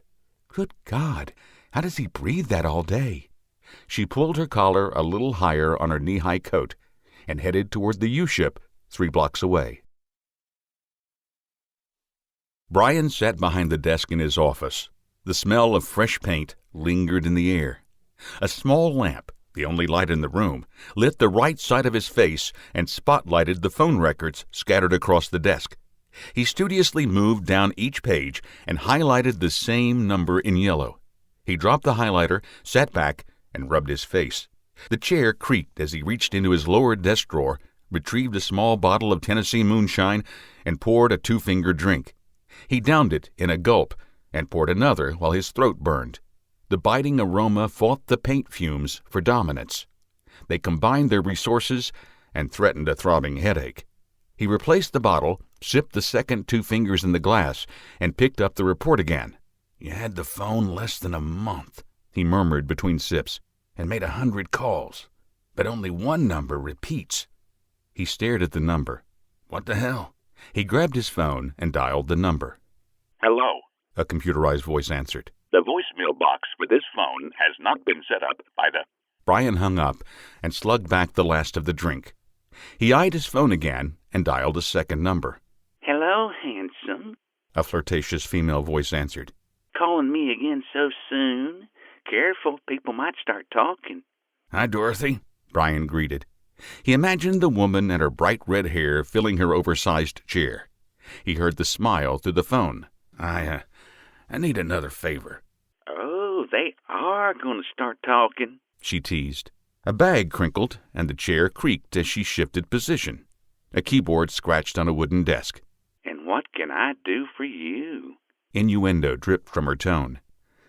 "I went through the records you got me. Thank you, by the way." My pleasure, she purred. "Yeah, well, anyway, I wanted to see if you could run down one of the numbers and maybe give me a name." Give it to me. Brian shook his head at the woman's tone and read off the number. Sorry, hon, Dorothy said after a moment. that phone was activated in cash at Walmart. There's no record of who it might belong to. A burner, Brian said, staring at the phone list. Just like Emily's. Emily? Should I be jealous? He slyly smiled. Yes, you should. Well, just so you know, Her volume dropped, and a seductive lilt filled her voice. I don't hate the game or the player. That's good to know, Brian stammered. He picked up his glass and tossed the last drop of shine into his mouth. Is there anything you can look up to maybe give me a name on the account? He asked, changing the subject. Well, maybe. Her tone dropped again. This isn't going to get me fired, is it? I won't tell a soul, he assured her. You better not. She playfully warned. I have a reputation to protect, you know. Her keyboard clanked over the phone speaker. Well, give me a minute. Let me check that phone's call logs and see who else your mystery man may have called. Rose opened the door to the U-Ship store. A chime rang, and the warm interior invited her inside. A long counter filled with boxes and other shipping supplies covered the right-hand wall. A clerk in a gray shirt, U-Ship on the left breast and Mark on the right, stood behind a counter on the left. An old lady, complete with a cane and a Pomeranian, stood before him. Thank you, young man, the old woman said. Do you think it will make it by Christmas? We will do our best, ma'am. Such a gentleman, she said, then glanced at Rose and gave her a quick look over. Her eyes widened at the bandages, cuts, and bruises on her face. She turned her attention back to Mark. I guess I got here at the right time. Yes, ma'am. That'll be 1827. The woman leaned her cane against the counter, shifted the dog to the crook in her left arm, and swung an oversized purse to her front. She rifled through the leather bag and fished out wadded dollars, one at a time. The dog continuously squirmed in her arm. There you are, young man. Now you are sure it'll make it by Christmas? My great-granddaughter will be upset if she doesn't get it. I will mark it priority, ma'am. Ah, such a gentleman. She pulled the dog close to her face. Come on, Duchess, let's go home. The dog licked her nose. Rose held open the door, and the pair disappeared into the cold afternoon. Yes, ma'am, what can I help you with? Mark asked. I'm Detective Thorne. She flashed her badge. I need help tracking this package. She tapped the cardboard box. Sure. Mark put out his hand. Rose dropped the box in his palm, and he retrieved the packing slip. Yep, this is one of ours. Don't know why they would scratch out the return address. He studied the numbers underneath the scribbled-over address and slowly typed them into the computer. There we are. Generic account. Paid in cash. He shook his head. Sorry, Detective, there's not a name associated with it. Can you tell me where the packages were sent? Rose asked, disappointed. Don't you need a subpoena or something? A warrant, Rose corrected. And I can get one if you need it. No, ma'am, just curious. He pulled up the account history. This account has sent 7 packages over the last 3 months. 3 in October, 2 in November, and the last 2 went out this last week. Do your cameras work? Rose pointed toward the ceiling. Yes, ma'am, but the feed is delivered to corporate. Mark scrunched his nose. And they will require a warrant. Fine, I'll get one for them. Can you at least tell me the last 2 addresses? Let's see. Mark typed on the keyboard and poked at the touchscreen. Last week, a package went to... Whoa, to Mayor Barker? Cool. That was scheduled for delivery yesterday. A chill slid down Rose's spine. The mayor? Give me a minute. Rose pulled her phone from her pocket. Officer Payne. Gwen? Rose, where are you right now? Just finished writing a ticket. She replied. Teenage girl texting, gonna get herself killed. I need you to head to Mayor Barker's residence and stay with her until I get there. What's wrong? She may be the next target, Rose explained. Call someone you can trust and have them meet you there. Don't go alone. I'll call Gaines. What are you gonna do? I'm tracking this guy down, and I'm getting closer. He bought 7 sets of sheets. The mayor's number 6. Just stay with her until I get there. The sheets have already been mailed, so be on the lookout. Damn. Okay, I'm on my way. Thanks. Rose ended the call. She looked at Mark. He stood, pale-faced, behind the counter. Sheets? Killer? Is this what I heard about on the news? He nervously glanced around. He was here? You said there were 2 packages mailed in the last week? Rose asked, with a sharp and direct tone. Yes, ma'am, he stammered, eyes as big as saucers. Where did the other go? He turned to his computer, typed something, deleted it, and typed again. Sent yesterday, overnight. Paid extra for that. Mark nodded, calmer. Addressed to a Rose Thorne. Didn't you say you were Detective Thorne? Yeah. Chill bumps cascaded down her body. I'm the 7th on his list. Chapter 26. Gwen calmly rolled the wheel in her hands and skidded her Dodge Charger through a left-hand turn. The lights flashed blue, the siren wailed, and cars quickly moved to the side of the road. She fought the grin on her face, lost the battle, and broadly smiled. She had been waiting for a chance to put her driving skills to the test, and today was the day. She glanced in the rearview mirror and noted Officer Gaines slide around the corner behind her. He overcompensated, fishtailed, and brought the cruiser under control a foot from smacking a garbage truck. Smoke trailed from the tires as he corrected and stayed on her tail. Gwen had called him after hanging up with Rose. They had become good friends after the last crime scene, and she wondered how long it would take before he asked her out. She had hinted, and he had too, but so far he'd not said the words. It's up to me, she thought, as she laid on the horn, sideslipped a municipal dump truck, and took a right toward the mayor's residence.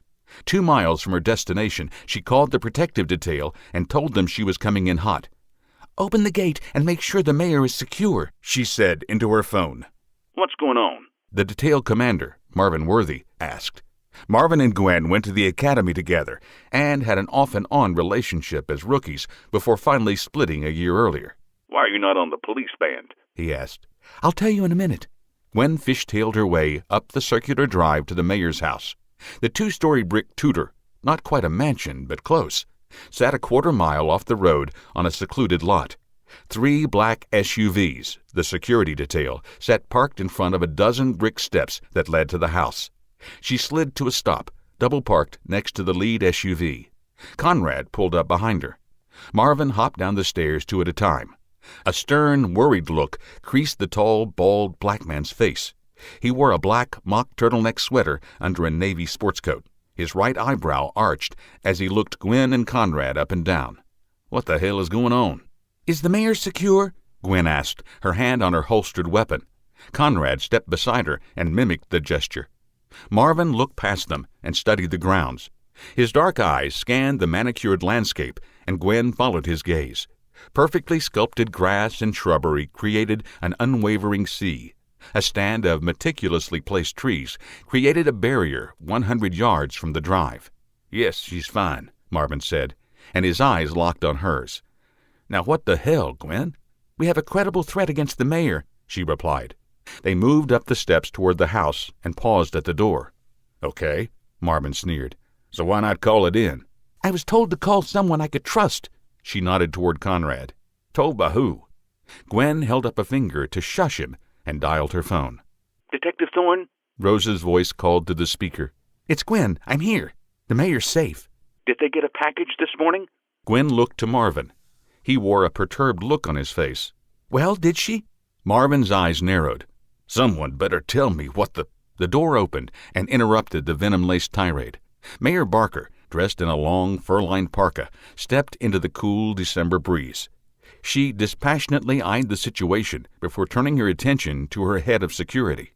Marvin, what's the matter? Mayor Barker? The woman's eyes widened, and she stared at the phone. Detective Thorne? She eyed the 3 of them in front of her. What's wrong? Her voice rose in pitch. Have you found Emily? You may be in danger, Rose stated. Did you receive a package this morning? Yes, I haven't opened it yet. She put her hand over her mouth, and terror filled her eyes. Is it a bomb? She looked behind her into the house. No, rose-patterned sheets. You're the next victim of the killer. Gwen stared at Marvin and nodded. Can you get the package just to be sure? Just to be sure, he repeated. What if it is a bomb? Not his M.O. She shook her head. Just do it. Marvin smirked and retreated into the house. Mayor? Yes, Rose? Do you know an Amanda Cleet? Amanda? Yes, she was here a few months ago to discuss a business deal. She paused. Come to think of it, I haven't heard back from her since she left. How about a Priscilla Smith? Sil? She's my hairdresser. Why? Those two make the tie to you. Rose's voice sighed through the speaker. The others tie to me. What do you mean? Marvin stepped through the door with an open box. Gwen peered inside and saw the same rose-patterned sheets as before. Rose, they're here. Hold on. Mayor Barker held up her hand. Everyone be quiet a minute. She took a breath. Rose, what do you mean that Amanda and Sil are tied to me? The killer is targeting people we know. That is the connection of the victims. I didn't have all the information to make the connection until today. A sigh emanated from the speaker. Amanda, Priscilla, and maybe Emily. I don't know that for sure. Their deaths are a message to you. He's killed my stepmother Linda and Heather. That is my connection. It's definitely personal. I'm confused, the mayor spat. Who is after me and after you? I don't know. Rose's voice sounded through the speaker. But I am close, and I'm going to find him. Gwen? Yes, ma'am. Is Officer Gaines there with you? Yes. You two stay there and protect the mayor until I get back with you. Detective Thorne, this is Lieutenant Marvin Worthy. I'm in charge of the mayor's security detail. While I appreciate your assistance, I think Lieutenant? Rose intervened. I'm sure you have everything under control, but a few more eyes can't hurt. Mayor? Marvin turned to his boss. I don't know this Detective Thorne or what is going on, but I assure you my team is the best. Mayor Barker chewed her lip for a moment. If Rose says they stay, they stay. Mayor, Not another word, Marvin, she scolded, but a smile split her face. I trust Detective Thorne. She turned to Officer Payne. Gwen, is it? You are my new shadow. Yes, ma'am. Rose, what's next? The speaker crackled for a moment. Whoever is behind this sent the last 2 packages, one to you and one to me. What does that mean? It means, Mayor, that I have a date with a killer. Rose stood beside her car door, the wind whipping her hair, and hung up the phone. It immediately chimed with a voicemail. She sighed, slid into the seat of her Charger, and hit play. Detective Thorne, this is Captain Rory. Call me, now. She started the car and turned up the heat to ward off the chilly air. The vents blasted her with hot air, and she let the warmth fight the cold. At least the mayor is safe, she murmured to herself before she hit the redial button. Detective, it's about time. Rory's voice cut the air like nails on a chalkboard. Where are you? Why haven't you reported in today? I'm following leads, she curtly replied. She almost said, like I'm supposed to, but held her tongue. The captain did not like that the mayor overruled Rose's suspension, and his anger grew with every phone call, email, and text. His passive-aggressive management style had tilted to full-blown aggressive. She did not need to antagonize him further. You have something new? Yes, she filled him in as few words as possible, about the boutique, the last 2 sales, and the shipment to the mayor. She left off that she had dispatched 2 patrol units, not her authority, to the mayor's house. She also left off that she was on the killer's list. He said, his voice calm and even for the first time in months. Interesting. Good work. That falls in line with what I've found out. You? Just because I'm the captain doesn't mean I can't still investigate, Detective. Yes, sir. So much for calm. Where are you now? Downtown, 20 minutes from the precinct. No, not here. Meet me at your place in 30. My place? The hairs on her neck stood at attention. Why not the precinct? There may be a cop involved, he replied in a much lower voice. I want it to stay between us until we're certain.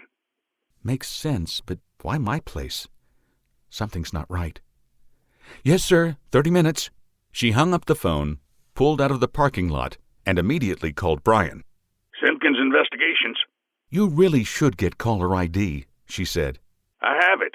I just like saying Simpkins Investigations. What's up? Rory just called, wants me to meet him. Okay. At my apartment. Tell me you aren't heading there now. I'm heading there now. Rose. Brian, I found a few things. She told him about the packages, shipping, and the mayor. Well, I'm waiting on a call from Dorothy, he replied. The burner phone was a bust. No name, no address. As we figured. But she's tracking down another angle. Hold on, that's her now. The phone dropped to silence as Rose piloted the Charger out of the city toward her apartment. She made it through 4 red lights before Brian's breathless voice returned. Turn around. Why? It's Rory. Do not meet with him. Understand? Do not meet with him. What do you mean it's Rory? Rose turned onto a 4-lane road 12 miles from her apartment. Dorothy ran a backtrace on the calls made to and from the burner, he explained. She heard a car door slam and an engine rev. The calls were mainly to Emily, but a handful were to the precinct. Captain Rory used his burner to call and check voicemail. He's the killer. A cold, knowing shiver coursed its way down her spine. You can back this up? Yes. She sneered. Then I'm going to arrest him. She clicked on her lights and siren, barreled through a 4-way stop, and pressed the accelerator to the floor. Not alone. Tires squealed in the background. Wait for backup. The only people I trust are a half hour away. I'm not waiting. I'll leave my phone on record. Maybe I can get him to confess. The thought of arresting Rory warmed her body and spirit. A grin curled the edges of her mouth. Rose, wait for backup. Sorry. She pushed the pedal to the floor. If I've got a chance to get him, I'm taking it. Chapter 27. Rose cut the lights and siren as she pulled up to her apartment. A scattering of lights lit the building as the sun set behind the 4-story brick structure. 2 neighbors walked their dogs along the sidewalk in front of the buildings. They waved, and Rose half-heartedly returned the greeting. She kept her eyes focused on the blue sedan parked in front of the building. She cut the engine and slid from the car. She unfastened the thumb brake on her holster, made sure she could quickly draw, and prayed she would not have to. Not with my luck, she thought, entered the dingy lobby, and ascended the stairs to her 3rd-floor apartment. She tensed when she found the door ajar and instinctively reached for her Colt. She took a breath, let it out, and released her grip on the pistol. Rose pulled out her phone, turned on the voice memo app, and returned it to her pocket. She had never used it in a pocket and hoped it would pick up the conversation. She plastered a smile on her face and gingerly pushed the door open with her foot, carefully keeping her body to the side of the doorframe. Captain Rory sat on her couch, a can of soda in one hand and her mother's diary in the other. Rage blossomed like a nuclear blast. Caution forgotten, Rose stalked across the apartment and snatched the book from his hand. "What the hell do you think you're doing?" A smile crept across his face. "Gaining a little insight into a thorn in my side," he smugly replied. "Now I understand why you're such a pain in my ass." Rose placed the diary on her kitchenette counter and sucked in a few breaths to calm her racing heart. She rested her hands on the countertop and stared at the book. Don't let him get to you. That's what he wants. She calmly turned and faced him. How did you get in? I don't remember leaving the door unlocked. "Come now, detective," he condescended. "We both know how to pick locks, especially those as rudimentary as your front door." Okay, then why? "We have a few things to discuss, and, well, I thought it best we converse in private." Still doesn't give you the right to B&E. "I broke nothing." Rose willed her hand not to reach for the Colt. Rory stood, made his way to the fridge, and retrieved a fresh soda. He popped the top and downed a third of it in one gulp. Too many of those are bad for you, Rose stated. "Concerned about my health?" "No, I'm suggesting you have a few more." "Funny." He returned to the couch and remained standing, the drink in his left hand, his right thumb casually hooked on a belt loop. Rory carried his compact 9 in a cross-draw holster on his left. "So, down to business." Rose's phone rang, and her hand went to her jacket. Rory's hand blurred. He drew his 9mm so fast she barely registered the movement. She froze. "Back up? Oh, wait, you don't have a partner anymore. I saw to that. Dump the phone and your weapon on the couch." She slowly pulled the phone from her coat, killed the incoming call, and made sure the voice memo still recorded. She dropped it on the couch. She slid the Colt from its holster, her eyes never wavering from Rory's weapon. It remained pointed at her head.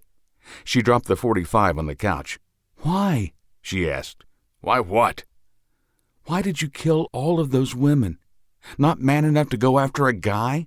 Your brother, Max, was on my list, but you took care of that for me." The words sliced through her heart. She snarled and took a step forward. Rory weaved a figure 8 in the air with the barrel of his pistol and shook his head. She retreated. "Don't ever talk about my family again," she hissed. "I did take care of your stepmother for you. You should thank me for that." "Why?" She ignored the taunt and tried to get back on the subject. "Why what?" "Why did you kill all of those people?" "You think I'm going to just blithely tell you my whole scheme? This isn't some movie where you get a full confession and then the hero comes charging through the door in the nick of time. This is real life." He raised the gun. "Oh, I think you're dying," she grimaced at the use of the word. Itching to tell me everything, to gloat. I mean, what good is winning if you can't brag about it?" Rory's face contorted in thought, and he lowered the pistol. "You're right, Detective. What good is your death if I can't relish it?" He smiled, sat on the arm of the couch, and rubbed his chin. "I have big plans," he confessed. Rose resisted the urge to glance at her phone. She kept her eyes on the man, looking for an opportunity to strike. In the back of her mind, she knew Brian was a few minutes away. "I spent the last 25 years being the best cop I could be," Rory went on. "It got me promoted, but cost me 2 wives. What good is more pay when it goes to alimony and child support?" "Life sucks," he chuckled. "Yes, I suppose it does."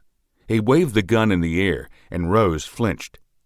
"But now, instead of a gold watch and a pension, I want more. I've paid my dues, and now I want it all." "What?" she asked, exacerbated. She let annoyance fill her voice. "What do you want?" "I want to be mayor. I'm gonna be mayor." Rose laughed. "I think Mayor Barker may have something to say about that." "Not after the 2 of you colluded to kill all of those women." Rose gaped at him. "We what?" Rory looked toward a small bookcase near her TV.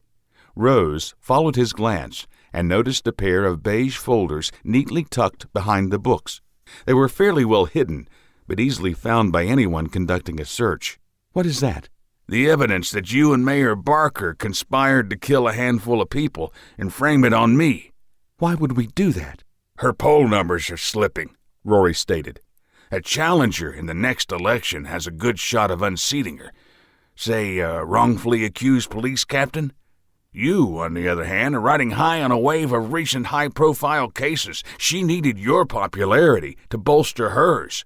So the 2 of you decided to use your fame to keep her in power, and she promised you would be named deputy mayor. It's all in the file that you kept in case you needed to blackmail her later." "I have no ambition to be deputy mayor." "Irrelevant," he laughed. "The evidence shows that the 2 of you needed a patsy, a fall guy, and chose the man who you hated the most." "You?" "Yes, Detective, me." "But why? Why those women?" Rose glanced at the phone. The screen remained black, and she prayed it recorded the conversation. "Even if I don't make it, that recording will put him away forever." "A connection," Rory continued. "There's always a connection. Nothing is ever random. For the purposes of this case, the mayor needed the sympathy vote. A family member, a business associate, and her hairdresser easily garnered that.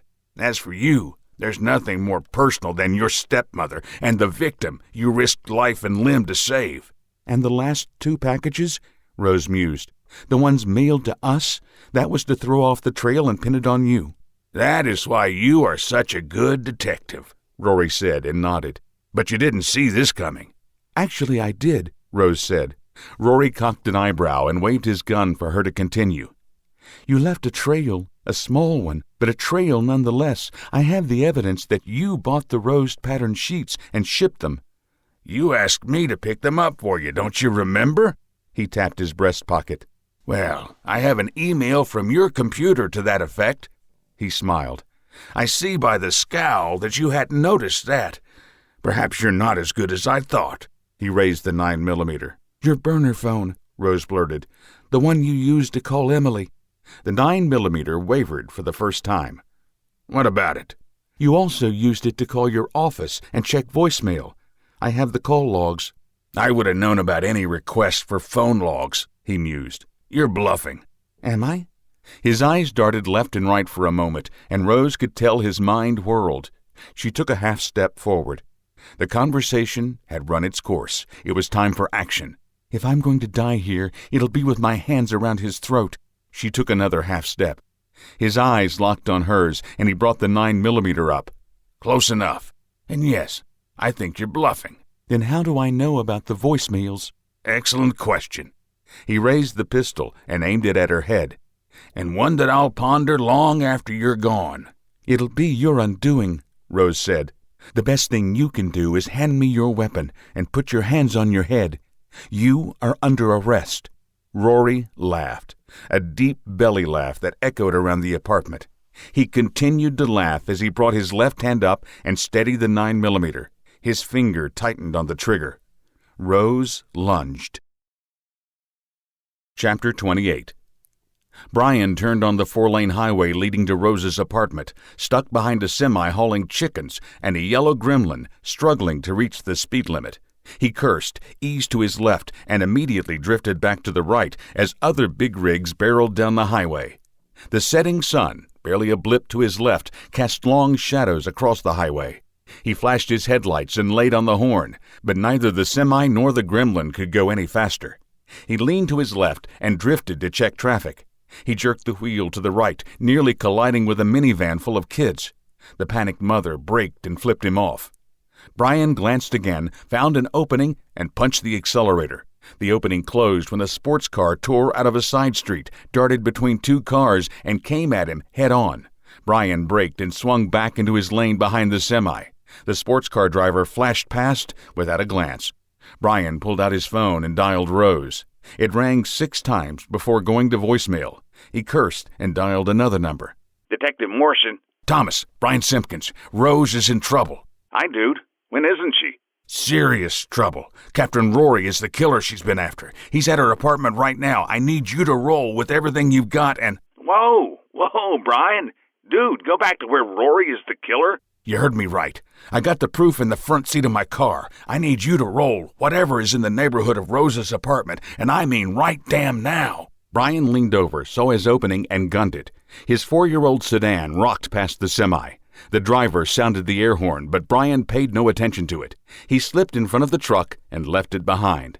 Brian, dude, I can't just, I'm 5 minutes away, he interjected. Get someone there as soon as you can. He hung up the phone before Morrison could reply. He drove into the parking lot a few minutes later, parked behind Rose's Charger, and killed the engine. He drew his Glock and proceeded through the lobby. He took the stairs 2 at a time and arrived on her floor, out of breath and sweating. Weapon out and ready, he quickly stalked down the carpeted hallway toward her apartment. He heard Rose's voice say something about a burner phone halfway down the hall. Back against the wall, he eased toward the partially open door. You're bluffing, Rory stated. Am I? Rose replied. Both went silent. Close enough, Rory suddenly said. And yes, I think you're bluffing. Then how do I know about the voicemails? Excellent question. And one that I'll ponder long after you're gone. Brian listened to the voices and tried to pinpoint their location. He visualized her apartment, putting each piece of furniture in its place. He placed Rose, her back to the door, near the opening to the kitchenette. Rory stood in the center of the room with a view of the door. It'll be your undoing, Rose said. The best thing you can do is hand me your weapon and put your hands on your head. You are under arrest. Brian would have smiled at her brashness, but his heart pounded so loud it nearly drowned out her words. The adrenaline rush brought him back to his first tour of duty, racing through enemy fire to render aid to fallen comrades. Rory's laugh reverberated out the door and steeled his resolve. Brian took a step back, faced the door, and charged. The blow nearly took the door off its hinges and wrenched his shoulder. Pain exploded in his collarbone, but he paid it no mind. The momentum carried him inside. The captain pointed his pistol at Rose. She charged. Rory's eyes widened at Brian's entrance. He shifted his aim toward Brian. Brian centered on Rory's chest. They fired. His Glock bucked in his grip. A freight train hit him in the center of the chest. Brian gasped for breath and staggered back into the wall. Darkness overwhelmed him. The last thing he saw was Rose punching Rory in the face. Chapter 29. Rose punched Rory in the face with all her might. He staggered back from the blow and brought his gun around. She hit him again. She put her right hip into his abdomen and grabbed his gun hand. She raised her knee into his wrist, felt the crunch, and watched the weapon fall to the floor. She spun, used her body as a fulcrum, and hurled her boss over the end table. He slid across the wood, smashed a cheap porcelain lamp, and landed on the floor amid a cluster of broken shards. He yelped in pain, eyes wide, as Rose leaped over the end table and landed on him. She screamed in frustration, cursed, and pummeled his face. He defensively raised his hands. She batted them away and wailed on him like a cage fighter. She saw the remnants of the lamp a half-second before Rory smashed it against her head. She rolled off him, seeing stars. "Damn you!" he snarled as he unsteadily climbed to his feet. He gingerly touched his broken nose. "You broke my nose!" Rose stood and faced him, blood trailing down the side of her face, under the bandage from her accident. Hate burned in her eyes. "I'm just getting started." She charged, feigned a left jab, and kicked him in the sternum. He staggered back into the wall. She followed with a triple combination of punches to his stomach and face. Academy training and late-night drills with her late Taekwondo instructor took over, and she moved without thinking. Punch to the face, move in, elbow to the stomach, kick to the instep, move away and spin, knife hand to the throat. Rory blocked the throat attack and backhanded her. He stepped forward and punched her in the stomach. She staggered back, flipped over the back of the couch, and ended up in the floor. He paused, held his stomach, and tried to catch his breath. "That all you got?" he taunted. "I thought you were supposed to be good." Rose gasped for breath and slowly climbed to her feet. Pain radiated from her abdomen and fueled her adrenaline. She spied her .45 2 feet away and lunged for it. Rory tackled her in midair, and they sprawled on the wooden coffee table. Wood cracked and splintered before they rolled onto the worn carpeted floor. Rory ended up on top and punched her in the face. She grabbed his crotch and squeezed.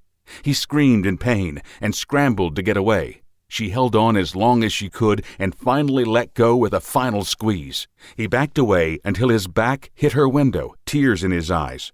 She climbed to her feet and followed. He raised his hands in defense, grimacing in pain. She batted them away, palmed his chin, and slammed his head against the window. The glass cracked on the third hit. He swept her hands away with a down slice with his left hand and punched her in the face with his right. She stepped back and aimed a kick at his groin. She missed and hit his thigh. He backhanded her again. She staggered back out of reach.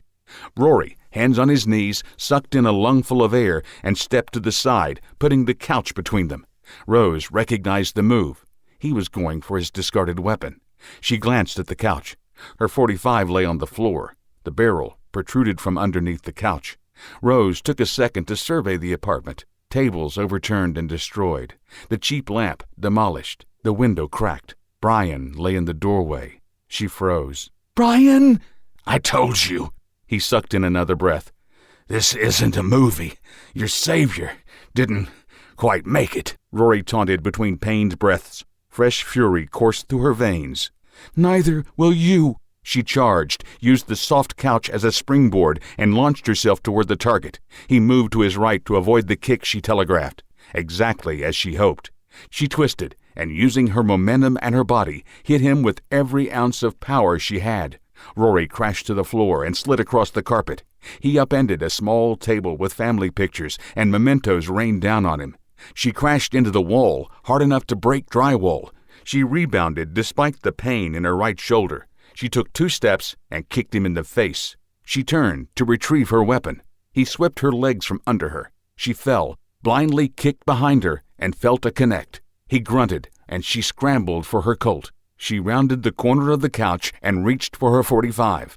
"Don't do it." She glanced at Rory, and a chill coursed down her spine. Her attack left him bleeding from his nose and broke his eye socket. It also put him on the floor next to his 9mm. He pointed the weapon at her. His words spit blood from his cracked lips. He staggered to his feet, his right eye focused down the sights of his pistol.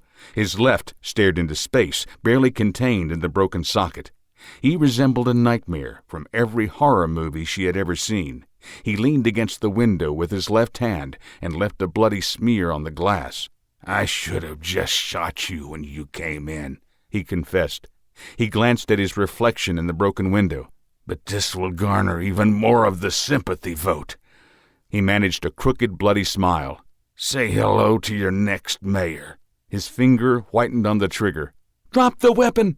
Rose turned to see Gwen Payne standing in the door in a perfect shooter's stance, knees bent, slightly bent forward at the waist, arms extended toward her target. Rory's 9mm turned toward the new target. "Don't!" Gwen yelled. "No!" Rose screamed. She dropped to her knees and grabbed her Colt. Gwen fired. Rose stood like a wraith in a foggy swamp. A shroud of calm enveloped her, and she emptied the magazine at her boss. The staccato of 2 pistols rapid-firing in a confined space was deafening. Rory's body twitched with each impact. He slammed against the glass, his body dancing like a drunken marionette. Rose and Gwen slide-locked back. Gwen stared, eyes wide, at the man she had just shot. Her mouth slightly hung open in shock. Rose instinctively dropped her magazine, found the replacement on her left side, and expertly reloaded the weapon in less than 2 seconds. She hit the slide release on the big .45. Rory's 9mm dropped from lifeless fingers. He slumped to the floor, the glass a cracked, bloody mess. He fell onto his right side and lay still. "Check him," Rose ordered, and rushed to Brian. She heard Rory's discarded 9mm skitter across the carpet as she knelt beside her former partner. "Brian?" She cradled his face in blood-stained hands. "Brian!" "What?" he groaned. His eyes fluttered open, focused, and widened. "You look like hell." He looked past her and took in the room. "Even worse than your apartment."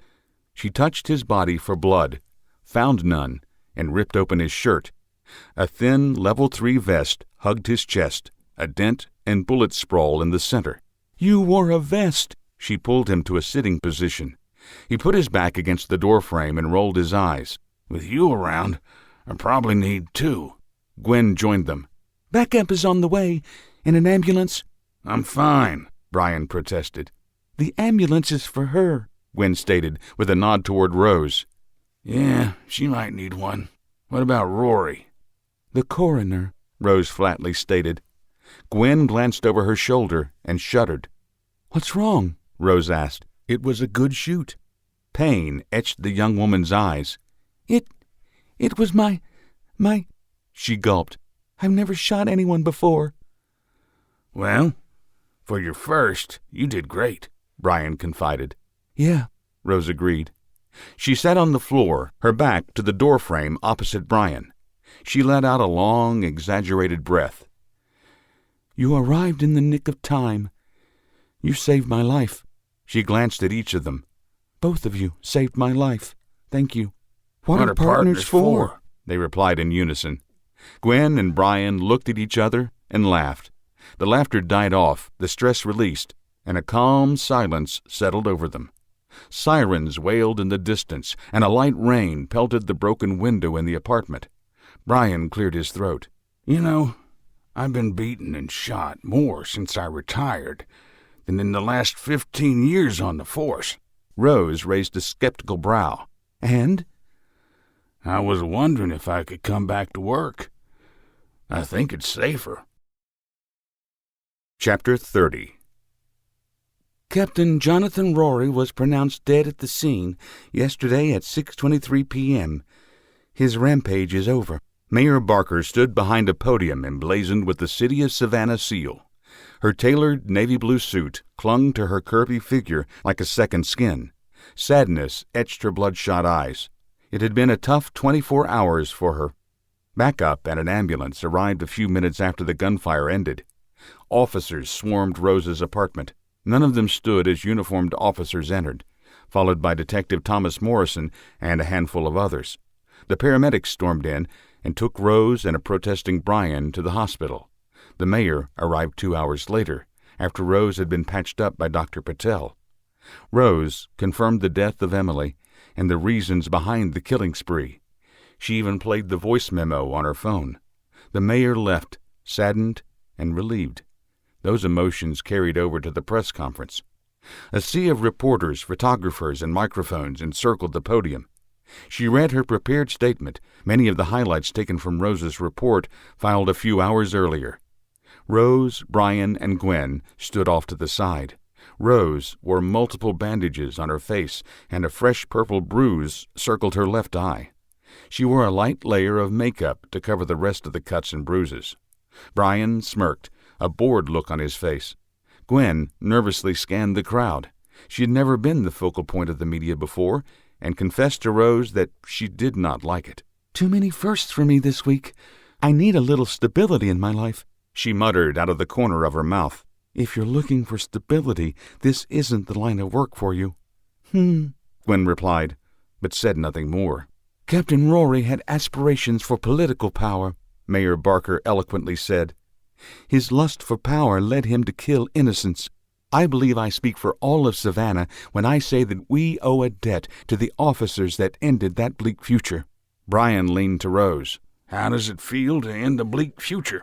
"Better than ending up dead." "I want you to come to work with me." "What?" she hissed. Mayor Barker glanced their direction before returning to her prepared remarks.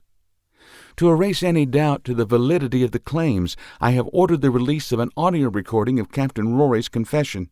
She nodded to someone on the opposite side of the platform. "I want to be mayor." Rory's voice filled the air. "I'm going to be mayor." "I think Mayor Barker may have something to say about that," Rose's voice countered. "Not after the two of you colluded to kill all of those women." Brian nudged Rose. "I want you to be my partner in Simpkins Investigations," he said as Rory's confession continued. Rose shook her head. "Too dangerous.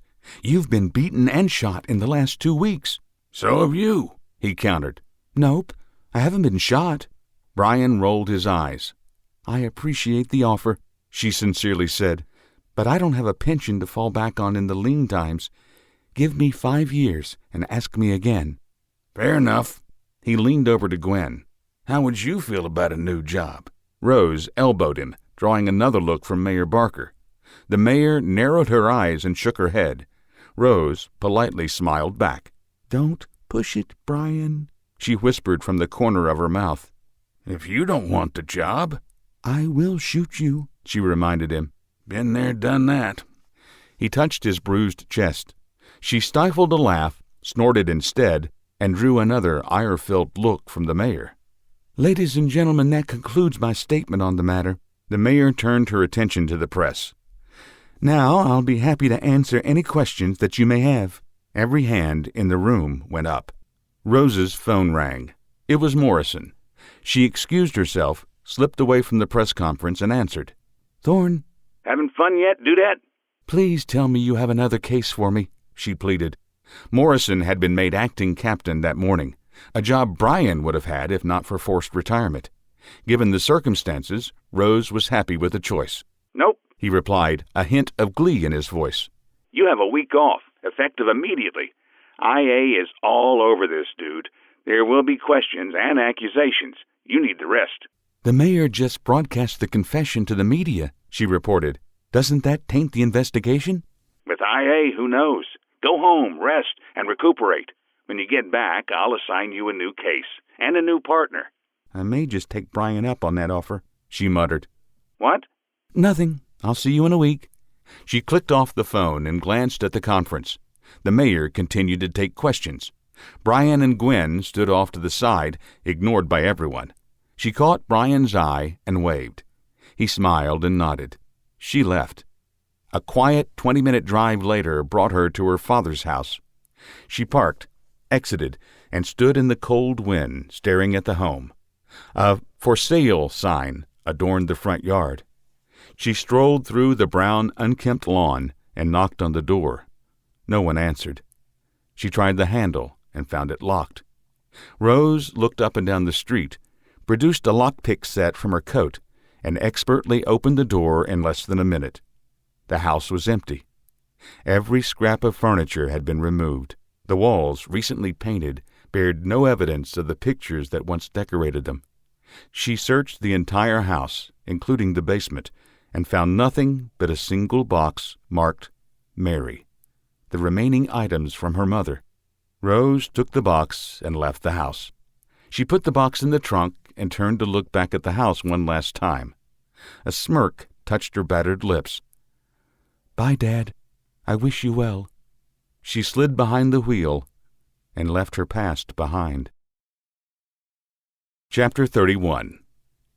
Here's the final report, Detective. Rose sat at a new L-shaped wooden desk in her new office. Her dark green blouse complemented her black slacks and the sport coat that hung on the hat tree just inside her door. Her wounds had healed in the 4 weeks since the fight in her apartment, and she slowly settled into her new role as senior homicide detective. Her office, down the hall from Captain Thomas Morrison, newly married to the former Mrs. Watkins, offered a view of one of the parks that lined the center of Savannah.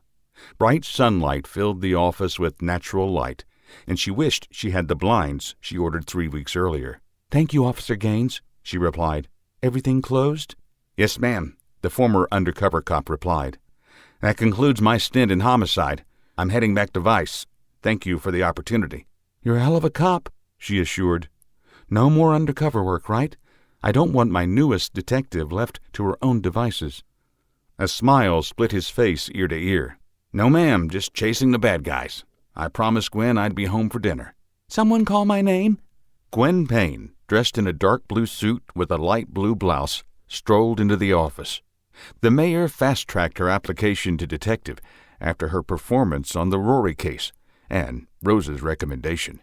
Gwen aced the exam first try and took her place as the newest homicide detective in Savannah. "Just making sure your boyfriend doesn't keep you up late at night," Rose said. "Oh, he does," Gwen replied with a wink. "but it's worth it." Conrad Gaines blushed, said his goodbyes, and rushed out the door. Gwen and Rose laughed. Gwen nodded to Rose's right arm. "How's the arm?" "It still hurts," she admitted. "Why didn't you tell me that a tattoo hurt that bad?" "I have a couple of small ones, and they didn't hurt so much. I never thought of getting something like that." Rose gingerly rolled up her sleeve and admired the green vines and bright red roses that covered her right arm. Perfectly drawn leaves protruded from the vines that filled the arm from wrist to shoulder. 6 roses added splashes of color up and down her skin, one for each victim of Rory's rampage, and one for her mother. Their names, written in black, adorned each flower. The largest one, on her shoulder, read, Mary. "The pain will pass," Gwen chided. She handed Rose a folder. "This is the final report from the Rory case. They fished a car out of the river. Remember last year that dredger got stuck in an undiscovered crevice near the end of the river? Yeah. Rory must have remembered it, too. He lodged a car perfectly in the crevice. Took a team of divers and a 10-ton crane to pull it out. Emily's body was inside."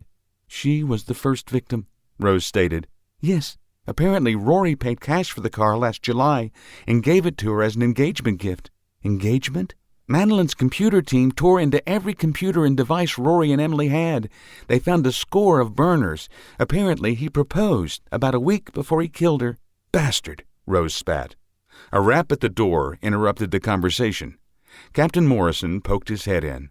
"Sorry to interrupt the gossip session, dudettes, but it's time to get to work." "What you got, boss?" Gwen asked. She winked at Rose. "Boss? He said. "I like that. Keep using it." A smile filled his face. "Got a new case. Time to get your feet wet, rookie." "I'm not a rookie," Gwen sullenly replied. She crossed her arms. "Dudette," Morrison good-naturedly chided. "You are here." "A case? Nothing like the last one, I hope," Rose requested. "I don't think I can handle getting beat up again." "Let's hope not." He stepped in and handed Rose a folder. "Body found downtown near a coffee shop. Take Gwen and show her the ropes." He smiled at the junior detective and left. Rose grinned at her new partner. Welcome to homicide. This has been Detective Rose Thorne, A Tainted Rose, written by Kyle Hanna and Dawn Kirby, read by Rick McVey. Print copyright 2023 by Jumpmaster Press. Production copyright 2024 by Jumpmaster Press.